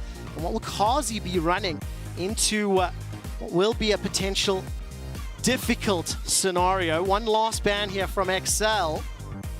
And what would you like to pair up here? Do you go more disengage, more safety on the side of Vitality? On the side of Vitality, I think your options are fairly open right now. I think you need something which can start the fight off for you. I'm looking towards Leona particularly, or something like that. I think that's probably an easy lock-in. On the other side for XL, I'm more interested about what they're going to lock in as their support, because they already have that go button. Now, of course, most of your big speed-ups are now gone, as courtesy of the second-round bans from Vitality. So like Zillion support, actually not awful if it's a weaker lane locked in by Vitality, however. I mean, I know Kadril is very high up on the Zillion right now, and Kazi's going to lock in the Vayne. Okay, all right. So now my initial question is, all right, Vayne is really good in these dueling situations, something that Zeri wants to be doing more of, a lot of these strong skirmishes. I wonder if you flex the Zeri away from the Vayne at this point and say, I ain't dealing with that. Maybe you put it into a solo lane. Into the Ryze or the... I mean, the Malphite's already in. I reckon you put it in there. And I mean, XL on the same page. It's going to be the case. It's going to be the case. Okay, so Aphelios is now locked in, and we're going to assume that Nuke Duck will be running that Zeri in the mid lane into Perks. Gotta assume, because when you lock in a Vayne like that, when there's still some flex potential, I mean, Vayne is not a stellar 2v2 champion.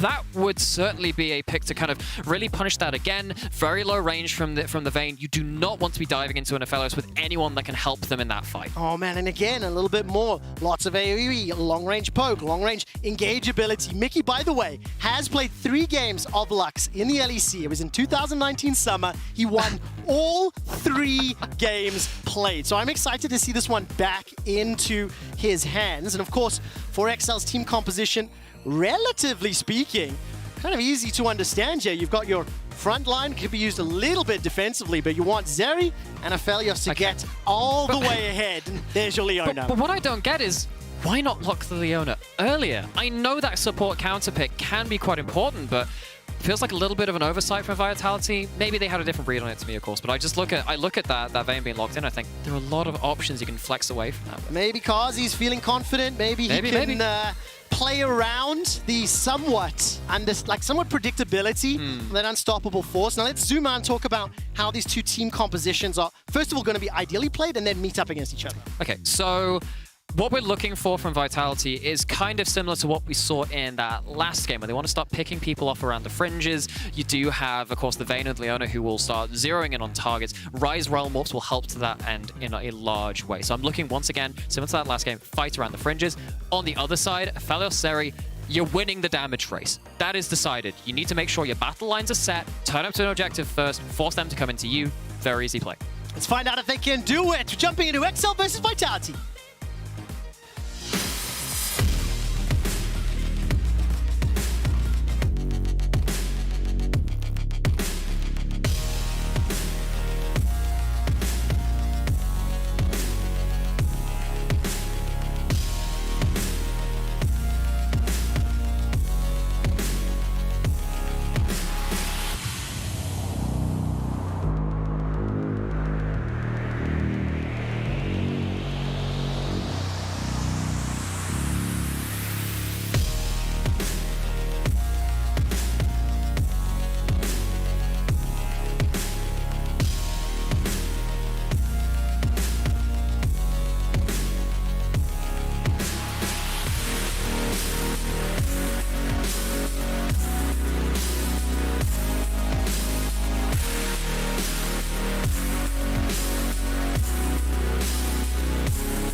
Welcome back to Summoner's Rift as Vitality are already on the move. Got themselves 5 players stacked up, pushing towards the bottom lane. Lebrov is going to go on a little bit of a mission. Patrick could be in trouble here. Oh, it's the tri-brush. Don't stand in the tri-brush. Well, Patrick's going to run for now. Zenith Blade catches him, holding on to that cleanse. The flash is now used. Flashes forward from multiple Vitality members. First blood picked up by Kazi. Okay. Try not to stand in that tri-brush at level 1. You can stand outside of it. You get better vision of people rounding that corner. That's a very easy level 1 to pull off. Vitality abuse it though, and now you've got a kill on your Vayne. This bot lane looking not so certain for Excel. Well, very difficult start now for Patrick on that Aphelios. Kazi, on the other hand, got himself 2 long swords to rejoin the lane. Vitality, well played. I mean, kudos, you know, making an educated guess and committing to it. I think it was 1, 2, 3 flashes in the end, or 2 flashes, and it worked out. And I was going to talk about cleanses because team comp identity and stuff like that, but actually after this flash was deployed, you can see Selfmade's got Hex Flash. Now, because you've unlocked this so early into the game, that opens up potential for really strange Hex Flash over the wall jungle paths. Just keep an eye out for that. Ooh, that is definitely juicy, and Selfmade going to be very, very comfortable trying. He's doing it. He's going to Hex Flash over the wall. Okay, where is he going now? Holding on to that level 2 point. If we look at the mini-map, the wave is somewhat this pushed is so unfair. towards Patrick and Mickey. No flash available for Patrick. If he goes further forward, problems could arise. Lebrov, flash forward, Pillar of Ice, Zenith Blade, and Patrick is dead to the bees. A second kill secured for Kazi. I hate how cruelly unpredictable that is. I hate it so much, but I mean, Selfmade turning up to play. It is going to lead to a red from Marcoon. This is going to be the Trundle very far behind, but losing this much XP early, this many waves early, and giving 2 kills over to your lane opponent, that is rough. And not only just your lane opponent, but on a Vayne, a champion that has the ability to completely take over. It's pretty ironic that we prepared some of these numbers. We were wanting to look at Patrick versus Look at Kazi. what could have been. And look at the kill participation, damage per minute, etc. Kazi, statistically speaking, relatively low. It feels like today, every time I bring up a graphic, action will take place. Alfari pushing forward, gets caught out by the 3-pronged strike, and Marcoon will get the first hit for Excel. Okay, so that's going to be just that follow-on effect of the very quick decision-making from Marcoon to end up on top side, but the Hex Flash has been charged again. Is indeed! Every lane's being ganked. Nukeduck got caught out. He's still got that flash available to him. Rune Prison locks him in place below 100. That time flashed away finally. Okay, so every lane felt the brunt of these early plays. Vitality coming out, swinging in bot and mid. And now Selfmade going to once again use that that rune to really, really high value. I really appreciate the creativity coming out of Vitality's jungler. And now Excel, who I thought had a very intriguing way about how they approached the draft, particularly those picks 4 and 5, have to play against an early game deficit. Gigantic at this point. 900 gold. Of course, Kazi hasn't been able to spend that money to turn it into combat effectiveness. And on the first back here for Nukeduck, he's actually going to pick up the Cull. So no way is he going to do it again. Play that one out tonight. I wonder if that's a bold choice, because look at the setup from Vitality. Nukeduck gets caught in place, and despite the fact Perks doesn't land the Q, it's yet another kill to Vitality. Okay, so your player of the game is now actually just Selfmade at this point. He's found so many ways into this early game, so destructive on the Trundle. This is, make no mistake, the strongest part of their game. They do rule the level 1 to 3 mark, and bot lane is using those levels at the same time. They are indeed. The focus from Vitality is Mickey, but Patrick is wailing onto Kazi, finally turning the damage back around, and Lebrov will not be able to pick up the kill just yet. Focusing the support means they don't block the damage, and that's another for Excel. Okay, so with some return fire in the bot lane, gold still obviously on the side of Kazi's favor, but Patrick very importantly picking up that kill. Alfari, some reason down here as well, pushing the salt into the wound. Look at the top lane. That's because Perks managed to go all the way top to catch the wave. That Finn was pushing in. In actual fact, Perks is now moving to challenge Finn, putting some harass down, and all of a sudden, Kazi now finds himself in the mid lane. So we need to keep looking at the minimap, trying to evaluate where Vitality are moving their resources. And Nukeduck will avoid the wall for now and manages to escape. But that was very nearly a condemned stun. Okay, not quite there on the geometry from Kazi. Very close. Pixels off. And Nukeduck uses that that dash to get over the next piece of terrain, and you can see exactly what Vitality have identified about this composition. Very quickly unlocking everyone from their lanes. Lane swaps galore. Bot lane is currently in mid. It's allowing Labrov to get across the map. Selfmade's already doing that by himself. Vitality, this is poetry in motion. Yeah, it really is. It's built them up a 700 gold lead. In fact, they've conceded a couple of kills, and that XL are farming relatively okay. Small advantages for Vitality's mid and bottom lane. The thing that'll be interesting to watch is whether or not XL, once they gain access to their ultimates, can actually set up some skirmishes. With so much movement around the map, Vitality cannot afford to be out of position.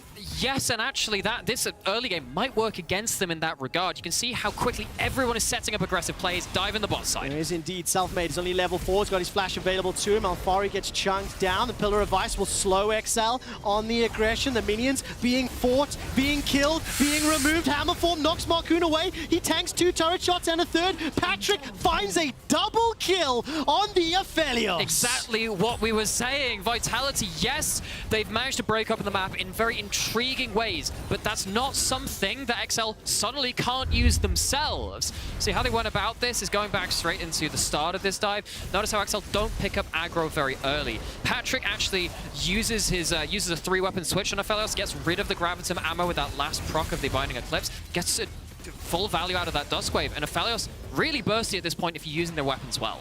It's such great play from Marcoon, tanking the turret shots, like the communication and the understanding of how that dive needed to play out worked perfectly, and just like that, XL now have a very minor gold lead, and the bot laners, the AD carries, are both looking strong. No, and this is such an interesting game because both of these teams are now being put on the hot seat saying, okay, this has just happened at top lane, what are you doing on the other side of the map? Again, it's the pop quiz. You just got to make sure you're dancing, and it takes 2 to tango. Another invade actually from Marcoon, using the Xin Zhao's early gold to make sure they're getting up in the face of the enemy jungler. Yeah, pushing in, trying to find more opportunities. No flash yet for Nukeduck.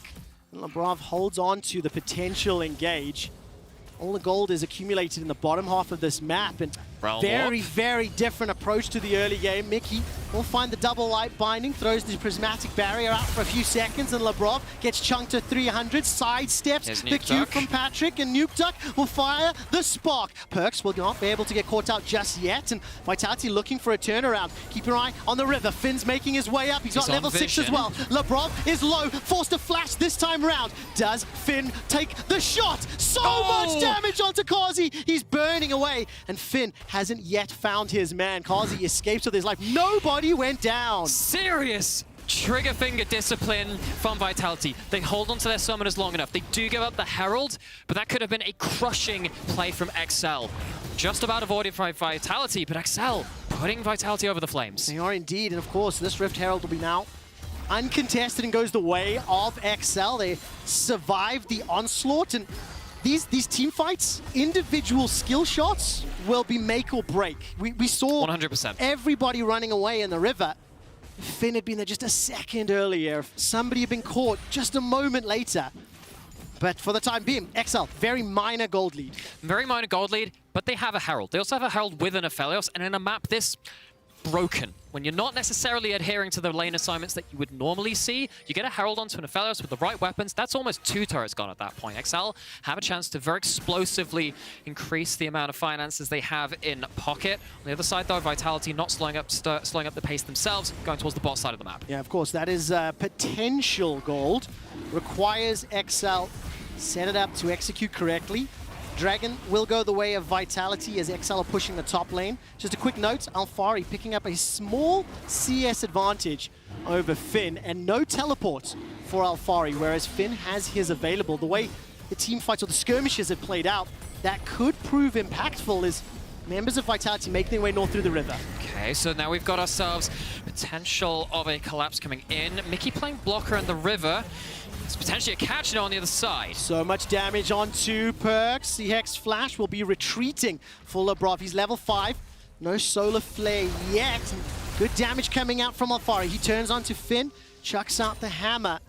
Now all of a sudden, it is Vitality that will need to bounce it back. as they are under some pressure in the mid lane. Under some pressure in the mid lane, but Alfari's putting down the pressure himself. Has the new Hex Drinker, of course, was buffed on this patch. More AD, more of Malmortius, a much better item in general. Alfari actually a threat of really crushing through this Malphite in the side lane. Yeah, of course, Malphite's value is really just going to be to allow Nukeduck and Patrick to find their shots. Selfmade steps forward once again. Perkz lands the Q, but no W. Well, that was rude. Yeah, there's no support from the rest of XL, so Nukeduck just steps away, and XL are going to be happy with this. Every time Vitality take a swing and miss, it is allowing the carries of XL to build up their itemization and just look for a fight that they want on their terms. Yeah, serious congrats to XL for rolling with the punches and throwing a few of their own. They have another option to do that down here. Yes, we mentioned that Hex Drinker already. Lebrov's on site. Potential pick still to happen. And Alfari and Lebrov going to get jumped on. That's going to be another kill here as Lebrov is secured by Marcoon. The tower plates continue to be hammered down on, and the game is now turned around. The approach of see hero, kill hero from Vitality has been absorbed by XL, and they are now managing to poke holes in Vitality's lane assignments. XL very plainly ask, want to see me dive bot? Want to see me do it again? Pulls it off in exactly the same place. Different people involved. Kazi able at least to trade something topside, but getting aggressed on by Finn. All right, Finn's going to use that unstoppable No force. Kazi is going to be in so much trouble. He's used the condemn already, down to 100, and Finn with the solo kill. He waited for the E to be on cooldown and said, good luck, bro. Kazi gets dropped. Once again, we are established in the mid lane. Lebrov still no ultimate available to him.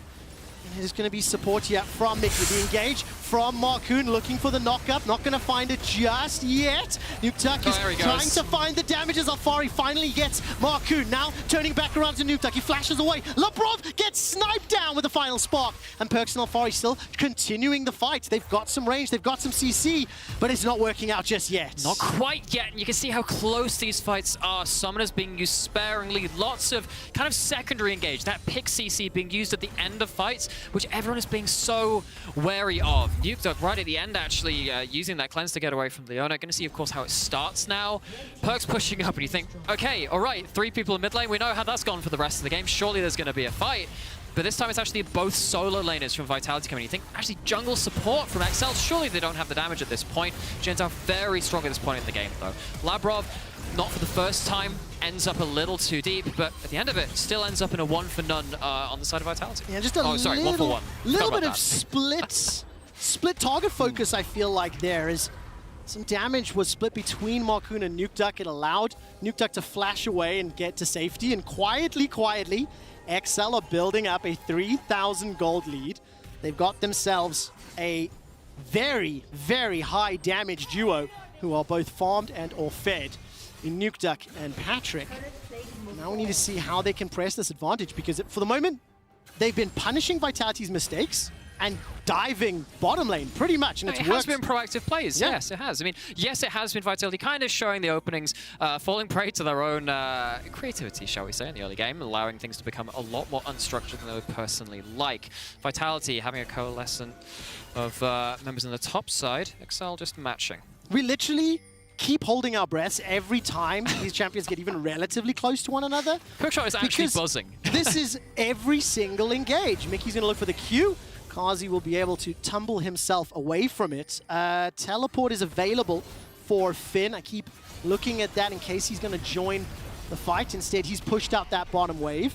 And with 25 seconds until the Dragon, you have to feel that XL want to push these waves out, potentially set up for a fight around that objective. We're only 15 minutes into this game. It feels so tense already. You can feel like everyone is ready to pull the trigger on everything. Of course, we have mid lane priority coming in from the side of XL. Look for the weapons which Aphelios has. It's going to be very important to track those. Severum currently going to be very important for trying to deal with these lower range threats from Vitality. Alfari being pushed a little bit away from his jungle as the 4-man stack of XL push in.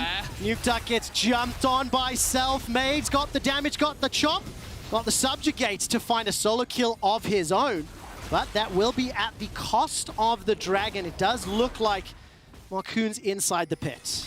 There's okay now in the mid lane. See again a bit of a counterpunch from the side of Excel. They don't have anything like Herald and inventory to go towards it. Patrick also not going to be engaged on by LeBron. I think he's been bitten too many times this early game so far, but Vitality managed to open up this top side, get an elongated lane. That works for their Vayne. That works for their Jace. That works for their Ryze too.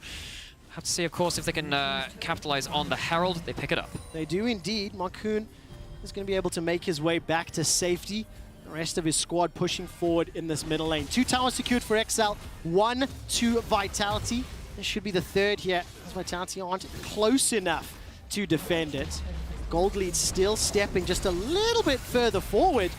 And what an interesting start to the second round, Robin. I think Picks and Bans, first of all, is already so much. It's sure something. To discuss and to ideate. Secondarily, the style of gameplay, I think I loved Selfmade and Vitality's approach to the early kills with that Hex Flash, the creativity.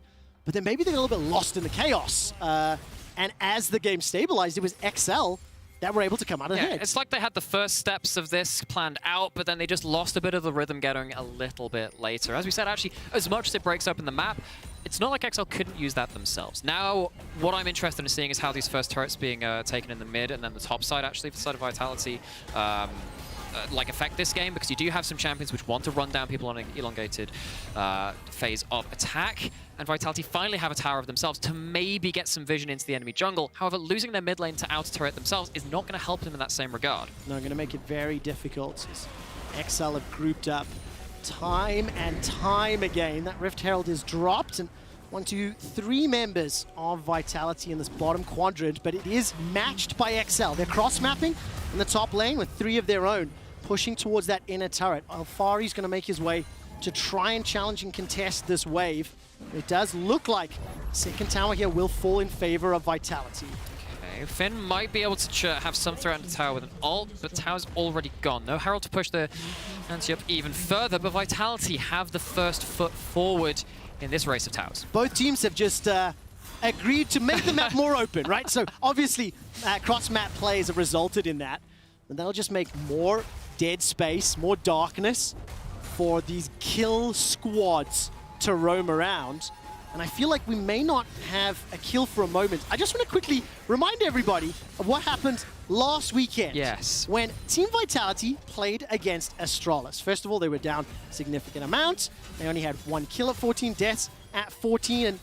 And with the context of Astralis' game today, it makes it a little bit different in meaning. I was about to say, like, wow, they had that. They won with that deficit against the best team in the league. The title of the... Okay, well, not quite, but they have the unofficial little glory bout at this point. Mickey hanging over the wall in the mid lane. But the thing is, you hit the 2 points that I wanted to follow up on. Number one, they won the game from a significant deficit. And secondly, with Astralis just picking up a win today, maybe we need to look at them a little differently. So for Vitality, we know they have the ability to come back, but they cannot afford to keep conceding towers or objectives or kills, and maybe they want to challenge here, turn their attention onto Finn. If they group up, that ultimate will get fired, and keep your eyes Nuktak making his way to the team. Yes, but then actually Nuka looks like he's just clearing out for now. We don't have a Baron just yet, we don't have a Dragon just yet. We have ourselves some time to reset, and I guess going back to actually kind of doubling down on both of these performances, right? The game we saw before and the game now, it feels like the question that has been posed to the LEC in general over the last year or two has been about cohesion. It's not actually been necessarily about star power. You can't do without it, that's one for sure, but 5 players on the same page has always outweighed, at least for the last few seasons, a few shining stars. And XL, credit to him in this game, seems to be pulling out that kind of edge of the bargain again. Yeah, that approach, at least, I think, for the 4 members on the bottom of the map. The only reason I say that, Finn has been relatively left alone on a side lane. Level 12 for the moment. Got himself 1.5 items, and Alfari's still relatively quietly farming up and towards completing his second. So I want to see how Finn gets introduced to these team fights. His perks will throw down the Realm Warp and Unstoppable Force and the Flash. Finn's going to find himself in the face of a Freljordian it's Trundle. not even enough. Here goes the Subjugate. Perks is throwing out the damage, and everything was thrown down, but can XL find something back? Patrick, Mickey, Nukta not going to be able to chase further, so Vitality find a cheeky kill, and once again, us closing this gold. This is probably a good moment to say, that's not a tank Malphite. He's got an Everfrost, did not have any ability to last longer in that fight and get his teammates to him in time. Okay, Finn has the teleport, doesn't have the flash or the ult anymore, though. Vitality, that gives them a lot of options to go towards the more dangerous skirmishes. They don't have to worry about the unstoppable force flying over a wall. Not just yet. Baron is up, Dragon is up, mid outer as well, but if you look at the minimap, none of the waves are truly set up. Selfmade forced to flash away. The final spark, as well as the Moonlight Vigil from downtown. Patrick picks up his 4th. Now he's going to back away. Do XL really fancy a Baron here, Namira? I mean, they threw out the Mega Infernum bomb. It landed true. Selfmade down, no smite. Seems like it's an easy sitting Baron. Okay, that's 4 members inside the pit. Nuke Duck making his way, and there's Perks with a potential flank. No Realm Warp available to him. Labrov does have that Solar Flare, and Mickey trying to zone away. Baron down to 9,000 is not the fastest. Flash over the wall for Marcoon, trying to find the knockup as Labrov managed to flash away to safety. Fires out that Solar Flare as Alfari is being chopped off by Nuke Duck. Finn looks to finish Vitality. 1, 2, now 3 kills coming up shortly. That's yet another for Nuke Duck, and finally taken down by Marcoon on Xin Zhao. 3 more in the bank, and they go back to Baron. Marcoon, tip of the spear at the start of it, tip of the spear to kill off the Vayne at the end, and Vitality, they know that they can't let the Baron go for free, but they wait long enough that it's on XL's turn. Finn comes in with the ultimate, finishes off the fight. It is going to be an objective trade, but I feel like this has to be in the favor of XL. No doubt about it. Gold lead in their favor. Baron empowered minions. The second dragon secured here for Vitality. The thing is, the time it takes to play these team fights out, there is the possibility that Vitality could turn. They do have a lot of damage on their hands, but the trigger's pulled first by XL. Yeah, and this is what we've got to know from Marcoon. And he's adapted so well to the LEC stage. We mentioned the fact that he's actually fairly new to this level of play, and he looks like he's so at home against this team of such well-regarded players. He makes maybe the game-ending play. And can they close this one out? It's still so close. 22 minutes in, 17 kills, 3,500 gold lead, maybe 4,000-ish. But we haven't seen the fullest commitment to side waves unless it's pure crossman, right? Every single time Finn tries to move a wave forward, Alfari's there to catch it and shove it back, play that little ping-pong game. When Vitality use the Herald and commit down bottom, well, XL willing to match. So now you have to have Vitality respond to the map now for maybe the first time. They're not the one, again, leading this dance. XL have been pushing the ante up further and further, and now XL, they time their waves, they force a response in mid, they have the waves stacked on bot. It's a free turret for them. Yeah, I really like it. Deep vision inside Vitality's jungle, grouping up the potential engage tools. Mickey going fishing with those Qs. Now, of course, XL do need to avoid any of those accelerated shock blasts that can come from Alfari's Jace. They're not going to stick around further than that. I actually hadn't noticed myself that Finn was not with the team just yet. Gone back to farm up, and now once again, XL going to look, push a wave, look for an objective. The only thing really is going to be standing this mid in a turret. He's with them with spirit. He's cheering them on, and he's now actually joined them physically too. Has the ultimate, has no flash. Hex flash away from Lavrov. That's definitely the direction to be going. Watch out for those Trundle pillars again. That can add some degree of uncertainty to these fights. And Nuke Duck's not with the team. As soon as he shows, which I think he is, allows Vitality at least a moment in a numbers advantage. XL will get the tower, they'll back away, and now push this next wave in. Vitality are hungry for a fight. You can sense it. They're stepping forward onto the stairwell. Realm Warp is available, and Finn is now flanking around. Patrick takes a chunk from the AoE of Perks. Tower's getting hammered around on. Perks gets jumped out. Marcoon not going to be able to find any further damage, and Perks escapes. This will allow the inhibitor turret to be the focus. It's okay. So now, with Perks back, but with the teleport, there is a chance of a flank TP. They're going to go for it.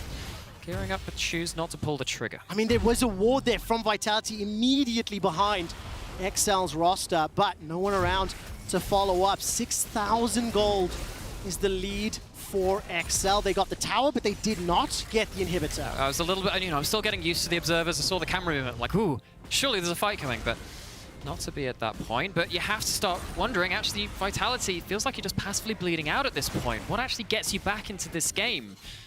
Where's your agency gone? Well, Leona, followed up by Realm Warp, I think, is going to be the... I don't want to say Hail Mary, because I don't think it's that far yet, but it is a significant advantage in the hands of XL. I'm going to look themselves into Perkz. Realm Warp starts to get channeled and interrupted. Finn gets his second of the game, shuts down Perkz. What is there to play for? Not a huge amount right now. And I love how Nukeduck just uses everything that Zeri is known for in the side lanes too. We actually haven't had a great chance to see that because Vitality have been the ones pulling in, really throwing the punches out in those side lanes. XL, though, very quickly shut down that ideology from Vitality. Very, very quickly. Perkz was only briefly across that center line. He got taken out. And as we mentioned, because of the fact that there wasn't a super close timer to any one of these big objectives, still a minute from Dragon, 2 from Baron, I had assumed a little extra vision would be placed, and it seems like a couple of XL wards around Vitality's red buff. It is a Christmas tree. It is completely lit up. And it obviously tells you that they do not want to concede that Baron, or that might be the next item to play for. I mean, if you put yourself in XL's shoes, how do they get to the Nexus? How do they close this game out? So I think the main thing is just avoiding Vitality using that Realm Warp in particular for closing off isolated members. I think with the Leona too, that becomes very dangerous, and that's the lose condition. I think there are more win conditions than lose conditions for XL because of the size of their lead. It's just trying to avoid Vitality's bread and butter of what they need to do in this late game. They can take any objective they want, they just need to make sure that they're in position to respond to the Vitality's counterpunch. So all those wards are going to be so crucial. Vitality, by the way, have pushed out that northern quadrant, and they've grouped up towards the top lane. Perkz very nearly level 16. Teleport is up. Realm Warp will be there soon. And then notice a second Dragon now falling. Only 2 apiece. Nowhere near Soul. Doesn't feel like it's going to be in win condition for a little while. Instead, we may have a good old-fashioned Baron dance. Yay! I love those. We get to ruminate on life, the universe, and League of Legends. As Kazi has built up Blade the Ruined King, that's probably an important thing to mention while we're waxing lyrical. Course Blade was buffed this patch, we didn't see the pre-show. We went over quite a lot, actually, of the items that were changed in some way. Black Cleaver, much stronger now, more AD compared to that, towards that HP. And in particular, that Blade, going back towards, I think it's the 12 to 10% on melee to ranged percent HP damage. Actually quite good for cutting through a lot of this front line on the side of Kazi. On the assumption he has enough time to do so. If he's not dead, yeah. Because his counterpart, Patrick, has already got the Lord Dominic's Regards completed. By the way, Perkz very clearly pushing this bottom lane. For any old school fans, this is a little bit of a Jizuke cosplay. And he also played that Rise as a giga split push threat, especially when he on Team Vitality were behind in gold. It ends up costing Perkz his life once again. Vitality starting to get surrounded. Multiple members of XL moving their way to this middle lane. 35-second death timer. This is going to give XL all the time they want to set up vision. Okay, but it is 35 seconds, but you also have that teleport. You also have that Realm Warp. You still got most of your arsenal ready and available for the side of Perkz. Question is Marcoon once again going to find his way into the fight? Audacious charges forward. Self-Made's Pillar of Ice will buy some time. Finn is still pushing that bottom lane, but Vitality showing the proper respect. They need 12 more seconds for Perkz. Okay, but that's also Trundle ult gone. Very well played from Marcoon to go in, bait that out for actually honestly very little. Now they can reset. Try it again. They haven't lost too much of their HP bars, but Vitality have lost a key fighting tool. They have indeed. The mid and top for XL starting to group. Perkz is back on the Rift. Teleport is available to him. And for XL, they are now once again in the driving seat. They are pushing Vitality into their base over and over and over. Okay. Perkz is very clearly the target. Jumped on, dashed over, and Nukeduck is looking to find the final hits of damage. Perkz is running for his life. No flash up, and Nukeduck gets yet another get in their head and punish Perkz. Now Marcoon jumps forward, forced to flash away, in fact, as Alfari and the rest of Vitality chase. Loverock goes all the way in with that Zenith Blade. Costs him his life, but manages to pick up Marcoon. A here comes Nuke. lights Afari out. is going to die! All of a sudden, Selfmade's the last man standing. Patrick with the chakrams rips Vitality apart. Stays alive a couple seconds longer as Selfmade is able to find that killing blow. 4 members of Vitality are down. 3 members of XL are down in a crazy engage in the mid lane. And XL finally pulled things apart. There's a Malphite heading towards the Nexus, but actually pulling off with Selfmade dying. Still don't think it's going to mean the game, but XL find themselves a crucial fight. I mean, at the end of the day, that was a 4v4 in the middle lane. And Selfmade will be able to escape for now. Inhibitor was taken down in the bottom lane, and we are just having non-stop brawls. That is what seems like is defining our day of games. It absolutely is. And of course, this starts off with Perkz getting caught again. I know we mentioned, you know, the elusive Jizuke, but the thing about a player like Jizuke is that he would also coin flip so heavily in their favorite points and come out with the most crazy of plays to win his team those fights. Perkz hasn't really found an angle into the game where he's had the room to use that Ryze short-range brawling potential. He's always been the one that's been hyper-focused down. Vitality really struggling to enable their mid lane on the map. Oh, and that means they are continually on the back foot, continually playing defensive. There are some significant CS advantages for Vitality, of course, because they've spent so much time catching those waves. Mickey catch out LeBron. There's the accelerated Teleport shock as well. blast going forward, and Mickey gets taken out. Perkz teleports into the Baron pit. Finn uses the unstoppable force. Now 4 versus 5.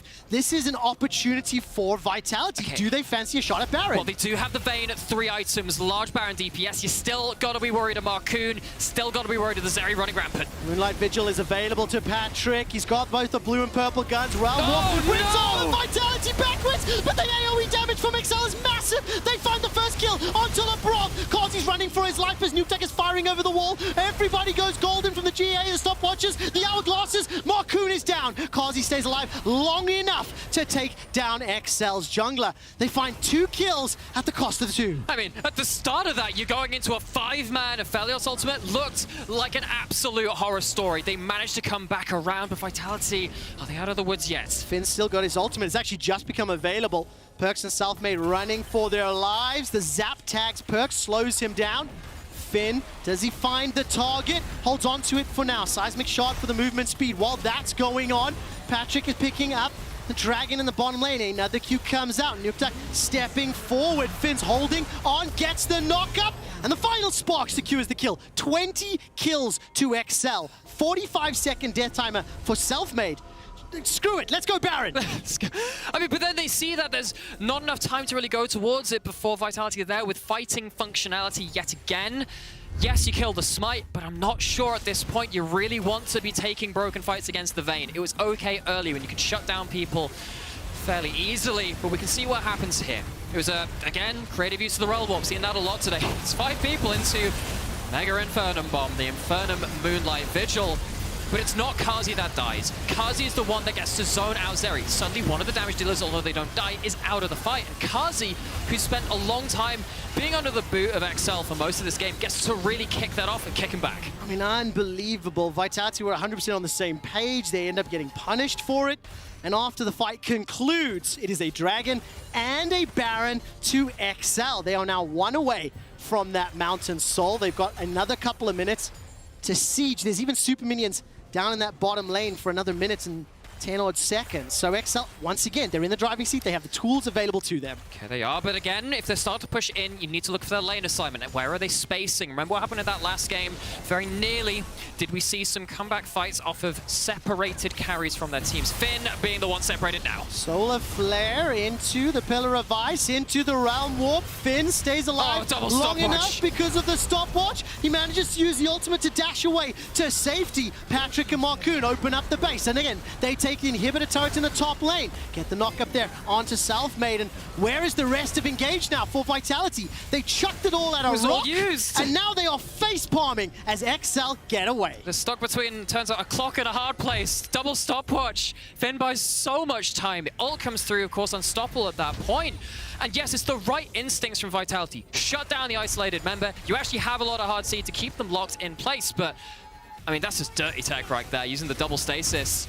XL get away from that free. Yes, they do. I mean, cost a couple of ultis and summoners, but XL playing on multiple lanes with those Baron-empowered minions. Perkz forced to catch the supers in the bottom lane as Finn is once again locked up by that pillar of ice. Nukeduck is firing away onto Labrov as his cannon-empowered Baron minions are chunking down the inhib. Mickey goes pretty low, but he's forced to back away.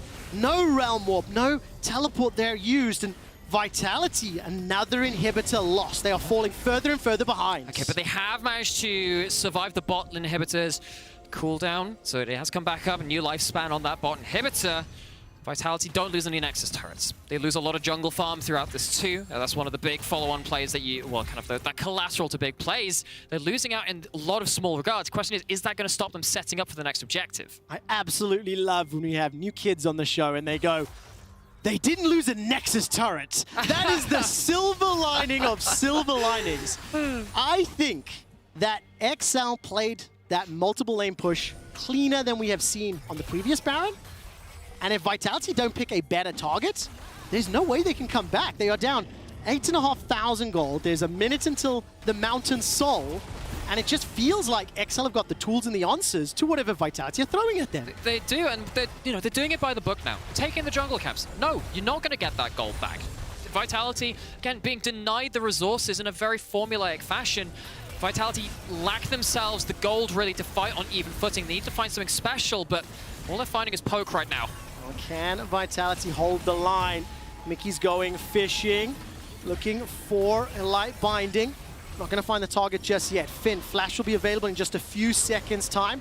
Selfmade throws out the pillar. There is still a ward behind Vitality members. I'm unsure if it'll be able to be teleported to. No, now of course XL. Correct, pushing forward. Thank you, observers, for highlighting that one for me. Alfari's trying to find the accelerated shock blast. He gets some damage onto Mickey. Selfmade again, stepping forward. It is just a game of chicken. Who will blink first? Who will fire the first shot? And XL go forward. They jump onto Perkz, who had flash available to him. It's Patrick that gets the kill credit, and Selfmade throws down the subjugate, but he's being melted by the Zeri Aphelios combo. The inhibitor will now be the target, and 4 members of Vitality pushed back into their base. Another inhibitor will fall.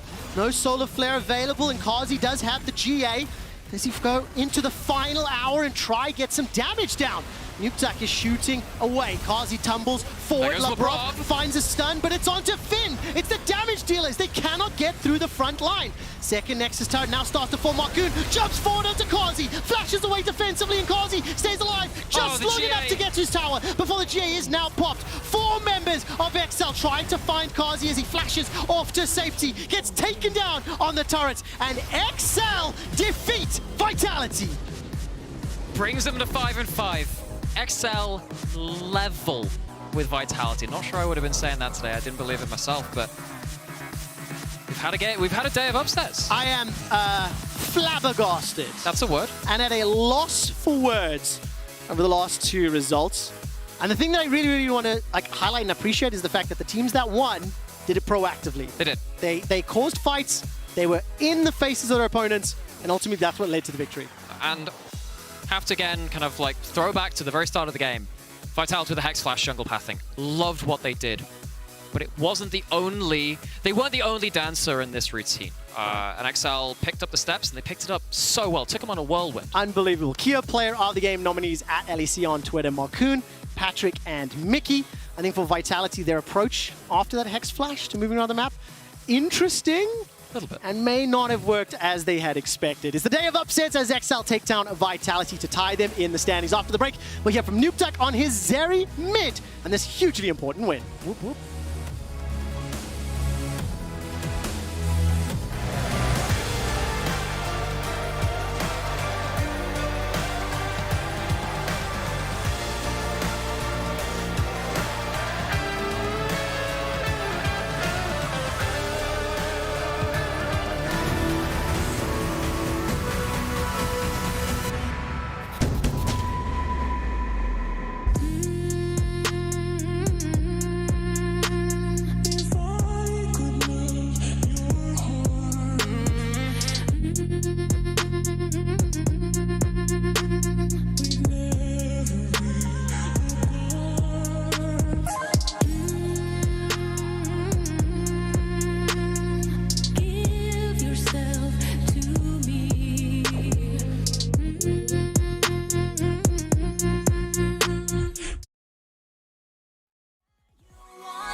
They say it started like a wildfire. It's kind of funny that you had me written off dead. Now we coming for the empire. So now you love me, but you ain't seen nothing yet. Go tell and watch me, keep your eyes on me. I caught you sleeping before, and now I'm in your head. You can close it, the doors are open. Nah, you ain't seen nothing yet. They say it's starting like a wildfire. I feel it spreading in a new wave right now. Chains are getting built an empire. If you're ready, we can spark it up. We can spark this right now. I hear the roar of the wildfire. It makes me wanna aim higher. We have to take control. I'm always chasing the path I'm facing, ignites the fire. Time to take what's yours. Stand and watch us, keep your eyes on us. Always leaving our mark, living in your head. Can't contain us, there's no escaping. Nah, you ain't seen nothing yet. They say it's starting like a wildfire. I feel it spreading in a new wave right now. Chains are getting built an empire. If you're ready, we can spark it up. We can spark this right now. We're just getting started. Fire in the blood, but we're still cold-hearted. Eyes on the prize. Do what we gotta do to secure our rise. Like pioneers with no fear. Never back down, this our frontier. Ash on the path, don't get too near. Blazing a trail, never adhere. Yeah, the road we chose is only built for the pros. And we can walk through the highs and the lows. Lunges and throws, got the crown, never letting it go. Royalty, you ain't getting the throne. Leaders of a new empire. Clawed our way up from the muck and the mire. Nothing will take from us all these desires. We're at the summit, we're still going higher. We are the crucible, we are the fire. Like a wildfire.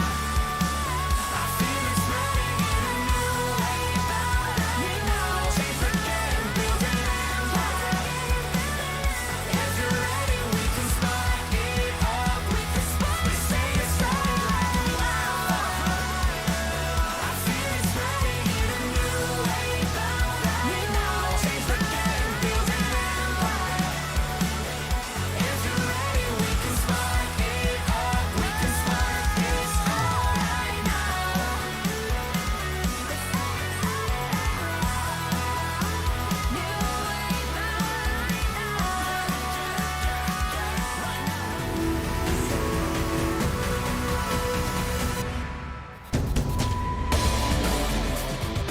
Welcome back to the LEC as XL takes this victory against Team Vitality. I am joined by Nukduck, who has played mid lane Zeri today. So Nukduck, I do need to ask about the Zeri. Did you practice this flex pick, or is it something that you were already preparing for? Yeah, we did obviously practice Zeri, and they tried to counter her with Vayne bot lane, so we just just take Zeri mid. I think she can work in like all the roles because she's very, very strong. Earlier today, we also saw Astralis play Zeri as an AD carry quite successfully. Where would you tier Zeri as a champion overall in this meta? Is she stronger than what most people and the audience are thinking right now? What do you think? Yeah, I think Zeri is the best champion. I think she's the strongest. I think she should usually always be first picked, and I think most of the time if you pick Zeri, then the whole game usually is like try to draft to make sure that the Zeri don't get to play the game. So for me, it's the best champion, yeah. Because Nukduck, you're well known for your understanding of a variety of champions within League of Legends. I just want to ask, what are some cons and pros of Zeri as a champion? Because she's such a new champion, right? Yeah. So I would say her con is that her early game is pretty weak. She doesn't deal a lot of damage early on, and she doesn't really have CC. So I think her early game is her biggest weakness, and then later on, she is a little bit like a Vayne in teamfight where she needs to, damage during her ult to like really be effective, because without ult she don't like do much. Thankfully, it's like a low cooldown. So I think that's just the thing. Like you need to like with ult, you need to like make it count. And you had a great performance on Zeri today. And another player who had a great performance is Mickey X, who does take the Kia Player of the Game. Actually, second time in a row for XL. It's been a few weeks since you've been playing with Mickey. How has he been integrating with the team and contributing, especially when it comes to shot goals and leaderships? I think Mickey is really good. So I think that the main thing is that he's very, very good, and he can play all the champions really well, and he understands always, what needs to be done.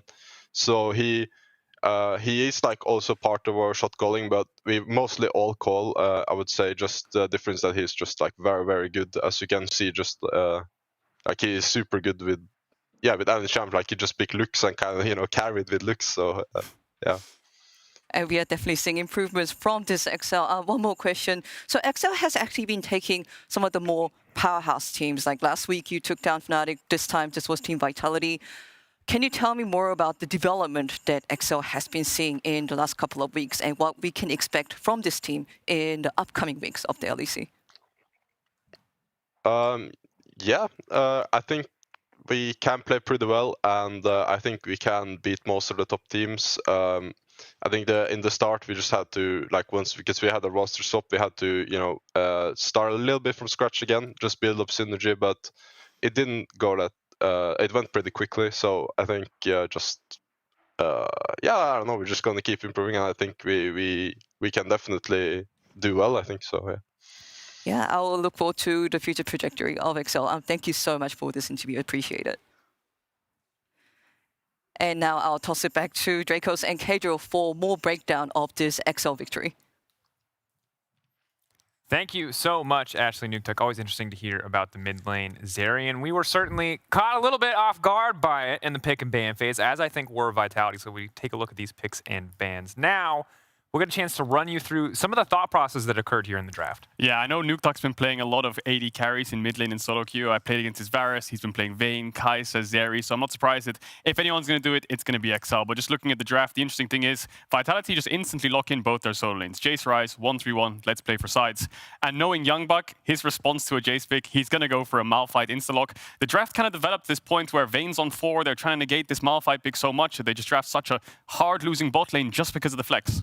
Yeah, absolutely. And I think one of the other interesting things is it makes for an easy, immediate Trundle lock-in when you see Malphite on the opposite side. Naturally, you're going to want to take away those resistances. But the adaptation that I love here from Excel and from Finn is you look at this composition, it's a little bit lacking in magic damage. Zeri does a pretty decent split, but Aphelios AD primary threat. So what do you get? You get an AP Malphite. Not only does this diversify your damage composition, but now Trundle has a lot less stats to steal, and it's those little things that really matter in a game like this. Yeah, and the Vayne just has to naturally be more scared. And I think when the early game developed, like the Jace falling behind, the Malphite getting ahead, can't really match side lane. The magic damage was fantastic, and it's enough magic damage because of the follow-up, right? Malphite ult into Lux ult, it's always going to be a clean one-shot if you hit the combo. And similarly, looking at the bot lane on paper, of course, the way the game played out, the Vitality bot lane got a little bit more leeway, but Aphelios Lux versus a Vayne, absolutely unplayable. Yes, the level 1 for Vitality brings it back, and it was hugely crucial, but ultimately, I feel like XL were just one step ahead in this draft. Oh, they definitely were. And despite those early leads, XL made a fantastic play around bot lane just to shut down Vitality's bot lane. Because the Vayne had 2 kills in the first couple minutes of the game, the Trundle Hex Flash over the wall was creative, and they actually found great plays to get the Aphelios behind. But I think that Vitality really dropped the ball in the early game, and we're just going to play it out, because what happens is the lanes shuffle up into this very awkward state. So Alphari, it's going to be a bit slow here, but what he's going to do is he's going to take away top crab, because obviously Selfmade's going to get bot crab for free, get a little bit of vision, but here he thinks, well, top wave's bouncing into me, let me gank mid. Cool, great gank. This looks like a great play. Vitality are being proactive. Yeah, absolutely love to see it. And of course, the transition out of this is one of the things that I think you can see the veterancy of Vitality players, and that Perkz doesn't hesitate to recall while Alphari takes over lane. Yeah, so what happens here is the game turns into this weird state where, because Alphari ganked mid, it means the top wave is stacking. So Perkz, naturally, is going to TP top to catch the wave because Alphari doesn't need to base. So now you have your Ryze top and Jace mid. Okay, cool. Shut down in bot. We'll ignore that for now. Let's look at it later. So now Perkz fast pushes mid. What is he going to do? Well, I'll roam mid as well. Okay, let's gank the Zeri again. Find the Malphite, get a little bit of information. Now, the Zeri doesn't die here, but the weird thing is, after Alphari pushed in mid, as I bring up the minimap, he based. But now the problem is, Karsi's mid, Perkz is around mid as well, and he's going to go back and catch top wave. Where does Alphari go? Well, he's going to go back bot. The only problem is, because Vitality went for a bot play a little bit earlier on, bot wave is stacking into them. It's going to be a bouncing wave. The wave's close to Excel's tower, so this wave is naturally going to bounce into Vitality. And this is where Vitality really dropped the ball. Their bot lane, I think, is just on the wrong page to the rest of the team. Because what happens here is Karsi and Labrov go for an enemy top dive or some kind of gromp play towards the top side of the map. I don't really know what the play here is, because with the mid push, all you need to do is just cover bot dive to make sure Jace is safe. What's going to happen here is your Jace is level 4 against a level 4 Aphelios. Patrick saying, guys, Jace is bot, let's fast push. Marcoon's bot side, let's dive the Jace. Selfmade's only really here to cover. Let's open up the mini-map again. Where is Vitality's bot lane to cover the dive? They're taking the enemy Gromp because they know they can't dive top. Even if they can dive top, you're putting a Malphite behind versus trading putting a Jace behind. He needs to catch this wave, otherwise he's completely out of the game. What happens? This Aphelios that was 0-2 at the start of the game now gets a double kill under bot, gets free plates. And what does Vitality get back? We'll bring up the minimap as the play happens. No dive top. Karsi's going to go catch mid-wave. What's XL losing on the map? Nothing. Nothing. Wave of farm for Finn, maybe weak side Malphite that is more than comfortable to sit there and soak it up. Whereas the Jace, obviously a much more resource-heavy champion. That really sucks. And I think the big thing here, Cage, was you talked about it. Initially, those fast on-the-fly lane assignments, super positive. But at a certain point when they got too ahead of themselves, it feels like Vitality maybe take a bad reset, lose a wave of CS somewhere. But instead, they're all trying to get every bit of farm they can, and in the end, it bites them because Excel are ready with that bot side play. Yeah, the thing is, with too many plays can come back to bite you.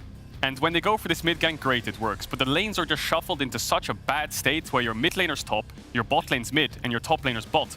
But you're not matching the enemy lanes, you're mismatching. So in fact, with your bot lane into the enemy Jace, you can dive him. But with Ryze into Malphite, you can't really dive top, and Vitality are thinking, well, let's cross map.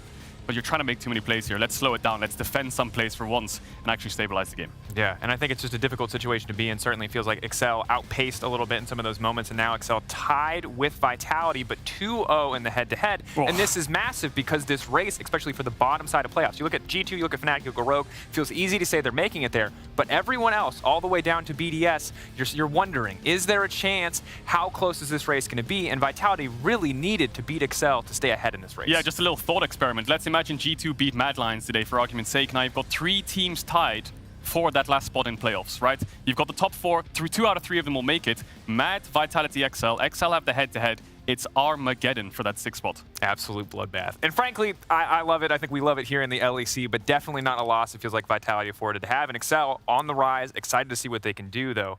On the opposite side of the standings, Fnatic are looking to redeem themselves after a surprising loss to Excel last week, but today so far has been the day of upsets. So let's see if SK can pull off another one. Thank you very much, Dracos. If it's the day of upsets, I'm sure Fnatic are looking at it hungrily. Upset, of course, having a very strong season for them. Their bot lane, in fact, having the strongest season probably of all bot lanes in the LEC so far. Quite possibly. It's definitely that was been a good one, Betty. Come on, I wasn't going to acknowledge it, but then you just had to slip you it in. You gave me a smirk, and I was like, I have time. God damn. Anyway, yes, we are in for a treat as we do get to see Upset and Hillsang return to the... Oh, no. It's going to be one of those days, everyone at home. We are jumping in to Game 4 of the day, and you know what that means. It's Epic Champion Select music. So without further ado, let us begin the beat drop.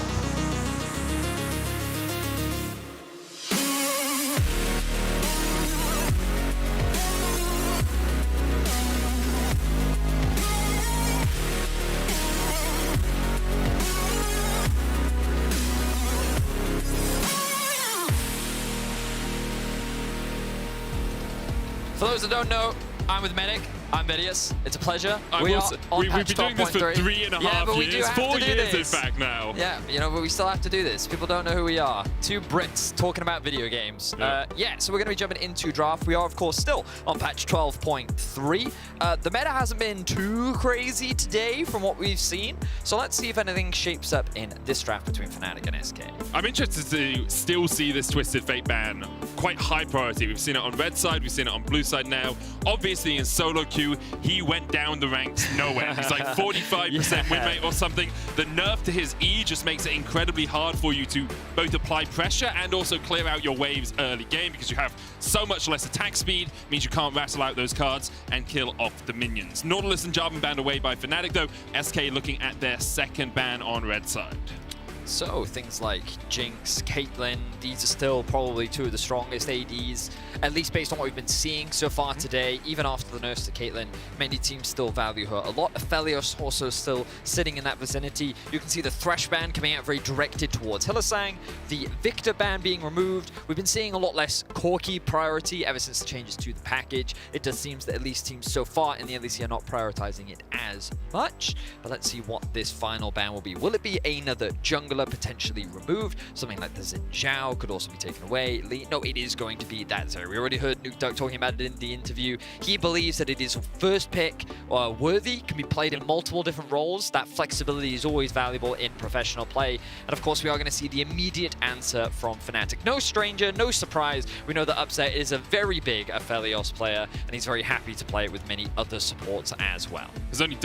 Has only lost one of his 3 games on it so far, has a 23 KDA as well. Upset actually finally storming up the KDA charts. Not obviously the main thing we look at when we look at player statistics, but always a nice big number, especially in Upset's case. SK, though, will answer with a Xin Zhao of their own. Xin Jin is a combination we've seen quite a few times over the last few weeks. Yeah, but remember that the Jinx is still up and available. This is actually Jezu's most played AD carry of the split as well, and typically the range advantage that a champion like Jinx has over a champion like Aphelios means that in the laning phase, it can actually net you some advantages. So it does look like the SK Gaming is on the same thought process as me, and they are going to lock that one in. So pretty safe and meta approach from both sides for the time being. This is sometimes where we see a bit of variation, and this could be where they lock in their support or jungle, but they're immediately going to grab the Rise, and this is the big priority that we've been seeing of the day, Medic.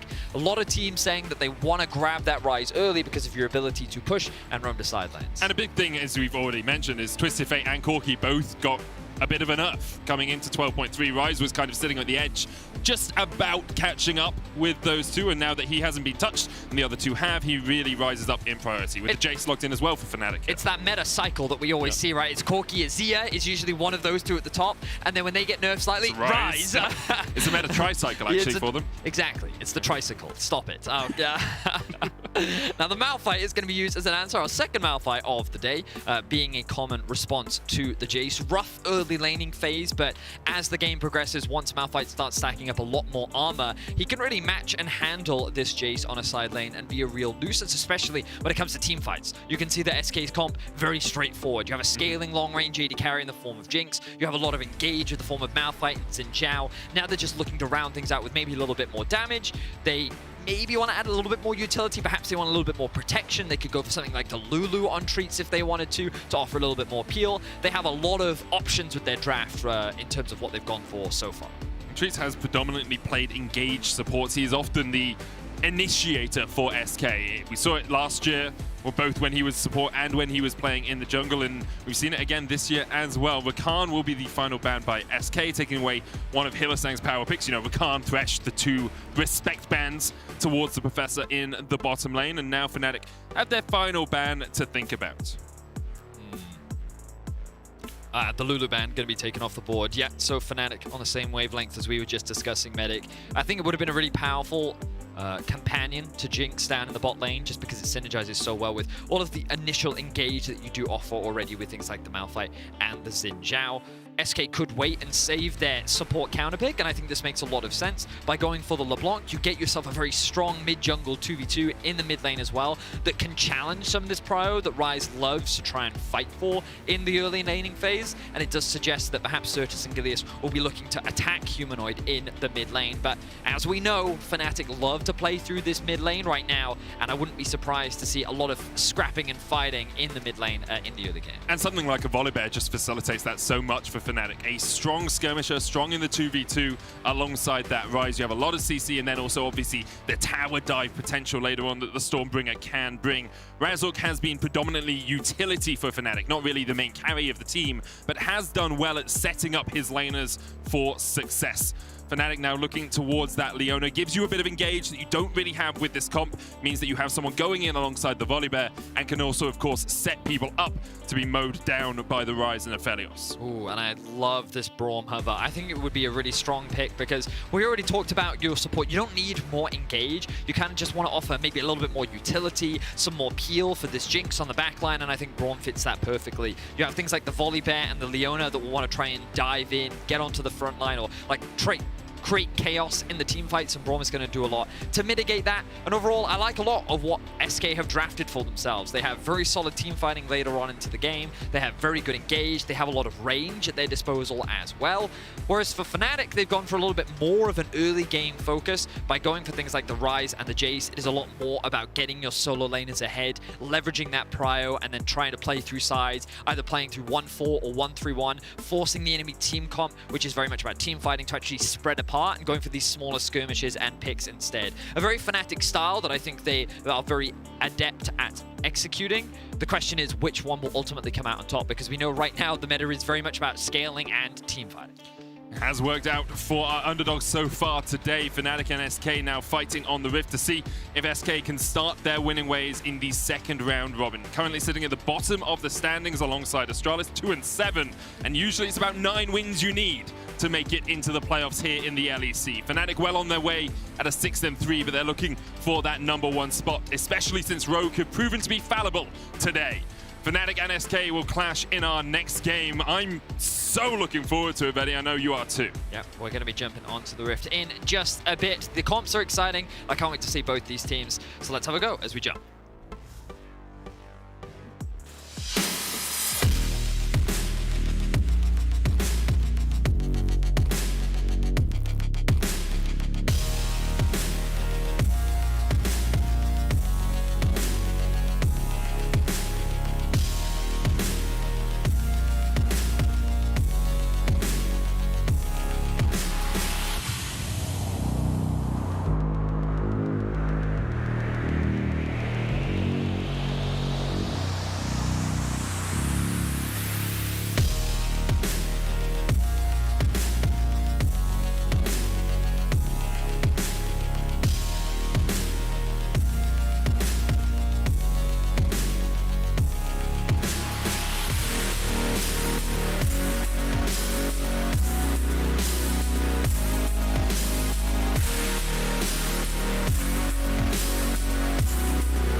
To the Rift we go.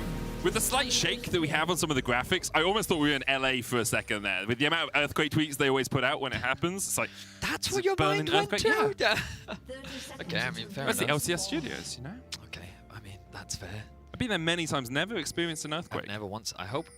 It's not something I really want to experience, I'll be honest. But yeah, okay, I mean, fair enough. You'd be a fun person to play word association with. Anyway, Fnatic looking for a bit of information in the early game as they set up to get deep ward. Ward dropped by Upset. Won't be cleared out by SK. No immediate response from SK either, but it looks like the Gilius will be starting on his top side, pathing towards bot. He could, of course, do a full clear up towards perhaps a full clear. He has a lot of options by starting up towards the top side, but it makes sense. You typically don't want to path towards the Malphite lane early. For those that haven't played the lane, basically, Malphite stands there, gets slapped in the face a lot, tries his very best to last hit minions, but because of the range disadvantage, it's difficult. I have seen some Malphites in this matchup just max Q, or at least put a couple points into Q and then use it as a trading tool. You throw it down, the poke can be pretty good, and then the bonus movement speed that it gives you as well can help either disengage or actually close the gap to go for a more favorable trade. And with the arcane comment taken from Genax here, it kind of implies that he wants to use that at least a little bit as a trading tool, but it can be quite tricky for the Malphite. Corrupting Potion on Genax will give him a little bit of sustain, but still not going to be a fun affair for him at all as he backs away from those minions. As you said, junglers starting on the same side of the map. Razork up here, just finished his blue. Gromp now working his way towards the Wolves. Gilius skipping his Krugs, it looks, on this first clear. Something we often see red into those Razor Beaks and then down to the bottom side. Yeah, we'll keep an eye on Razork and see what pathing he decides to go from here, because notice that Gilius has decided to do red into Raptors, is going to clear out this ward. And is going to start off that Gromp, whereas Razork, it looks like he's just going to do a full clear down towards bot side of the map. So it seems that both junglers could very well be contesting for this crab, which means that mid prio is going to be extremely important. So if we could have a quick look at the mid lane, you'll see that something that LeBlanc will often do in the early levels is trade her health in order to get prio in the early game. She does have long cooldowns, but the combo of Q plus W, it chunks your HP pretty significantly. It can be very difficult for many mid laners to deal with. And you can actually see with the cannon minion still alive, Certus will have this slight push, and he will have a little bit more control, which means that he can move earlier to help support Gilius in contesting for this crab. Especially with Jezu and Treats having the push in the bottom lane as well, it just gives Gilius so many more first responders in a situation where a fight begins at the Scuttle Crab. This wave is going to push back, but Treats and Jezu have it in a very solid spot for them to be the first ones moving up to that river. However, they know that Razork might be in the area, and they know that Gilius has decided top side is the place to be now, which means they back away from the wave, and Hylissang is the first to move into the river. Yeah, so Gilius deciding to do the Gromp into blue, into walls, and then path back up to top side. The ping has come down from Fnatic. They're suggesting that Gilius does seem to be around the top side of the map. And perhaps Gilius is making the choice that he doesn't even want to run the risk of going for any early crab. He's just going to play it safe for the time being, but Razork looking for an early dive. So Jezu hits 3 off this minion, gets it. Treats has the same. Both of them have all of their summoners. You can see Humanoid working his way down here, just outside of vision, but will they continue this dive? It's going to be very dangerous to do, and the immediate TP into the exhaust, into Hylissang flashing away. Now Treats can flash, gets the auto attack, looking for the concussive blow. Zap will get the slow as well. Upset has the gravitum, so can stop Treats from advancing any further. He will dash back. Humanoid now rejoins the fray. Flashes forward for the Rune Prison. Jezu's going to trade back onto this. Treats almost down. First blood will be secured. Razork now looking for the dive as Jezu basically not alive any longer. Razork brings home the thunder and the lightning finds its mark. Certus tries to trade back in, but it's all kinds of wrong here for SK. Underneath the tower, they lose everything in the bottom lane. 3-0 in favor of Fnatic, and oh, things just went so wrong for SK.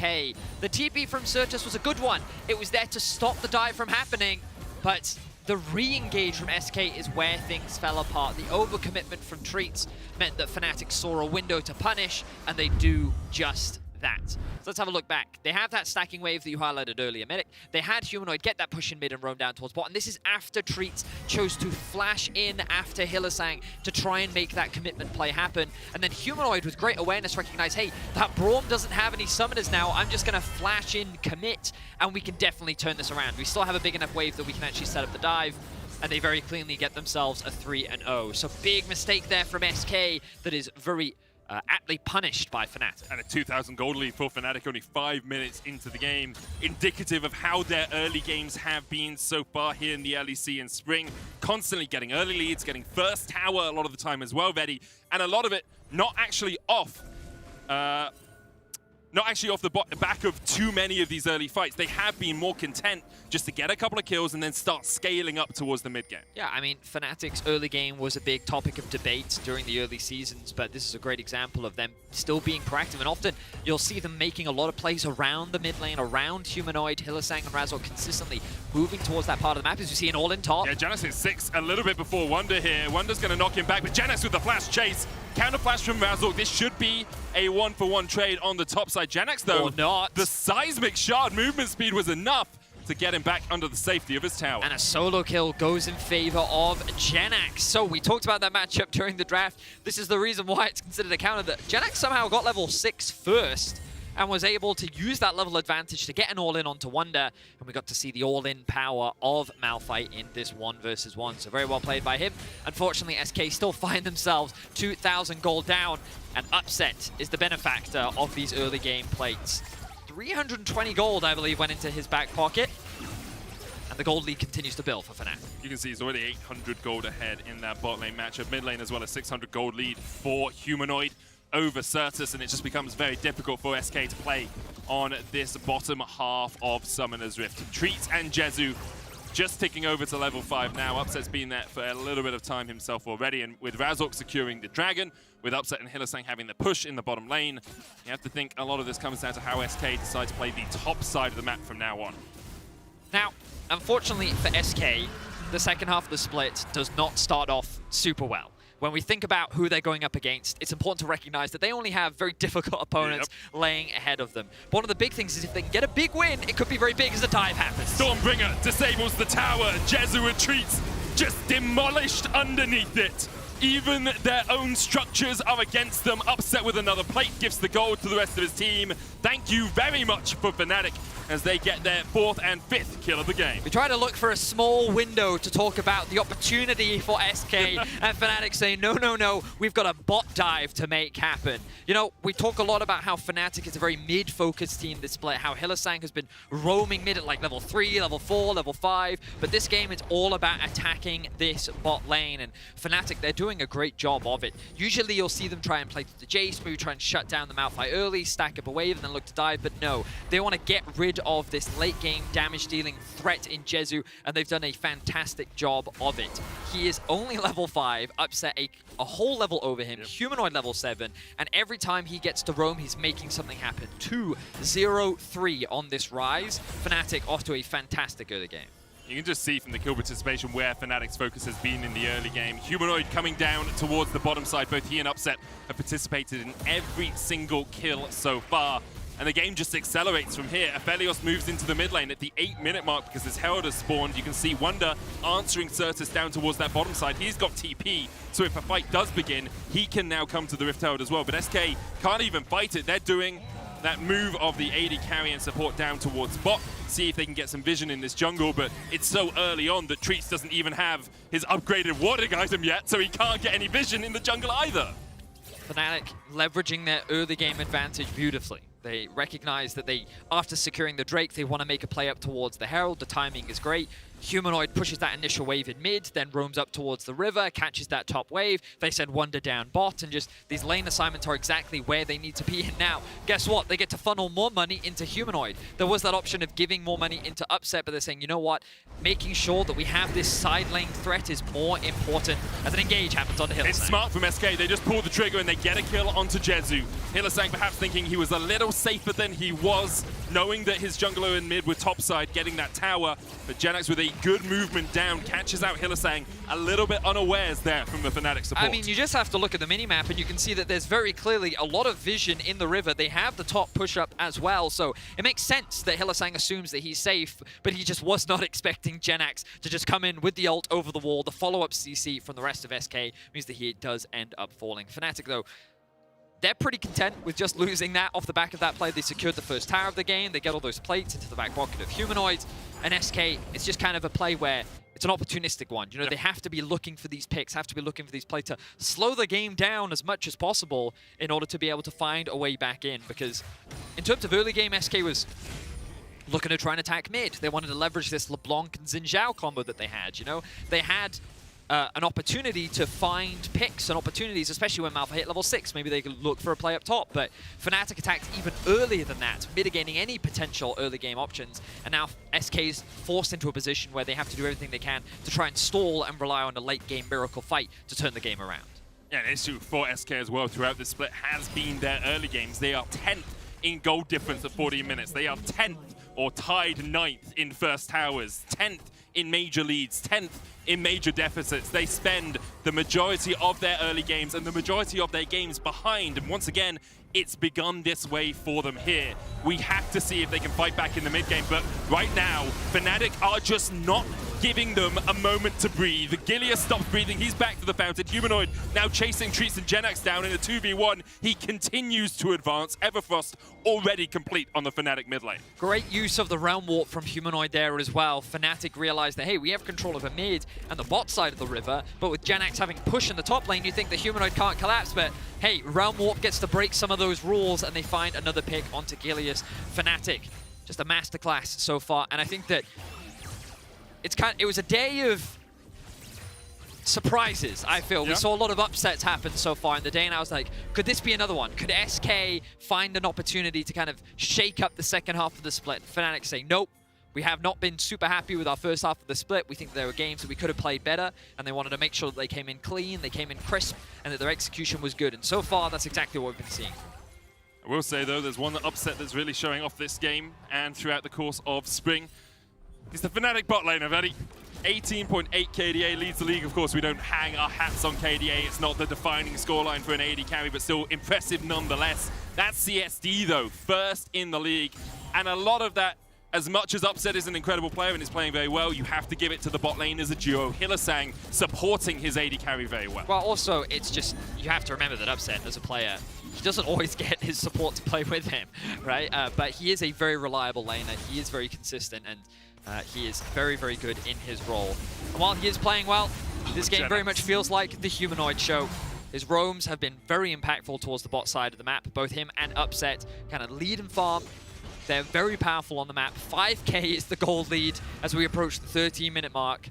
Fnatic looking absolutely dominant to start off the second half of the split. In a really strong position right now. Humanoid building up towards his second item. Winter's approach, we expect with that tier and a Ruby Crystal. Of course, Fimble Winter works really well with Ryze. The fact that you get your mana turned into health and then your mana increases your spells. That's just how Ryze works. A lot of its scaling comes off his mana pool instead of off pure AP numbers like other mages. Certainly does. I do hope that he doesn't build Force of Nature, yeah, I agree. I'd like a Frozen Heart. I think Frozen Heart is a good build this game. Gives you a bit of tankiness into the Xin Zhao and into the Jinx.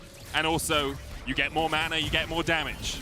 To be fair, though, they do have a 5k gold lead. You can probably build whatever you want and still kill people. He's just that. He sells his Everfrost and gets a Gale Force. It's like, I can close the gap for the Rune Prison. That reminds me of Urgot in my solo queue game that built Gale Force, and his logic was, well, I need to close the gap somehow. Exactly, right? It's not you have a dash on that chapter or anything. Like, fair enough. Yep. Yeah, fair enough. Right, let's have a look at the map state right now. Fnatic, they have secured themselves a second Drake. 3.5 minutes until the next one, so their main priority is just setting up some of this deep vision to push in bot wave. Like, the one option is they could push in bot wave all the way. Right now you can see them very clearly contesting the blue buff, but in order to secure this mid tower, you can create a stacked wave on one side of the map, and then you collapse your side waves into mid to create a numbers advantage, and then you use your 4v3 or 5v3 in order to threaten dive and then secure that mid tower. But it requires you having control over both sides and making sure that you're then able to collapse in mid. But so far, Fnatic have already demonstrated very clean coordination, so let's see how they're able to secure this mid tower. As they did just secure that blue buff, this will give a small window for SK to clear out the waves. You can see that Jax has just pushed out top. They've just pushed out mid, and now they're going to look for a reset. And I imagine the same is going to be said for Fnatic as they look to replenish some of their wards. And this is something that really good teams can do, or professional quality teams will do, is when you have a lead this large and you don't have the major neutral objectives to fight for in a Drake or a Herald or a Baron, you fight for the smaller neutral objectives. You say, okay, well, we're going to gain control of your blue buff. We're going to gain control of your red buff. We're going to make sure your jungler is sitting under 100 CS at the 15-minute mark, and our carries just get fed and fed and fed and fed, and you're stealing gold away from your opponents. And you can see all of that gold theft by Fnatic has led to the gods, the designers of Summoner's Rift, saying, well, SK needs some help getting some gold back in their pockets, because now they have a bounty as an option if they can take one of these outer towers. So this reminds me that, like, I talked about how they could take that mid tower, but of course the second Herald's going to also make it a lot easier, right? But yeah, I remember, it's that style, by the way, of like Ryze one lane, Jace other, push out bot, collapse mid, use numbers, have Leona dive tower, take tower. Like, that was, I guess it's old school macro now. Yeah, Rift Herald. I mean, that's what T1 used to do all the time in the good old days when Summoner's Rift was not as It's crazy not the as good it is old these days, okay? Let's not. League was not always great. In True. Okay, so the good old days for me are a week ago, because that's when I was in Masters, and now I'm in Diamond 3. So, oh, that's a minion with a Worlds icon above it for a second there. Okay, looking for a potential dive onto Wonder, but Hylissang is there to cover. Ryze also shadowing from behind.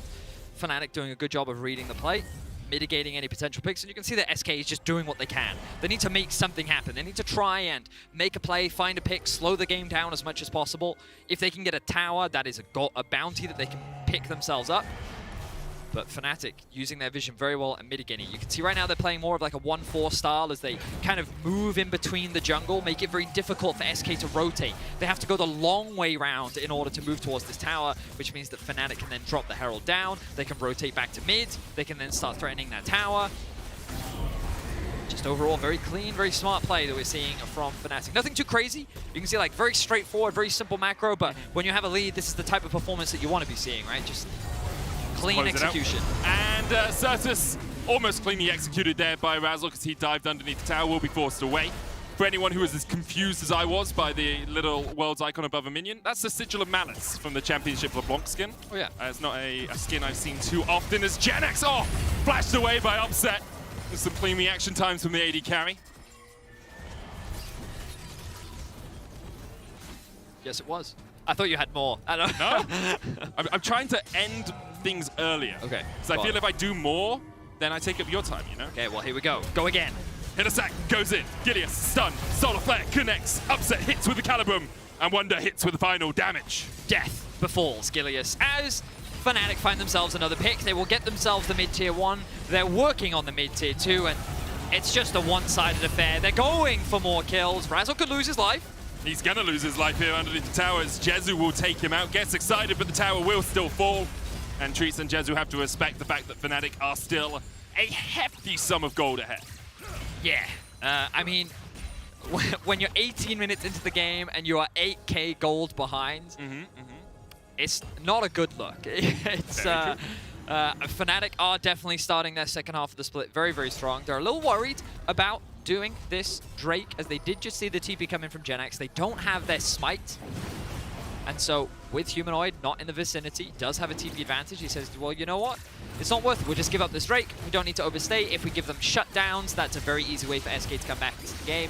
So let's not risk it. Good respect being shown. Just, it's hard to criticize Fnatic in this game. They have been nothing but clean. A couple of individual errors. Wonder dying 1v1 in the top lane. We saw Hillesan getting caught out, but even then, I don't really think that was his fault. You know, I just thought that was a good pick from SK. It's just, it's been a flawless game from Fnatic, pretty much. The question is, can they now close it out, as the Baron really becomes the next objective that spawns in a minute's time. Genax and Certus waiting in, line in wait for Wonder as he gets locked up. He's going to try and trade it back, but he just doesn't have the damage. Certus will take him. Fnatic, no Baron on the cards for them yet. It's a good play there by SK to find a short opportunity and get that pick. And have a look at what's happening on the map right now, because yes, SK, they find themselves a pick, but immediately top gets pushed in, mid gets pushed in. All of your jungle now disappears. That Baron that spawns in 30 seconds set up perfectly for Fnatic. And so it makes sense that SK is going for these types of plays. They're looking for these types of picks, and now they may very well be able to get a kill of their own as Humanoid is going after Genax. So Genax has plated steel caps in terms of resistances. Ryze does not do physical damage, but yes, unsurprisingly, the mage does magic damage. And with that, he was able to fell Genax no matter how big he may be. Solar Flare now connects onto Treats. He will be able to dash away here on the Braum, stands beside Gilius and escapes for another day. Treats will just tank up that damage, but Fnatic, look at this. They have control over the full topside jungle. They have now gained full control over the bot side jungle, and pretty much the entire map belongs to Fnatic. The Baron is now alive and will likely be the next objective that they play for, but I've been really impressed with how Fnatic are playing this. Often when you see teams, you know, that are expected to be the favorites, they'll come out as the victors. But to have a performance like this where it has just been nothing but clean from start to finish, this is what you want to be seeing from the teams that are competing for those top spots in the LEC. Oh, definitely. And especially for Fnatic seeing Rogue falter a little bit earlier today, they'll be looking at first place now. Of course, top 4 go into double elimination in our playoffs format, or at least get 2 shots at the bracket. But first place gets to pick their poison. They choose between 3 and 4 as to who they will face in the first round. And that choice can really define how you make your way to finals. Do you go through the losers bracket, or are you able to make a clean run all the way to the finals? Of course, still a couple weeks away, but we are getting We're ever over closer. halfway, Benny. Yeah, I know. We're getting ever closer. But now we kind of look at SK and what can they do. They're looking for a Miracle Steal, perhaps the Baron. If they can get it, that's a lot of gold into their back pocket, and also a great opportunity for them to stall. But right now, with no teleports available, being bled out of their own jungle, Fnatic move back into the top side and look to deny this vision. Mid is being pushed. They're on a ward. Genax gets the ultimate onto the backline, but look at how tanky this Ryze is. Razork's not back. Humanoid ate everything in that fight and is still above half HP, and Treats, you pop the stopwatch, but you're going to go pop shortly after you have the feel as he's chased down. Upset on a killing spree. Round warp behind them as Hillesan continues to flash in for the engage. What else but that from Hillesan? The man has no fear, it seems. Wonder and Razork will chase Certus towards the top side. And although SK found the fight, it's Fnatic that find the win. Humanoid, not only is he very tanky, he has levels over everyone. Level 14, he was tankier than Razork. He just face tanked everything and said, SK, you can try as you like. It doesn't matter how good your teamfight comp is. I will tank it, and I will deny you every opportunity. That's a Baron, that's a 10k gold lead, and that will likely be game in favor of Fnatic. They're just so far ahead right now, and Humanoid having a stormer of a game. As we mentioned earlier, we were wondering what he built for his third item. I love the Zhonya's here. Gives you that little bit more protection. Obviously, the armor is a bonus, but having that stopwatch on that cooldown just helps you out so much in these fights where people are going to try and dive you. We saw it in the last fight. He didn't need the stopwatch, but the little bit of extra security definitely helps. So let's have a look back at this, and you can see the engage from SK. There's a brief window where they see upset in mid lane and they think, hey, we can get a good engage onto Humanoid. And a lot of the damage gets thrown onto Razork, but look at Humanoid. He gets the shield from Locket. Barely any damage is thrown on top of him. And that means that the rest of Fnatic can then follow up. Hylissang, of course, on the Leona as well, able to soak up a lot of that damage, and then the follow through. Razork did his job. He soaked up a bunch of ultimates, and the cleanup crew from Fnatic can then finish the job off as they quickly convert it into a Baron. And you can't blame SK for trying in that situation either. You know, you had to make a Hail Mary, you had to kill probably the Ryze and the Aphelios for it to work. You couldn't get either of them, but at this point you're 11,000 gold behind, and their schedule over the next few weeks looks very challenging, but they do need to start picking up wins sometime soon. It's not going to be easy, as we see continuous routes there onto Gilius. Humanoid just chipping away at him across the wall, but Gilius will have to go back to the fountain, and now Fnatic can continue their advance. Next minion wave on its way. They didn't quite sync these, but no one was catching mid, so it doesn't really surprise that Fnatic instead decide to play 5 members strong down towards this bottom lane. The Shock Blast hits, and Jezu goes back once again. Realm Warp across, bring the minions as well. Upset had to flash there.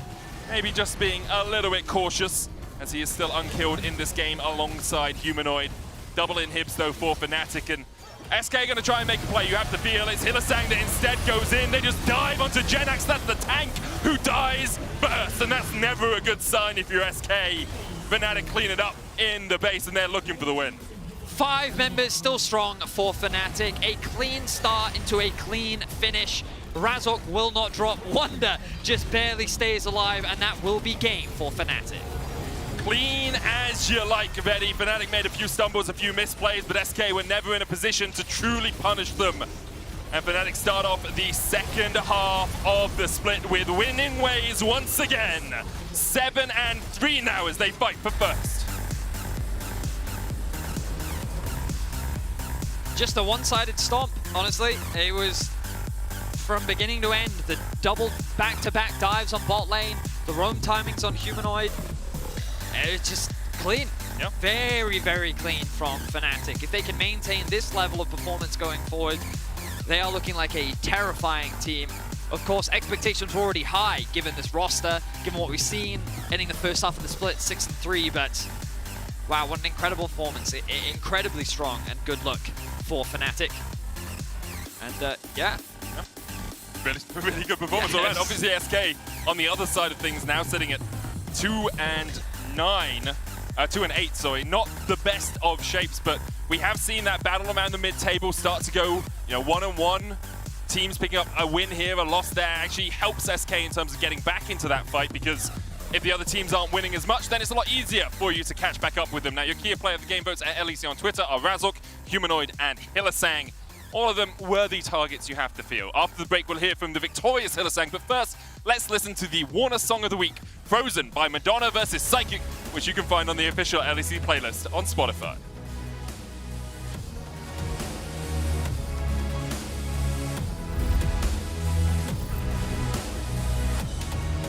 Mad destroyed us last year. They were the ones who ended up with the throne and winning the LEC both times. There's just one problem, and that's that it's our spot. So looking for the engage onto limit. Realm Warp's coming in as well. Maddie might be the target as well. Has flash, has heal, but does he have anywhere to go? The magical journey, steadfast presence. It roots limit in the middle of the journey. For the bot lane, I think both of those players have really big potential. Like, I think Blackhead has insane mechanics. I think he's going to be one of the best. Blackhead gets the chrono shift. He doesn't need the life, but he does need the assist from Targamas. As much as Upset can get a single shot down, Blackhead gets 3. They have kept their best players on the team, which are Elioya and Kaiser. I think they were probably the best performing ones. 5-man ultimate on the follow-up with Reeker. Ultimate comes out from Gillis. He's trying to peel. What can he get down the backline, Reeker? Even though a lot of times in my career I've been second, but I think now it's the time for me to always be first.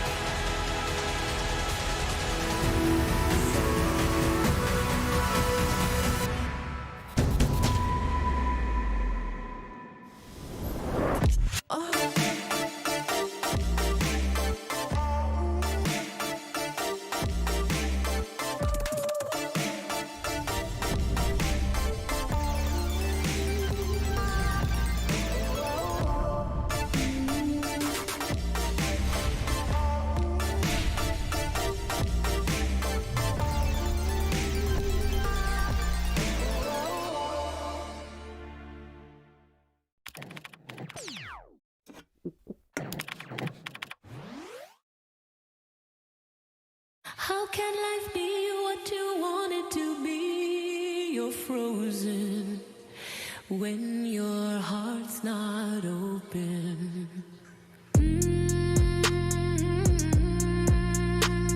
If I could melt your heart, we'd never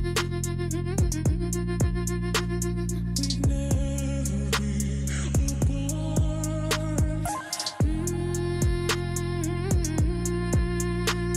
If I could melt your heart, we'd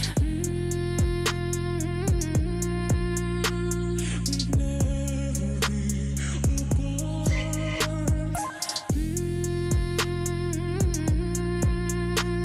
If I could melt your heart,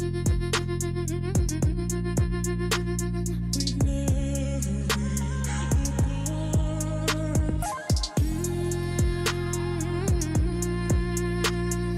Give yourself to me. We'd never be apart.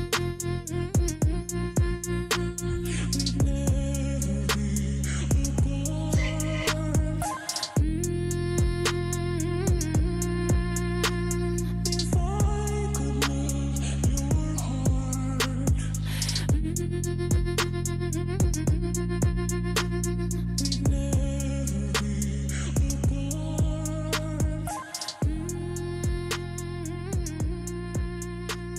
If I could melt your heart.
Once again, welcome back to the LEC as Fnatic claims a decisive victory against SK Gaming, and I am joined by the support of Fnatic, Hillesung. Thank you so much for joining me. How are you feeling? How important was it for you and Fnatic to claim this victory against SK today? Hey, I feel pretty happy. The victory was something to be expected of, I think, but I'm very happy that we showed off today and we had a good game and we grabbed the win. It sounds like you kind of expected this victory against SK, but what part of today's performance, individually or from Fnatic, were you particularly happy with? I was very happy with the mid-jungle rotation and that we could snowball a lot of a bot lane.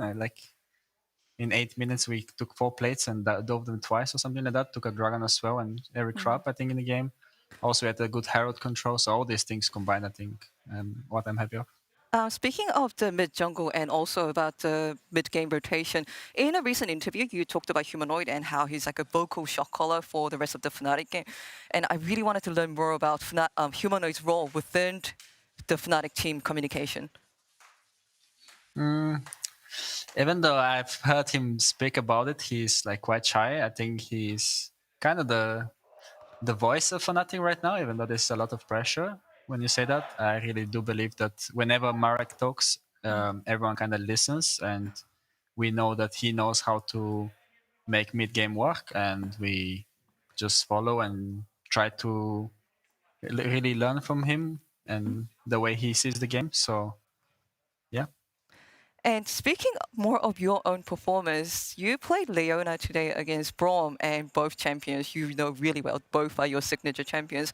I was kind of curious about this because even though Glacial Augment doesn't have a really high win rate on solo queue, we see it's played by pros sometimes both in the LEC and the LCK.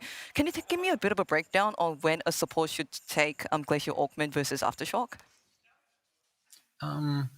Usually on Leona, it's I think better to get the Glacial Augment, but in this game, since I kind of wanted to have legit all the 3 that the Aftershock is giving me, the unflinching, the font of life, and the bone plating, and also I was thinking that we might be able to dive them because we have a Ryze mid and like a strong jungler. And I think Aftershock is just way better for this type of situation. And also just, I felt like it would be nice if we have like one beefy guy as well in front, because we had Jace on the top. I think that's why I took Aftershock over the Glacial Augment. I think that's definitely fair enough. And I actually also recently had a conversation about this with DRX support Beryl, who said that pros are more likely, well, that is the G2 players clapping. Players are more likely to take Glacial Augment because getting to take the 3 minor runes on Inspiration Tree is actually really useful. What do you think about this statement from Beryl? Yeah, I mean, for sure, the Inspiration Hack Slash and the cookies or the Demetrializer plus the tonic is kind of nice, but yeah, the Aftershock tree has a good off runes too, so it's debatable. Oh, thank you. I was super curious about it, and thank you. Appreciate the insight. One last question. So, despite the SK victory today, you say it was expected. Fnatic would always aim for higher in the LEC. What is the one thing that Fnatic needs to do between now and the end of the spring in order to look towards the higher stage? Well, we did drop a lot of games, like 3 games so far, so what we have to do is to just learn from our mistakes, and we are on the right path right now. So yeah, just keep going strong and learn from what we have done wrong, and yeah, we'll go far, I think. Okay, I will look forward to it. And once again, thank you so much for your time. I appreciate it, Hilla-san. Thank you, Ashley. And we will, before the Mad Lions versus G2 game today, we will have a short look into G2's new support, Parmagas.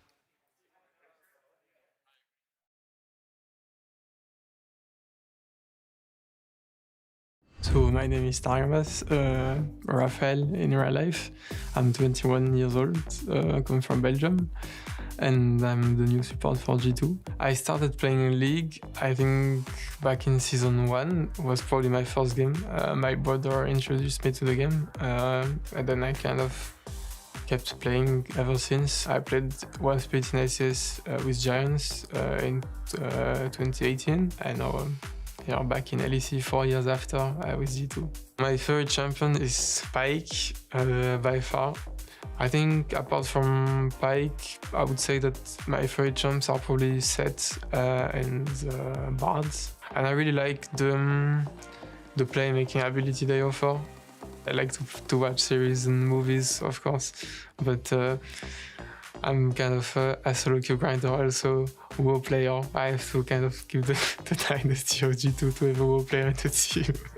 I've been dreaming of being back. I feel like last time I was here, I was not able to do anything of what I wanted to do.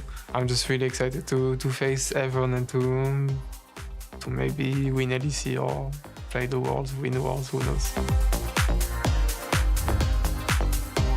Awesome to hear from Targamas there. Really great to hear from him. If we interchange like one Belgium, like Bwipo leaves, we need Targamas comes in. We got lost one WoW player on G2, got another WoW player. Even if he can't win the World, he can win in the World of Warcraft, and that's always something. Yeah, really great.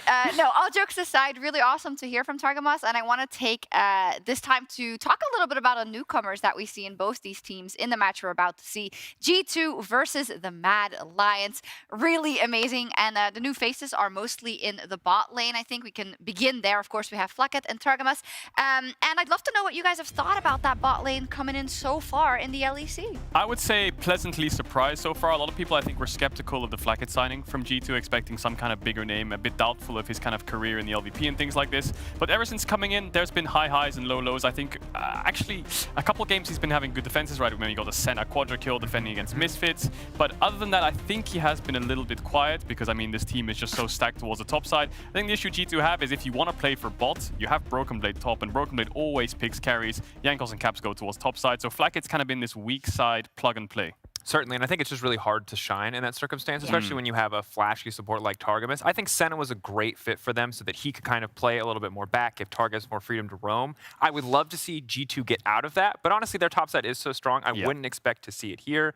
That said, these two teams, when we look at them, overall, I like that both of these teams have gone for these big rebuilds this season, and I think it's so interesting that both of these squads have bet on two new rookies as two teams that found, well, not for G2, at least for the side of Mad Lions, good success this year. Overall, though, as I lose my point in the midst of rambling, I think that this highlight moment was the moment where I started to gain a little more faith in Flacket. Ultimately, this is mostly a really fantastic play from Broken Blade, but the fact that he can be consistent in these clutch moments, that he can keep a cool level head and play like this is exactly what you want from a weak side role-playing AD carry. Yeah, I think the formula is working. Teams talk about play styles, how they want to play the game, how they approach the game, trying to get as versatile as possible, both in draft and in-game. Before playoffs, so the best of fives are a lot more dynamic. And if you look at the G2 squad, it's very clear that they play towards topside, as they have done naturally in the past, I think. So when it comes to playoffs, are they going to swap it up? Is it going to be a week 7 or week 8 of when they're comfortably in playoffs? Maybe we put Broken Blade on a tank, pick some kind of a Phelios range support bot lane, try what Fnatic just did with loads of bot dives, really early game jungler. There's a lot of styles they still have to look for, but for now, I think they're finding their footing. Yeah, they're kind of like the new team is like a flower, and we're discovering petal after petal, let's say. That was a very... Look, I think what I've learned is that this is not the time for metaphor. I'm going to drop struggling. We're going to but ultimately, there's more room for them to shine. But I think we have to talk about the opposite side too, because as exciting as the G2 bottom lane is, one bot laner that has really stood out already, no questions at all, is Unforgiven. Now, admittedly, he's paired with a veteran support like Kaiser, but he has been fantastic. The Karthus games were a good look. The first week, he was left on an island a lot, so while his performances were solid, it was hard to know what to expect, but he just kept delivering. He has looked so fantastic across the vast majority of Mad games, and I think now he's looking like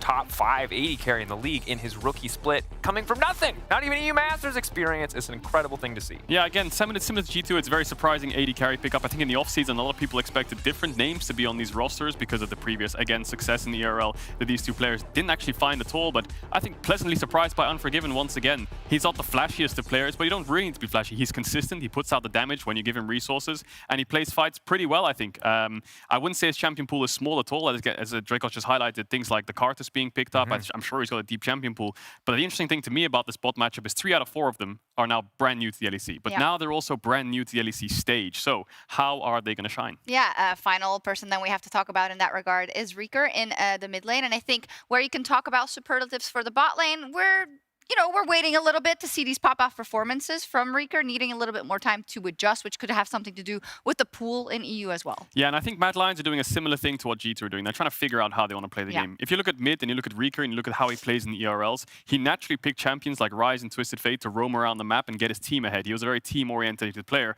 Recently, we've seen him on things like the Yasuo Diana from week 1, champions that need resources, Renekton mid with Ignite up against Fnatic and things like this, where you're playing around mid rather than mid playing around you. So I want to see more of his style, what we see in the ARLs, his comfort of roaming around. Maybe some early Rise rotation would suit him very well. We've seen a lot of that today. Yeah, absolutely. And I completely agree with what Kajal is saying here in this case. And it's interesting to me just the contrast, because again, Rieker was the guy that we expected more from coming to this, and ultimately it's Unforgiven who shows up. But we are still waiting to see that final form. And I think that with a lot of the more mobile champions being nerfed, things like the Corki that can roam more, things like the Twisted Fate being taken down a notch, it's kind of now or never. If he wants to show us more in the champion pool, this is the time to flex some weird stuff. It's a brand new patch. And the interesting thing about the Rieker pickup is, as we were talking about bot lane, not so much first on anyone's list. Rieker, I think, was on first on many teams' lists. In the offseason, he was floating around many different teams. So he was a very hot topic mid laner for teams to look at right now. Still a little bit quiet, but again, growing pains. Let's see how Mad Lions play it out. Elioya, of course, as I said earlier, lost Humanoid. We heard from Hylissang. Marek, Humanoid is a very vocal player in Fnatic. He's the voice of Fnatic, is what we just heard from Hylissang. Crazy. And now Mad Lions have lost that. Yeah, it's crazy. And it's also something that we didn't really hear when he was on Mad Lions as much. He also doesn't really like to talk about it that much himself. So it's nice that it comes out now that he's on another team. But yes, we need to also see that in the context of then an Elioya who shone so bright last year, but also had it all figured out, you know, the mid-jungle combo and the rest of how the team identity should work. So for him, as kind of the catalyst for everything, that could also take a little time. Certainly could. I think it's always difficult when you're playing with new players because they have to figure out how exactly you want to work. They have to be ready for what you're doing. And also, Elioya has grown and evolved as a player. We got used to seeing Elioya in metas where people were starting to farm more, pick a Volibear and immediately chain gank lanes every single time. And the meta isn't that simple, even if we have players like Malrang and even Razor class game pulling out Volibears like that. So I want to see that adaptation. But speaking of vocal players, talking about Elioya, how vocal he has been for the team. On the opposite side, Jankos, it's the same story. These are the two players that absolutely dictate the pace of the game. They talk so much. If you've ever heard G2 voice comms, this man never stops talking. So naturally, I think this is where we have to look. Yes, we want to know how well the rookies are going to play on stage, but it's the veterans, I think, who are going to decide so much of what happens. Yeah, we will be covering picks and bans here on the analyst desk, and there was a small delay getting into Champ Select. No worries, though. I love the fact that we see the players on stage now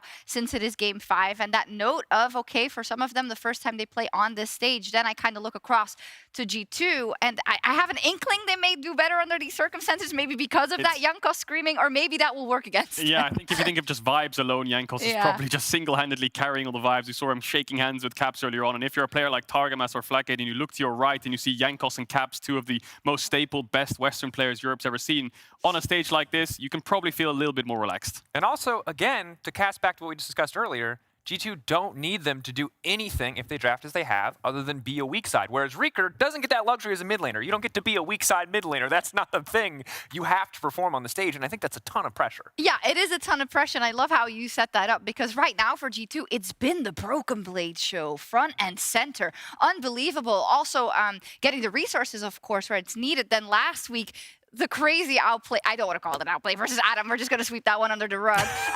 But he has been front and center in the strategy for G2, and I think that's really great to see, because historically it's been very much around the mid lane and the Jankos outperforming and whatnot, but it's a different look. It definitely is, and I think if you look at 2020, 2021 of G2, Wunder was more so on like tanks, I feel like, not so much carries. 2019, we saw the Rise era and all of this kind of Akali picks for Wunder, which was very hype, and G2 did naturally play towards the top side of the map. And if you look at the way G2 played last year, it's just jungle and support pincer mid, Caps gets ahead, he carries the map. It wasn't so much we're playing top, we're playing bot. It was literally Jankos, Caps, and Mickey playing through mid. Now it's a bit of a different shine where Targamas, I think, is trying to adjust that playstyle. He's been playing things like Pyke, go towards mid and get Caps ahead, go towards top and get Broken Blade ahead. It's a similar formula to 2019. Absolutely. Even 2018, casting back when G2 roster had a relatively weaker bottom lane. Now, this is a relatively young bottom lane, so I don't want to draw any conclusions, but it certainly has been how they're setting up a draft. And speaking of draft, I think there's a couple champions that we really have to keep our eye on based on what we've seen today. One, feels like people have figured out Zeri. And if Zeri is a flex, Mad Lions probably play it, or G2 probably play it. I guarantee one of these teams plays Zeri flex. And additionally, if you're flexing, if you're trying to find counterpick for Broken Blade on the top side, I think the existence of Malphite that we have seen in the meta makes it so much harder. Like, they have to be ready to counterpick, because if they just blind pick Jace, you gotta be scared of that Malphite. That's all I'm saying. It looks solid. I love it that we've come in and we didn't have too many expectations, or maybe a few in terms of the patch, but now we've seen that maybe in scrims Malphite has been running amok or something, because it's been picked up. Zeri, as said, now in the mix with that flex possibility, and I think if there are two teams who are going to utilize the tools that are on this patch, it's going to be these two, G2 and Mad. And of course, we have to touch on the top matchup, Broken Blade versus Armut. Both players coming from the TCL, of course. And Armut's a player who's kind of been a bit quiet again for Mad Lions this season. We talked about him last year as having these small champion-ish pool issues, which may have got exploited towards Worlds. But for now, I think slotting the Graves into his pool has done him very well. Absolutely has. I'm curious to see which side is going to go for blind pick, if any. Jace immediately being banned away is a curious one. I think that the Malphite matchup isn't guaranteed to be great. Part of the reason why we saw it be so good in the Astralis game was because they were able to dive the Jace and Malphite got a lot of time alone. So maybe not as comfortable under that, or don't think it's quite a viable pick as at least as I do from what we've seen today. Victor now banned away too. Limiting some of these control mage options is super interesting from G2. I think it might be a sign that they want to exploit Reeker a little bit, not give him a champion where he can just sit back, lane, farm, and be this inevitable threat, like an Orianna, like a Victor. My question is, how strong is Ryze? How highly do they value it? In LCK, it's first picked for teams like T1 and Damwon. Is Mad Lions going to first pick a Ryze with that Victor ban? I feel like if Ryze is picked up by G2, you're going to have to answer it with something like Syndra, Corki being down, TF and Victor being banned away. And while Ashley highlighted that to us behind the stage, there's a lot of Korean players calling it a bait pick because while it can be really good, it's often, you know, it isn't as reliable maybe as people make it out to be. This is a team that has shown success with the Ryze. They had the Yankos Jarvan with Caps' Ryze in the game against Misfits, and while that game ended up being chaotic, the early game was insanely dominant even into the Cassio. But with Thresh banned away, we got to see what the first pick is. Ooh, Diana, Renekton's up as well. Are we going to get Renekton? Yasuo slammed on 2-3 here. G2 should read it. They know exactly what Mad Lions' formula is when this Diana is first picked. Champions that also come to mind are things like Gwen. I think that's a fantastic pick for Armut. Again, Broken Blade might be the one to pick it up, of course, as well, because it's a flex. It's such a powerful flex. We've seen it throughout the world in many different regions where you want to Gwen, leave jungle or top till last. But then again, Xin Zhao's up as well, so you could early rotate that instead. But no, they're going to go for the Gwen Jinx. I wonder if they're going to pick something like Tahm Kench on 3 if the Renekton Yasuo kind of combo does come out. I mean, I think that it has to, right? I think the Diana Yasuo combo is just so simple, so straightforward. We've already seen Matt play it. You remember Reeker obviously played it against Perks, and while Perks was winning early on, it didn't take a lot to bail him out of that hole early on. I wonder if there's a mind game going on here, because Elioya is hovering Bard, and Bard is naturally good into Tahm Kench. So then maybe they're saying, you're going to pick Tahm on 3 if we pick this, and then you're going to ban Bard, because I'm taunting you to. Nope, it's not going to happen. They're going to lock in the Aphelios. Will they pair it with the support is the question. And the thing we saw in the last game was Aphelios and Jinx can be a close matchup, but whoever has more jungle attention towards the bot side can often shift things, and if either side starts to snowball, it gets out of control really, really quickly, regardless of support matchup, and falling behind a Tahm Kench lane certainly would not feel good. That said, debating, taking time here, they can look to match top lane if they want on the side of Mad Lions. Pinching Armut's pool would be pretty tough for them, and it looks like they're going to do so because they want to secure that Graves. Yeah, there's the Graves. I think they're afraid of the Gwen pick into Renekton. Now, I've seen this matchup many times, Gwen into Renekton. Sometimes Renekton gets the push, but the most recent one I can think of is the Shy was playing Gwen into a Renekton, and he was stomping that lane from level 1 onwards. So I wonder if that's a matchup that Armut doesn't want to put himself into, so let's just pick up the Graves, get the push, which also Gwen into Graves I've seen a lot. I've seen Gwen get 2 items and one-shot the Graves, but Graves naturally gets the early push, so he should be safe. Are we going to get Caps' Yone on stage, third picked here? I'm holding my breath. We're not allowed to talk about Helper over. Yeah! Oh my gosh, I love it. Now I wonder if that just signals instantly Gwen's going jungle, because I feel like the Yone needs an AP jungler to pair with him. If you're playing Yone, Lee Sin, Jarvan, it really feels off, especially against a champion like Graves, Diana. And wow, Yone picked up. Are they going to invest in mid lane bans here, or are they going to focus towards support? And it's really interesting now too, because you're in an awkward situation where Mad Lions, where your primary magic damage source is Diana, you've got 2 AD champions, so you can draft another AD source, which gives you good damage profiles in the lane, but maybe less holistically overall for the team. So I'm really curious to see what the mid lane option is actually going to be for Reeker here.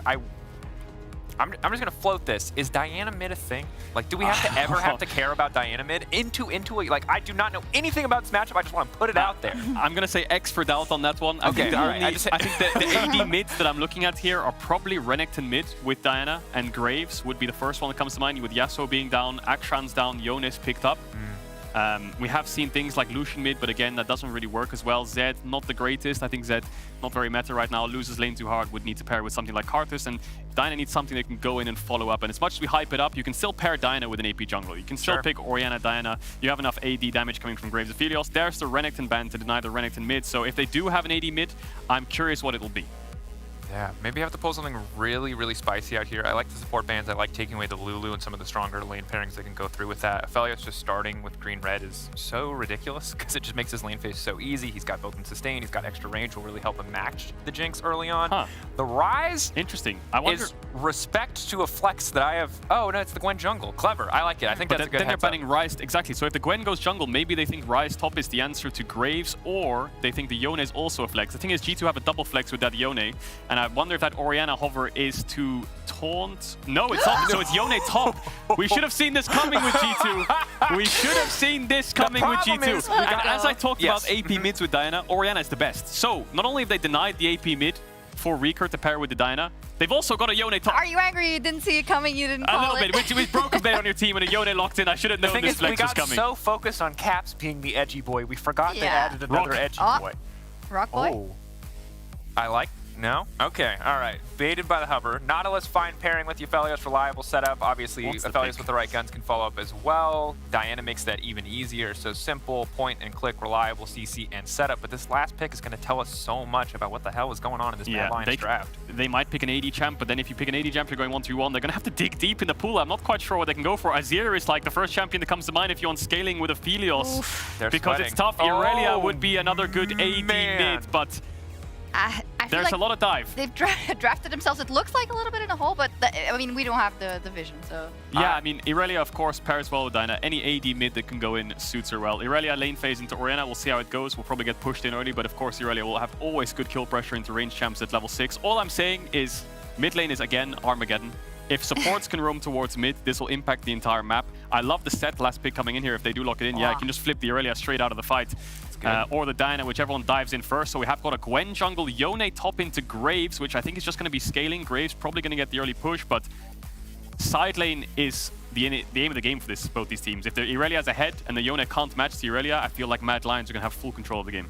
Yeah, but I'm really wondering how Reeker's going to fare in this mid lane matchup, because Orianna early on empowered auto attacks, dissonance for the extra move speed just to dodge any potential any Irelia stun. This is hard. This is a super volatile matchup. We've seen feast or famine for Irelia. There is no in between. You either go 4-0 or you go 0-4. I feel like what we're going to see this game is lots of 4v4s topside. Both supports leaving their AD carries on an island and just fight towards mid and topside. Any wave state that's frozen or has gank pressure, both teams need to respond. At the end of the day, these are two super volatile drafts. My brain is actually, there's just too many new picks in this. Ultimately, what I will say is that I think there's a lot of flexibility on both sides in terms of where they want to play, but abandoning any lane on the top side can be super risky because literally every single lane is volatile. Bot lane feels like it has to be a source of stability because you have Jinx, because you have Aphelios, they can both farm up. But if someone manages to get a lead, whether through 2v2 or with the support of the jungle, bot lane can also fall apart super quickly. Oh my god, so many variables. What an amazing draft for our last game of the day on day one here. The Mad Lions versus G2 Esports. We knew something was up. We knew something was coming, and I know it's going to be crazy.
And on to Summoner's Rift we go for the final game of day one here. Week 5 already. Time is flying by, and I think you said it best when it comes to this draft. It's Armageddon. It's just a mess, man. Yeah, I mean, you know, Kid was rubbing off on me when, like, a lot of his catchphrases, but it's just so apt for this game. There's just so many things to track. But let's keep an eye on this level 1, because you can already see G2 stacking up. Will they look to try and punish Eljoya in this bush? Or are they potentially just setting up for a counter invade? For now, they're just spamming their B. Oh, here we go. Eljoya. Crescent slash. I don't know if he saw that or not. You don't see it unless it hits. You don't hear it unless it hits, at least. Orianna puts the ball into that bottom side. Everyone's back to Mad actually going for the late invade. After all of G2 retreated, Jankos is here. Well, skip and slash doesn't clear the ward, doesn't have a sweeper either. Okay, so nothing ends up happening. Everything is safe, but wow. What a draft. We've got Aurelia into Orianna. Yep. For those that don't, like, back in 2019, this was like the matchup, you know what I mean, for Aurelia. Aurelia was like such a strong answer into Orianna, and I'm really curious as to what Rika's build is, because with the new changes to itemization, I feel like you have quite a few directions that you can actually go on Aurelia mid right now, so we'll keep an eye on that. He is running Ignite in mid lane, so you can tell that his intent is to kill Caps. Yep. We'll see how that works out for him. But meanwhile, in the top lane, we've got Yone versus Graves, and the fact that Broken Blade picked this as an answer to the Graves, he's saying, you know what, I know I'm going to outscale later on into the game. I know that, like, the laning phase is probably going to be a little bit rough. I'm probably going to get bullied and pushed around a little bit, but Yone top at the beginning of the year, I remember was running rampant. Do you remember when the new season started and with the lethal tempo changes? So many people in solo queue were complaining about how difficult it was to deal with Yone, but it felt like a solo queue pick, you know? It felt like something that you would only really leverage if you got a lot of resources and, you know, you didn't get punished in lane. But when you play at the professional level, and we know that G2 loves playing around Broken Blade as well, we'll see how well he's set up for success, because you know that Yone can be a massive late game carry. Wow. Very exciting game ahead of us. So far, in terms of jungle pathing, it looks like they're going in opposite directions as Jankos makes his way towards the bot, where they clearly have push, and Eljoya heading up towards top, where he also has the push. So nothing too crazy coming out from Eljoya and Jankos. Yeah, but jungle should be able to secure those first Scuttle Crabs pretty easily, and we'll just see them traded over the map. And something else that's been traded are wins and losses between these two teams across the last few years.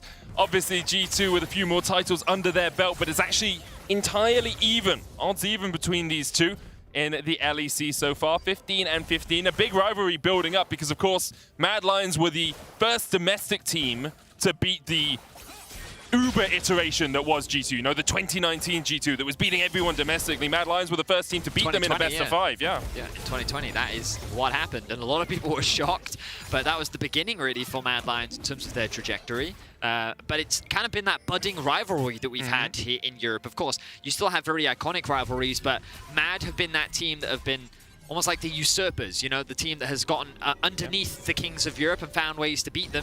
I mean, they were the team that stopped G2 from winning the title. Exactly that. And I think that Mad Lions have grown as a very strong representative here in Europe.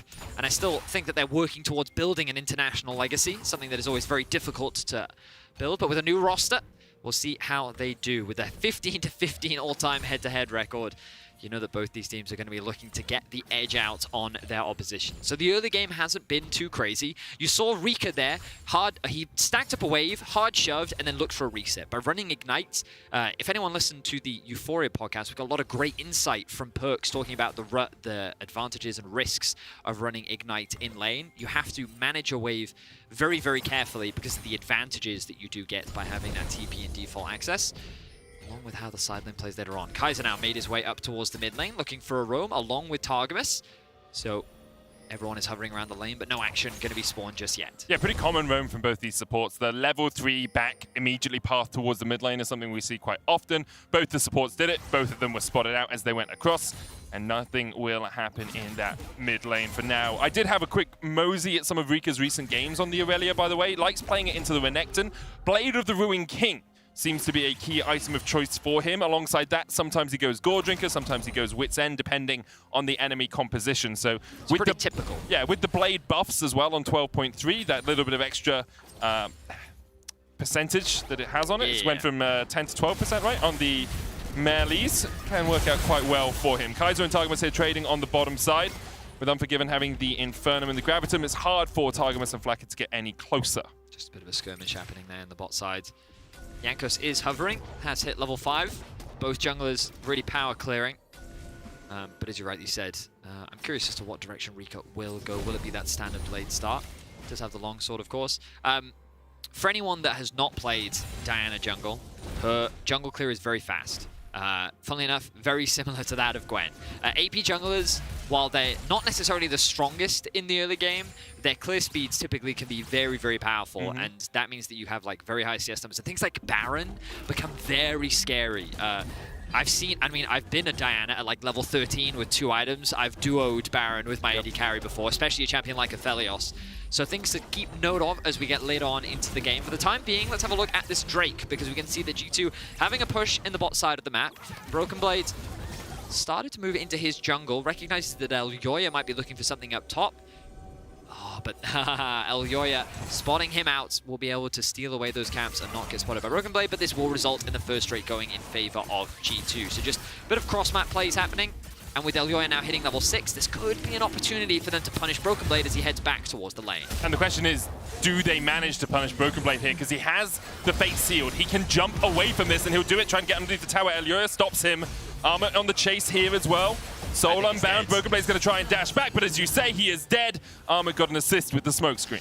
Yeah, and that was all thanks to just really great awareness from Elyoya. He snuck his way into the jungle. Broken Blade did all the right things. Yep. You know, he thought and he was suspicious that Elyoya might be in his half of the jungle, but he didn't check those Krugs. He wasn't quite entirely sure where Elyoya was, and he didn't end up spawning him out. That allowed Elyoya to sneak in behind him, and then the moment he blast coned in, Broken Blade realized, I am not in a great spot. And that means with no TP, 20 CS down, that's going to be a 1k gold lead now for Armor in the top lane. A really big advantage there for the Graves, and kind of indicative of how Mad Lions have been playing across the course of this season as well. They do not like their early Drakes. They do not look for them at all. Never taken a first Drake in any LEC game here in 2022. Instead, they like to focus towards that top side of the map. Elyoya up there once again. Of course, Herald not spawned yet, but very much the style we have seen from Mad Lions is to look for those kills instead of the early Drakes. And look, we're approaching that 8-minute mark. You can see the bot lane has pushed out that wave and is now looking to move into the river. Diana is going to clear out the red buff and start pathing up towards top. Armor has just gotten a base off and has now built some items, which means he's going to be stronger than Broken Blade at this point in the game. And we are setting up to see a very typical Mad Lions play. And I wouldn't be surprised if they then used that Herald top lane to further snowball Armor and to prevent Broken Blade from having the lane that he wants. Totally agree with you there, Benny. And the question is for G2, how do you respond? Because actually Unforgiven has been left alone down towards this bottom side. You can see Kaizo is taking the long route round through the jungle to try and support his AD carry, but G2 hungrily, like a pack of wolves, chasing down towards that bottom side, and Unforgiven actually giving the respect that was deserved there by backing away from the tower. It does mean they lose 1 plate, probably 2, so that Rift Herald is going to have to get at least 2 plates of value. Unforgiven making the smart choice to just go back to base. He has to make that trade happen. I think G2 did the best thing they could in that situation. They know that they can't fight for the Herald. They don't bother. Instead, just funnel as much gold as they can into Flackhead, put Unforgiven behind where they can. He's going to lose a whole wave here, or likely most of it anyway. And it ends up just being a trade, of course. Mad right now hold the gold lead for the time being, but that is largely just because of what happened up in the top lane. Now, it's important to note that Mad Lions 5-4, G2 6-3. Only a single game separates those teams right now. And if you look at the standings as well, G2 is still fighting for, a possible first spot, at least top 4. Mad Lions just to the edge of that, but with Vitality and XL sitting at that 5-5, you really want to avoid being caught in the middle of that playoffs battle. Yeah, we have a lot of teams sitting in that middle spot, and Cadril talked about a hypothetical earlier on the analyst desk of if Mad Lions were to lose, being tied with XL and Vitality, a very scary spot to be in, especially with them as your opponents in the future. A hook does land. Jankos going to get caught out just a little bit here, but he tries to turn it back onto Kaiser. Needle work, not enough, as Jankos shredded where he stands by Elyoya. He will pay for it with his life as Caps takes him down. Rika missed the Vanguard's edge, has the flawless duet, will get the stun, but the Shockwave drags him back. Rika still diving forward, Caps ticking, not quite enough to take him down. Rika will fall in response, G2 find 2. Oh, and that's a big skirmish one for G2, getting themselves 2 kills back on the board, putting Elyoya down. It's exactly the type of play that they needed. The fact that they get the double buffs onto Cap as well is really going to help him out in the mid lane 1 versus 1. You can see he's up now 20 CS. He's going to secure himself a play. He's going to get himself another wave. And that's likely going to be 2 waves lost for Rika as he does not have the TP. And the thing is, when you run that Ignite, part of the goal of it is to be able to help you to get kills. It wasn't quite enough. Missing that ultimate was massive. And now G2 will find themselves even on gold once again. I'd love to look back at that play at some point in the future, because I think actually Targamas with the Glacial Augment reduces the damage that Rika does by just enough to keep Orianna alive. So Kaiser catches out. The Gwen doesn't have level 6 yet, so just kind of gets bursted out. Elyoya finds himself in a 1 versus 3. The Super Mega Death Rocket comes in. Oh, Elyoya tries to escape, but is denied thanks to the E from Targamas. And then Rika finds himself in a 1v3. Gets Shockwave. Oh, and I missed the ultimate again because I was paying attention to what the Diana was doing. And because Flackhead was able to get that collapse a little bit earlier than Unforgiven, that meant the G2 was able to come out on top. But if Rika was able to land that ultimate, would have been big. Would have been big. But now that's a big item completed for Caps. Going for the Ludens, just straight up flat damage. Gives you that Magic Pen Mythic passive, will contribute pretty significantly to the burst. Yone plus Orianna, a pretty powerful wombo combo duo that you can definitely throw out. But they're looking to get those buffs back, man. They know Caps doesn't have flash. That's a smart control ward from Caps. Knows that he could quite easily be dived. Depth charge, of course, the Moonfall from Diana. Very strong skirmishing tools, even under a tower. Mad Lions now have to walk away. Their prey escaped, and they will start up this dragon, but Targamas is 6, does have the flash. Flackhead has the Super Mega Death Rocket as well. Caps with the Shockwave. You can see Armor actually working his way all the way down from the top lane, maybe just adding a little bit of pressure. Because of that, G2 decide they don't want to take the fight around the drag. Arment's actually going to grab the crab, so denied that from Jankos as he tries to get some sort of cross-map play. But really good vision control from Mad. You can see these control wards littered throughout the river and some deep wards on the bot side of G2's jungle. Just set up the Drake very nicely, made it difficult for G2 to enter and secure that objective. The Herald now going to be dropped bot lane. Okay, so but only Elyoya is getting the gold from this. Yeah, I was expecting them to actually throw that up towards the top, open up the map a little bit more, but perhaps they want to extend the laning phase a little bit more. Perhaps they're confident that Armor will be able to eventually take down that tower. Perhaps the timing was running out on it, and they were just limited in terms of what their options actually were. Regardless, Mad Lions end up dropping it bot. They will get themselves a few plates, and they put themselves back into a 1k gold lead. It's always that balancing act, though. Yeah, they get a couple of plates on that tower, but all the gold goes into Elyoya's pockets. He has got a Hextech rocket belt now. However, you have to look at where Flackhead and Unforgiven sit in relation to each other. Because if Elyoya is taken out of the fight in the start, Flackhead's actually still in a really strong position because he got the plates when Mad Lions went up for that Herald. Thing is, though, when I think of Elyoya, he's not someone that I get stressed about. No, it's great to have a Diana really fed, but you want to spread that gold around a little bit as well. Yeah, but I just think that Elyoya is also a player that when this team struggles, he is pretty consistently performing. He is a terrifying jungler to have to deal with, and I think that he's proven himself multiple times last year, both domestically and internationally. So he's a player that I think you can trust to have a big impact in the game, and on a champion like Diana, we've seen him carry before. Keeping my eyes as to whether he can do it again. But I'm tracking some of these items. You can see the Nash's Tooth now completed for Jankos. Give him a little bit more dueling prowess in the early game. A very big item spike that helps you win a lot more in your 1 versus 1s, especially in extended fights. The Eclipse, so in terms of burst, Armit is going to have a lot. Broken Blade still working on that first item and doing what he can to wave clear. But you can see that Armit's slowly chipping away at that tower. But eventually, very likely to fall. Will get that plate just before the plates fall, and he's going to emote him as well. This is a pick that we've seen Armit on mainly last week. He had a very solid Graves performance on it, and it does seem to be, for the time being, something that Mad have kind of fallen back on if they want Armit to be on something safe and strong during the laning phase. And we'll be able to secure first tower of the game up here against his former TCL rival as well. Of course, Broken Blade and Armit have a history going back all the time before they joined the LEC. And they were playing in the Turkish Challenger League. And Armor, ever since they both joined the LEC, has had the slight upper hand, with Mad Lions winning 2 titles last year, and Schalke not even existing anymore here in the top tier of European League of Legends. But for the moment, it's definitely Armor favored on the top side. However, Elyoya has had a little bit of a helping hand when it comes to getting this Graves ahead. Ooh, very nice trade there from Armor. Going to force the ultimate out. He's just going to trade his ultimate in exchange to clear the wave. Level 12 now on Armit to 10 on Broken Blade. It just made me laugh that I noticed that both sports were still level 6. Yep. The average level of everyone else is 10. Yep. People say support's overpowered. Yeah.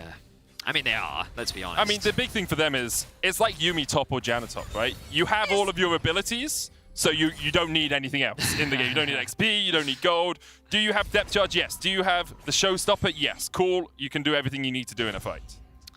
Yes, that is true. They also have all their summoners. Honestly, I'm surprised that there hasn't been more violence in the early game. But I guess when you kind of look at G2's comp, they do scale pretty well.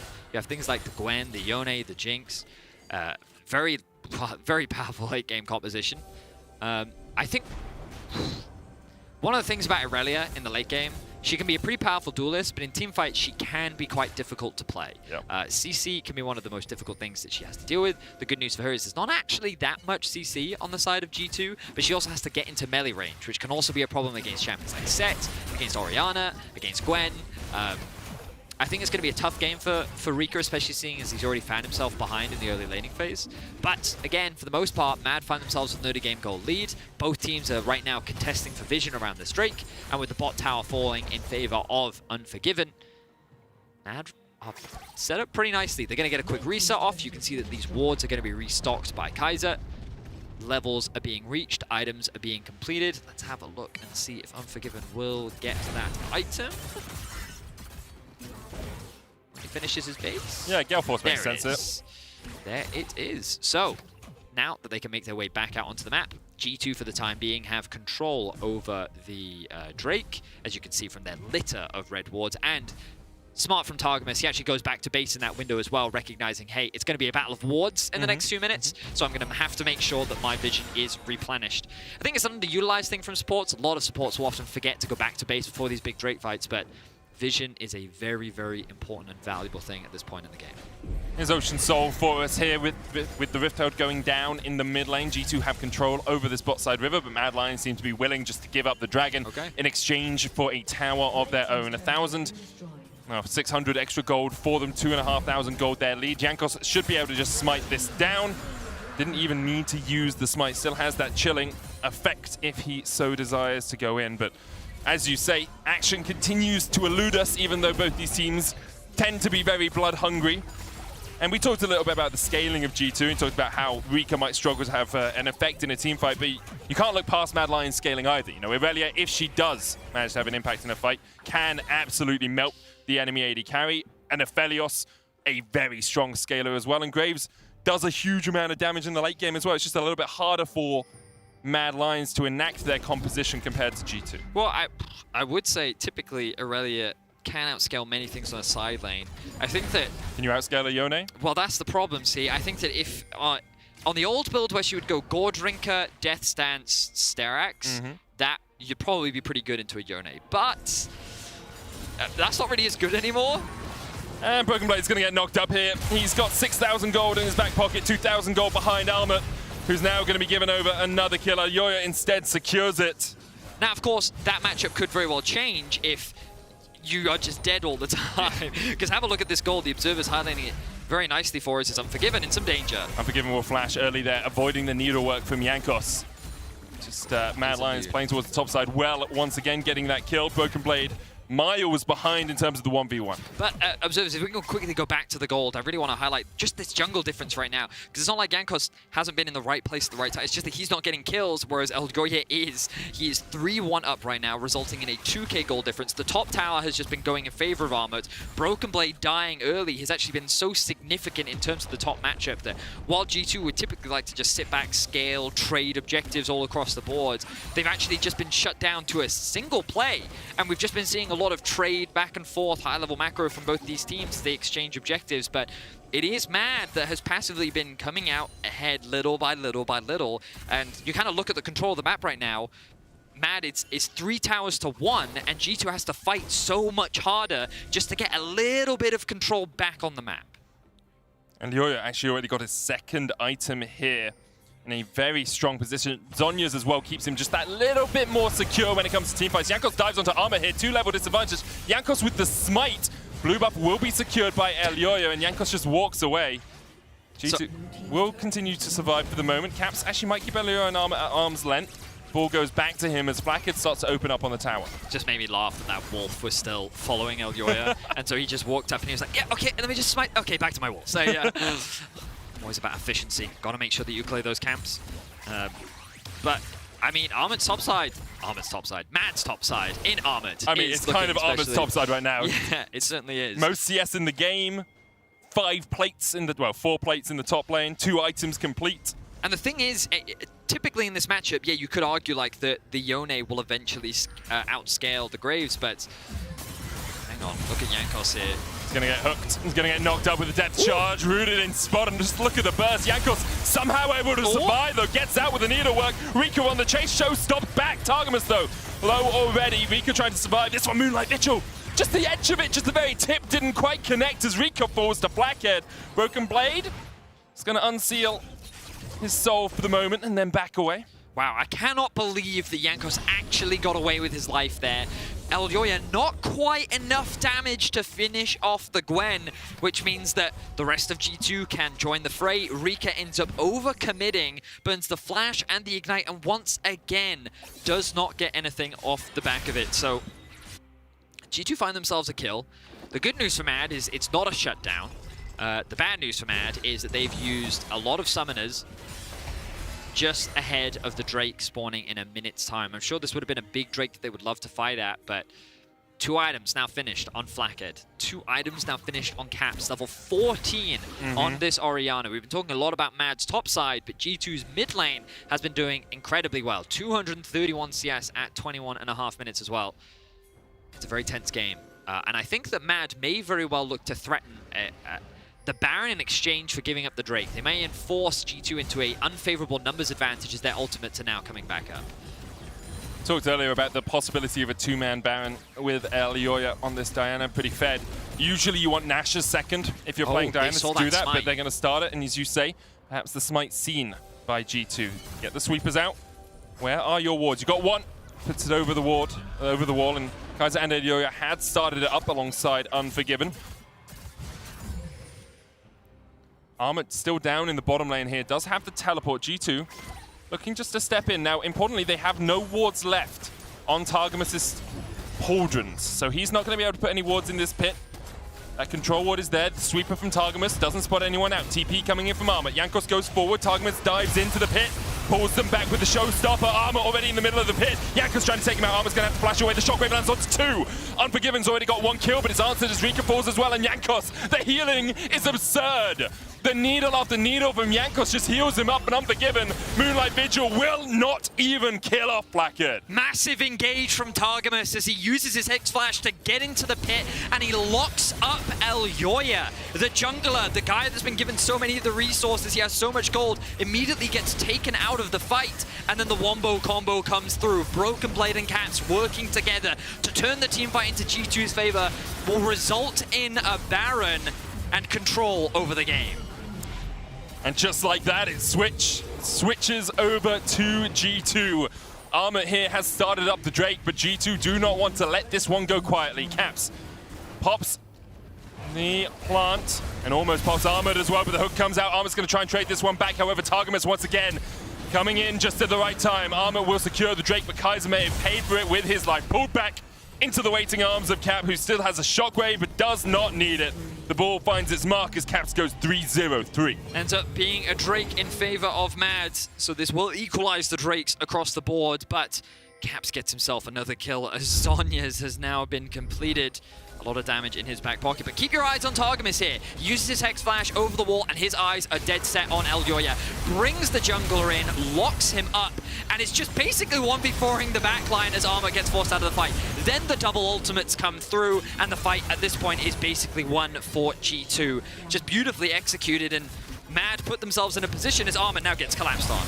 Armor had a very strong early game, but there's nothing he can do against Targamas and Jankos. And all credit, as you say, to Targamas. A few quick picks from this guy have really turned the tables for G2. One of the things that Targamas said in his little interview was that he wanted to show a lot more as Unforgiven is dead. Solo killed by Broken Blade. The E, when it's at max level, has that ability on the AD carries. Unforgiven does not flash. Now G2 is looking to break into the base. Do we think Yone actually really needed those compensatory buffs that he got a couple of patches ago? Vedi seems pretty strong to me. Even majorly behind in the laning phase. G2 now, 4 players pushing in the mid lane. Mad, only 3 left to defend. Armor 10 seconds away, but G2 are just waiting for the second wave to arrive in this bottom lane. The gold swung so massively in favor of G2. Mr. Moneybags himself winning out this one as they are 6,000 gold ahead right now, Vetti. Well, 5.5k. It's pretty freaking large for them as they back away. Second inhibitor falls in the bottom lane. G2 well in control of this game now. They certainly are. The level gap is absolutely massive all across the board. A single fight has heavily swung the game in their favor. The Baron power play is just short of 6,000 gold. And we're still only 25 minutes into the game, but off the back of a single fight, it is flipped entirely. And what I wanted to say earlier was that Targamas said in his interview that he wanted to show a lot more than what he was able to do at his time on Giants. And credit to him, he's been involved in 8 of the 9 kills. Outside of that solo kill that Broken Blade just got, he's been massively impactful in this game. I think that he's been massively impactful for G2 so far at this split, and he has been a treat to watch as he continues to evolve as a young player. G2 now in a commanding position. Probably also the most impressive of that Carmine Corp roster that we have seen in the LEC so far. You know, Adam came up, did have a strong first split. Syncroft, X-Maddie yet to really find their footing, although Syncroft has had a few good games. But once again, we see an engage from a support as Kaiser looks for it. Vanguard's edge on the backline, but the stopwatch is going to do quite a lot here. Jankos gets a kill already. There's the Shockwave, the follow-up. You're just too far behind. You can't do anything. Mad Lions routed. In their own engage, they were found out, and G2 will march it down. Mad Lions in control through the entire early game, but it just felt like after some point, G2 had had enough. They kept Mad Lions punching and punching and punching, but it's G2 that land the knockout blow and go 7-3. G2 get closer and closer to competing with Rogue at the top of the table. Fnatic still neck and neck with them. But wow, off the back of a single fight, we talked about the scaling element of G2's composition, but they just took over. It was crazy. You can see Broken Blade handshaking with his team. A great performance from everyone all around. Everyone. And now, of course, you can see that they've prepared for this. Back home to Q. In the pre-game lobby, the two teams are comparing their Lost Ark ratings so far, where they were in terms of levels. Obviously, the Lost Ark buff on the side of G2 today as they pick up their 7th win. Equalizes them with Fnatic once again. Rogue, Fnatic, G2, a story we've heard a lot over the last couple of years. For sure, and I think that when we look back at that Mad performance, they're going to feel frustrated about that because I don't think that the ban was necessarily the wrong decision. Ultimately, I think that the execution around it just fell apart because you could see that they didn't have control around the Drake. They didn't want to then look to contest it, so instead they wanted to try and exchange or force the Baron trade. When that didn't work out, perhaps they overcommitted to it. Like, we're going to have to hear from them later on, but they are a team that does have a tendency to go 1-1 on the week. So whoever's playing against them tomorrow, I would be pretty worried. I am sure that SK are looking on a little bit concerned. Yeah, right. Yeah, maybe 1-1 once again. Key player of the game, vote at LEC on Twitter. Caps, Flackett, and Targamas are your options. I think the more I watch Targamas, the more I'm impressed by him. Because as you said, like he has been in the LEC before with Giants. He's played Pike, Bard, Syra. I love the flexibility Tom Kench was bringing out as well. But also, today we saw his set. Like, we've seen a wide variety of different support champions. He seems very flexible in terms of his approach, and I do think that he is having a very good split. For me, I think that he was really what made that Baron fight a win for G2, and I think that that play is what won them the game. So he's definitely my player of the game. I think that he had a really incredible performance this game, and he really swung the game back in favor of G2. So props to G2. They continue to fight for those top-of-the-table spots, and I think that defying expectations in terms of what a lot of people thought with a new roster like this, many people doubted G2, but right now they're looking like a strong contender here in the LEC. I definitely agree with you there, Vetti. Of course, Mad Lions still not out of the runnings at all, although they are probably further down the table than they would have liked. However, looking at the off-season changes, looking at how things are developing, they're on their way. They are making strides towards being able to challenge at least into playoffs, if not further. Yeah, I think that if we wanted to criticize, Rika did not have the strongest game. Like, there were small moments where he overcommitted on the Aurelia in the jungle fight. He wasn't quite able to get that kill into Caps into the bot jungle fight as well. And there were a couple fights where, like, maybe if he was a little stronger on the Aurelia, maybe it could have worked out. But even then, that Baron is just kind of really what shaped a lot of the game at the end of it. So, yeah, it's going to be a tough one for Mad One to look back at, but I'm very confident that they will bounce back strong and a scary team in the future. I hope so too. Well, after the break, Ashley will be joined by Flackett to talk about their victory, and Zanzara will be our guest in PGL after their incredible win over Rogue earlier today. Make sure to pay for your QSS. Pay the tax!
Welcome back to the LEC, and I'm joined by the victorious Flackhead of G2 after they do take down Mad Lions. And Flackhead, congratulations on the victory. How does it feel to be here in your first match in the LEC studio? Thank you so much, actually. It feels really insane being here. It's so much hype playing from the stage. Yeah. It's true that we don't have crowd yet, but it's a completely different experience than playing from home. Yeah. It is true that, you know, you play maybe a bit shaky. Like I was sometimes feeling a bit uncomfortable, but it was really insane playing from here. What parts of the game in today in particular was G2 finding, or you personally finding a bit uncomfortable? I mean, no, it was just like I'm so short and the screen is so like high that like sometimes I cannot see, you know, like the scoreboard and stuff. Oh no! It's fine. still G2 had a really great performance and an energy coming from G2 booth, because previously I was interviewing one of the Fnatic players and I could see I could hear the G2 players screaming all the way from the other side of the room. Yeah. I also want to briefly ask about the team atmosphere and the energy you guys brought to the stage today. I mean, I think, I don't know, like playing with these guys is like playing with your family. Like, they're like really close friends, and they're always so funny and they're always so positive. And it's so hard. I mean, it's so hard. It's so easy, sorry, to work with them. And yeah, it feels really great. And I really love every single one of my teammates. And how has your synergy been with Tarmagus in particular? Because he brought out the set support today and had a really amazing performance against Mad. I mean, Targa is legit one of the best supporters I've ever played with. And I would say one of the best supporters in Europe. And yeah, like he used to really play a lot of set back in K-Corp. And it was always like one of his best champions. And we like the draft was like really good for set, so we just like full trust on him and just go set, and he won B9. Everyone's talking about how G2 has really great vibe right now, and also saying how G2 has created a really nice mix between veterans and rookies. So I want to delve a bit deeper into the shot calling hierarchy within G2. Does everyone shot call, or do the veterans shot call slightly more? How does it go? I mean, I think everyone adds information, but I would say it's mostly Jankos who decides what to do and stuff. But it's everyone giving input, and it's kind of like having a discussion like in real time in the game. But yeah, I would say like if I had to say like who is the captain of the team, I would say Jankos. Who decides to flex going into jungle and play Yone top then? I mean, I don't know, like. I mean, Dylan likes to do like really, really spicy drafts. Like Broken Blade loves as well spicy drafts, and Caps is like, I don't know, like the king of the spicy drafts. And we certainly do look forward to more spicy drafts from G2 as the players slowly head back into the LEC studio. One last question, Flackhead. This is the beginning of the second round of the LEC Spring, and you'll be facing each team once. Today you beat Med. Is there any particular team in the LEC that you want to face again or possibly beat in the second round? I would say Rogue is the team I'm looking forward to play the most, because I feel like our game against them was like, I don't know, we really cringed it. Like it was really cringe performance by us. So I really want to, get revenge, and I hope we stomp them as well. Okay, we will certainly look forward to that matchup and also more from you. And thank you so much for the interview. And we'll be tossing right to the PGL with Sharks and Dracos.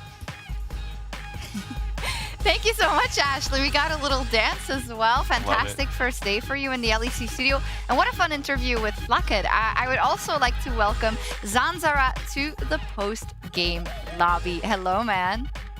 Hello. Hi. Thank you for joining us so much. Well, obviously, it is a momentous occasion because you guys beat Rogue earlier. We didn't get to hear from you yet, so talk to me about that game. Why did you, or how did you rather, why seems a little, how did you beat them? It was easy game. We just had like better top, better jungle, better mid, better bot lane. So it was actually like easy. But we know, okay, like everyone calling Malrang the best jungle, right? So I know I need like to beat Malrang, I need to be Malrang. So I just like, and if you are Malrang, you are not fighting jungle camps, you are fighting enemies. So I just said, okay, Matti, White Knight, you can take every camp. I just go and fight Malrang, and we're gonna dance. And it worked, actually, it worked. Nobody expected this, but actually it's a key to victory. And I think every team gonna do the same right now, and they're all gonna start losing games. I think that's genius. I love it. If you can't beat them, join them, so to speak. But also, I like that you pointed out that this could be the blueprint for success against Rogue. Do you think other junglers are going to copy you and pick junglers that are early and kind of scrappy and just go fight Malrang instead of waiting for him to show up in a random lane? Yeah, no, I mean, I think it's not about like peaks, but overall, I think in Europe, junglers kind of stuck what is like correct way kind of to play League of Legends. So they just farm and try to like, they're looking for ganks basically when there is nothing to farm most of the time. And Malak is like, okay guys, it's just solo queue for me, this LEC after LCK, so I just gank because I can, nothing stopped me by the way, and it works, and everyone's like, what? It's working? No way. And I think people are gonna like adapt right now. So I mean, like I mean personally, even like from the start of this beta, I thought like Malak is doing some crazy things. It's like it shouldn't work. It's kind of illegal. So right now you just do the same as he does, and you can just outplay him. He basically plays like in solo queue, you play jungle. You just do 3 camps and then you just perma gank, because if you don't gank, your team dies. Yeah. And this is what Malak doing on stage. No, I don't know why it's working, but it's working. And only way to beat it, you just do the same. It's like in solo queue. That's all. It's actually so 5-head because we in broadcast we're like building up. I mean, Malak is a great player, so I hope none of the fans are throwing everything out now that he had one bad game, which they will certainly be doing. But we look at it as, oh yeah, and you know he doesn't need any resources because he's giving them all to his team and he's always ganking. He's like, this is solo queue mentality. Yeah. We do not play solo queue mentality. I think there's 2 framings. We're like, he's selfless, he sacrifices himself, it's volatile, it's risky, but you know, he makes it work, and you're like, this man's playing solo queue, and I just have to beat him in his own game, which frankly, I like. It's a different take on it, and I'm now a little nervous for Rogue, to be completely honest, because Kadriel was just talking earlier about how he thinks Rogue can be dissected. He'll share that tomorrow. But I think this is just yet another way that teams can maybe pick apart the things that have made Rogue and specifically Malrang successful with so far this season. Yeah, really cool. And also just overall really cool that you guys were able to beat Rogue. It was very necessary, Zanzar. Talk to me a little bit about your split so far, because we didn't get to have you on PGL that much, because there weren't so many victories yet. What's your view on the situation? Yeah, okay. It was a tough split. Let's call it like this. Some things was not working and some things was completely not working. So yeah, it was a bit hard. What is a bit hard? But we had some like light in our practice, and I think it show up in especially like Vitality and Rogue game. So I just hope just gonna go like the same way next games, and then we can win. This is what important. But yeah, like it was like especially from mental part was not the easiest split to play, not gonna lie. Yeah, I can imagine. I mean, this is a roster that has gotten a ton of criticism in the past, and certainly it did not stop in the offseason or into the early split. But I would love to hear about how you and Promiscu are working together, because I think everyone has seen it. We saw it in the Vitality game. We saw it in this game as well. You guys are both so active in playmaking and so active in moving across the map. Have you felt like that relationship and that dynamic has improved? How big of a part of that is your success? I mean, yeah, definitely. But I think I mean, jungle support is always was a kind of like driving force, what like make teams play proactively. If jungle support doesn't really work together, then team kind of just farming for late game and nothing is gonna happen. So yeah, I mean, we were like we had like some talks how we want to like solve it, how we want to play more proactively, and I think it's kind of like show up on stage. So yeah, I mean, I'm just from my perspective, I'm like right now just trying to look what is Promiscu doing and like trying to follow for every play, because most of the time he call like correct plays and we just go together. Even if, for example, if I don't see the play, I just trust him to what he decide if it's good play or not, and we just blend follow. And it just make much more decisiveness, I think, for our plays, because before we had a problem when even if we're in a good spot, we kind of just not sure if it's good play or not, and then the enemy just like moment is gone, and we just like, yeah, we lost set. But right now we just like, okay, Inter, let's go punish him, and boom. Is it hard to have that trust on a team that's struggled? Because I think that like I can see it when you guys are winning and teams are ahead. It's so easy to be like, we're gonna kill that guy. You absolutely believe it. But when you're down, when you guys have been losing a lot, how is it to actually trust him in that decision that he is making the right call and follow him in? Was that a difficult adjustment to make? I mean, for me, trust was not always. I mean, wasn't really a problem. For me, it's like I'm like basically like from the start, I full trust, you know. But if every time it goes wrong, I'm kind of losing trust. But I think it's working. Like like when you start losing, at like 0-5, you kind of like don't have trust. But when you're 0-9, you're like, okay, we go for it. It doesn't matter. What can go wrong, right? What can go wrong? We go. No, doesn't matter. And then you just go up. So right now we have like full trust because nothing to lose. And I think it's not for us, only for me with Promiscu, but for every teammate. We just like follow, we have a call, even though if we like don't see the full picture. So yeah, I mean, it helps us like a lot to just be confident in our place and just push our lead every time. Yeah, I mean, thank you for that insight, and it was great to see you win, and we hope that, of course, you continue that trend. There's one thing that's not related to the game we need to ask you about, which is that Skarner won the rework lotto or bingo or whatever you want to call lotto, it. The rework, the thing is, a poll. does that make you happy, or are you scared that they're gonna touch your baby and like change him in some way?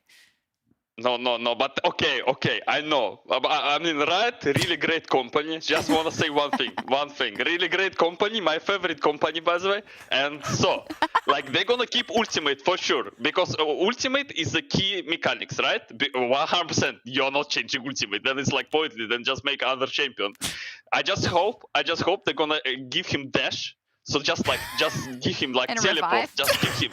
Yeah. Oh, revive. So good. Okay, look, dash, revive, and then passive, like action passive. Then it's broken. And then we can play for sure. So good.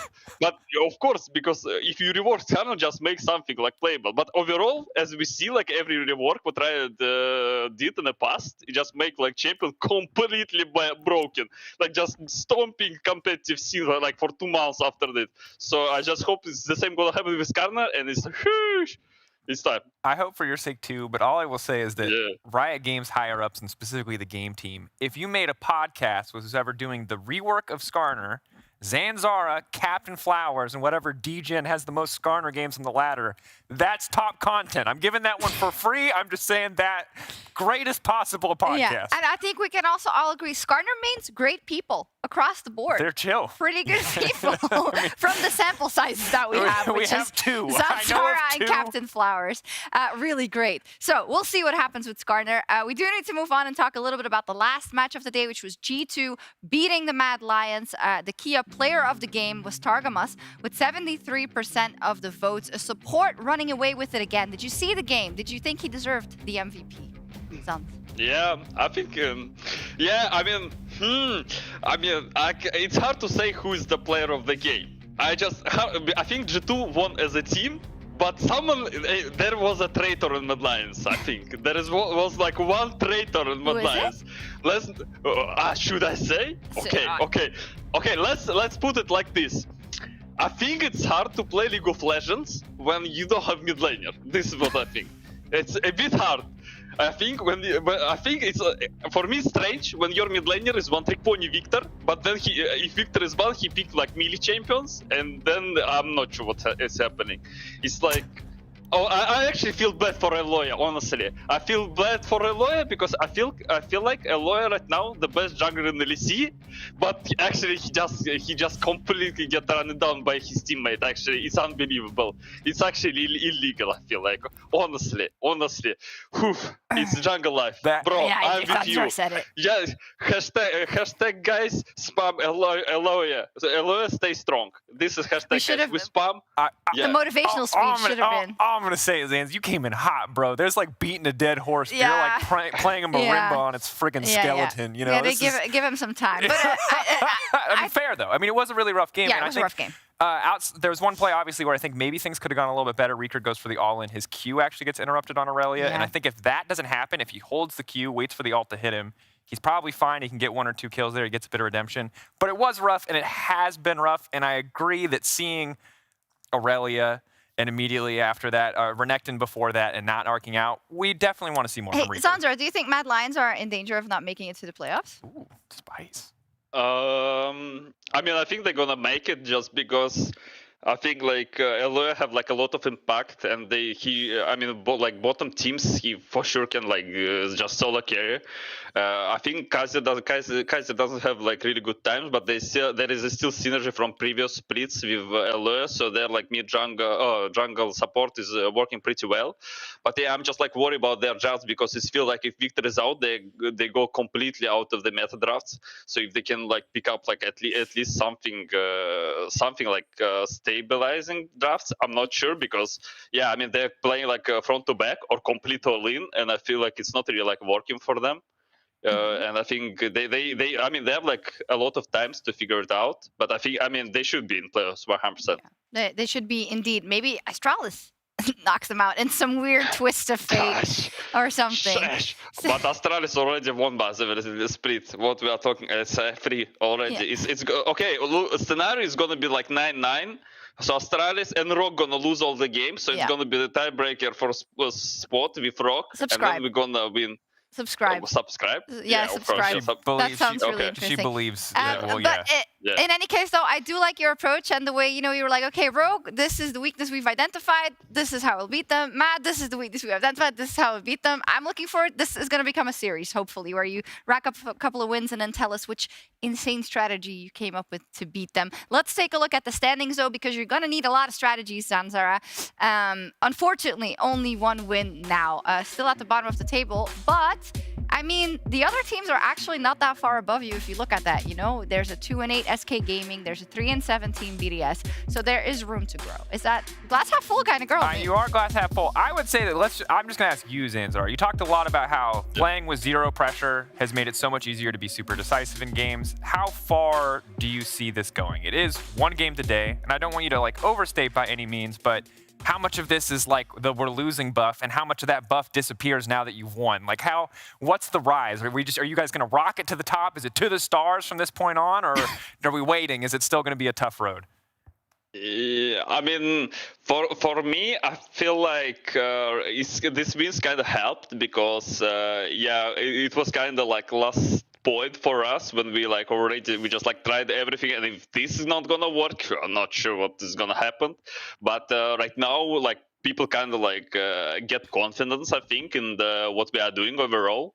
So right now, this is time to like miracle run, I feel like, and just for us, just like important if we can just be same confident like we're in scrims.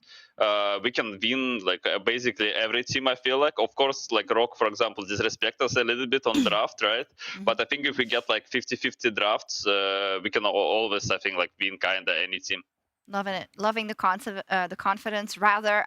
When we look at the standings as our last point, Zanzara, Rogue is, of course, first in the table yet. Still, rather, they only have got one loss under their belt. Do you see them as kind of the strongest team and the main candidates for the title, or are you maybe looking at some of the other teams like a Mad Lions or maybe a G2 or a Fnatic?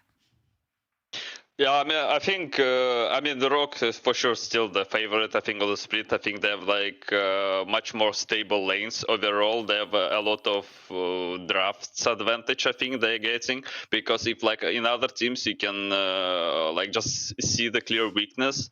In Rock, they're just doing their stuff, and they're, like, always, like, winning. They kind of know what they need to do to win the game, and they just, like, continue doing this. So it's like, really hard to get advantage versus them in draft. They have, like, a lot of flex picks also.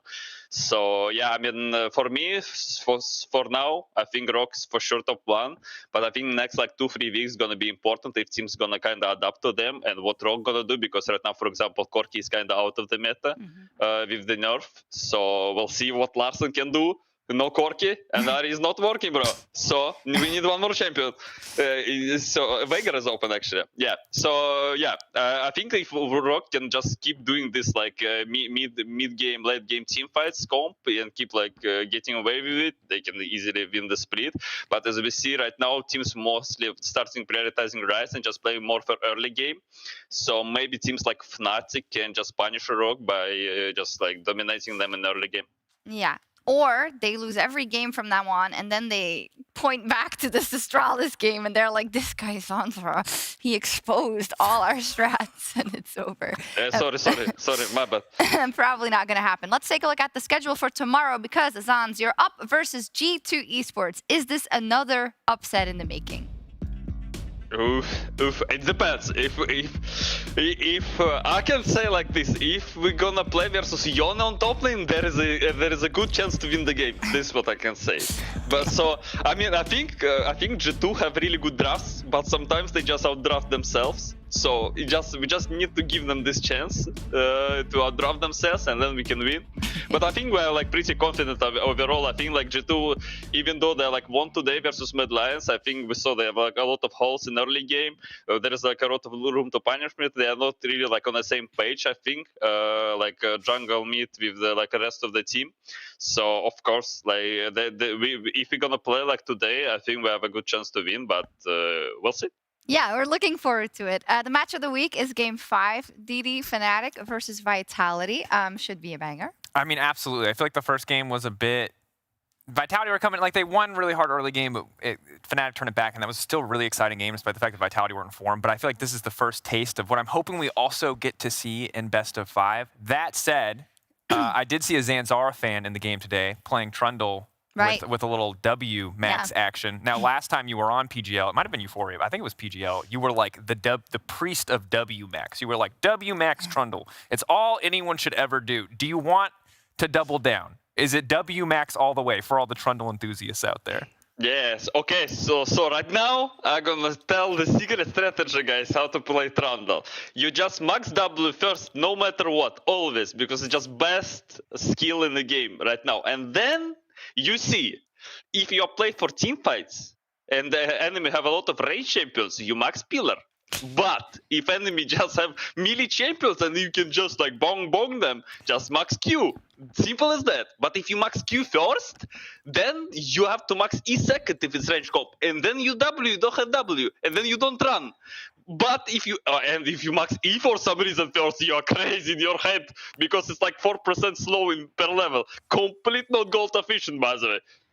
So it's easy as that. Just max W. You know, like Mobifire and all that. I think there should just be videos of Zanzara explaining the jungle champions like this, because I would actually follow those guides and like probably do better in game than trying to do those things. Yeah, I feel like I'm a big fan. You can like Zanzara, you can sell me on anything, and it's probably problematic because I'll be like, I don't know, this guy did the math, and the math looks really convincing, but Zanzara said max W, and he did it really funny. So I don't know if I can argue with that. Yeah, I love it. In any case, we're gonna sign off. I would like to take a selfie with you, two fine gentlemen. Yes. Yes. I mean, Laura did it as well, actually. Okay, so I'm the only. Me and Trevor are both the bad. It's you and Trevor. I don't know what you have against selfies. Nothing. Hello. We have a camera too. Oh, my hair is an absolute mess, but yeah. You look a little bit crazy, sounds, but that's okay. It's my real look. This is how I play League of Legends. Very intense. Love it. Yeah. All right. Well, thank you so much for joining us, and thank you so much everyone at home for joining us as well. A lot of upsets today, and we'll be back tomorrow with more LEC action. See you then. Bye-bye. Max W.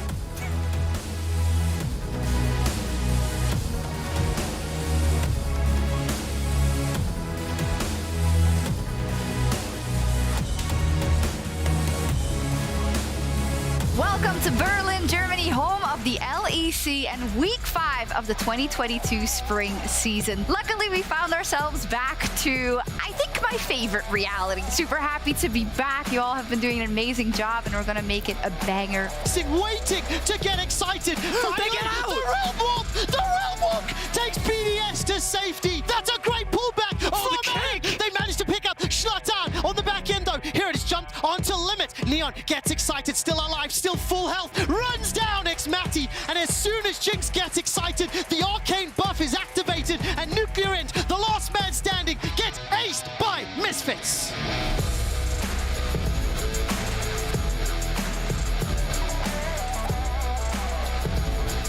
Cobby is running with that Zeri. The Zenith Blade from Promiscu and taken out by Cobby. 6-0-4.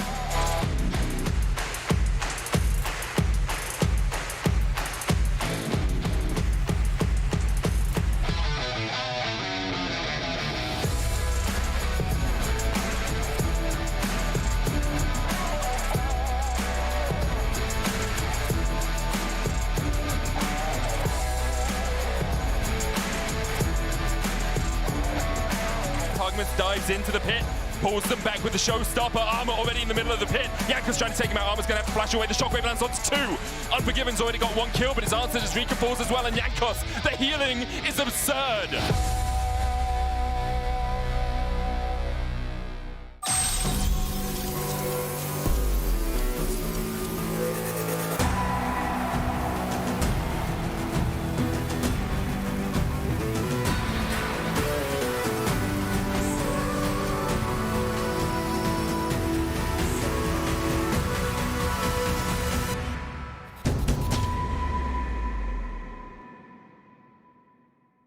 How can life be what you want it to be? You're frozen when your heart's not open.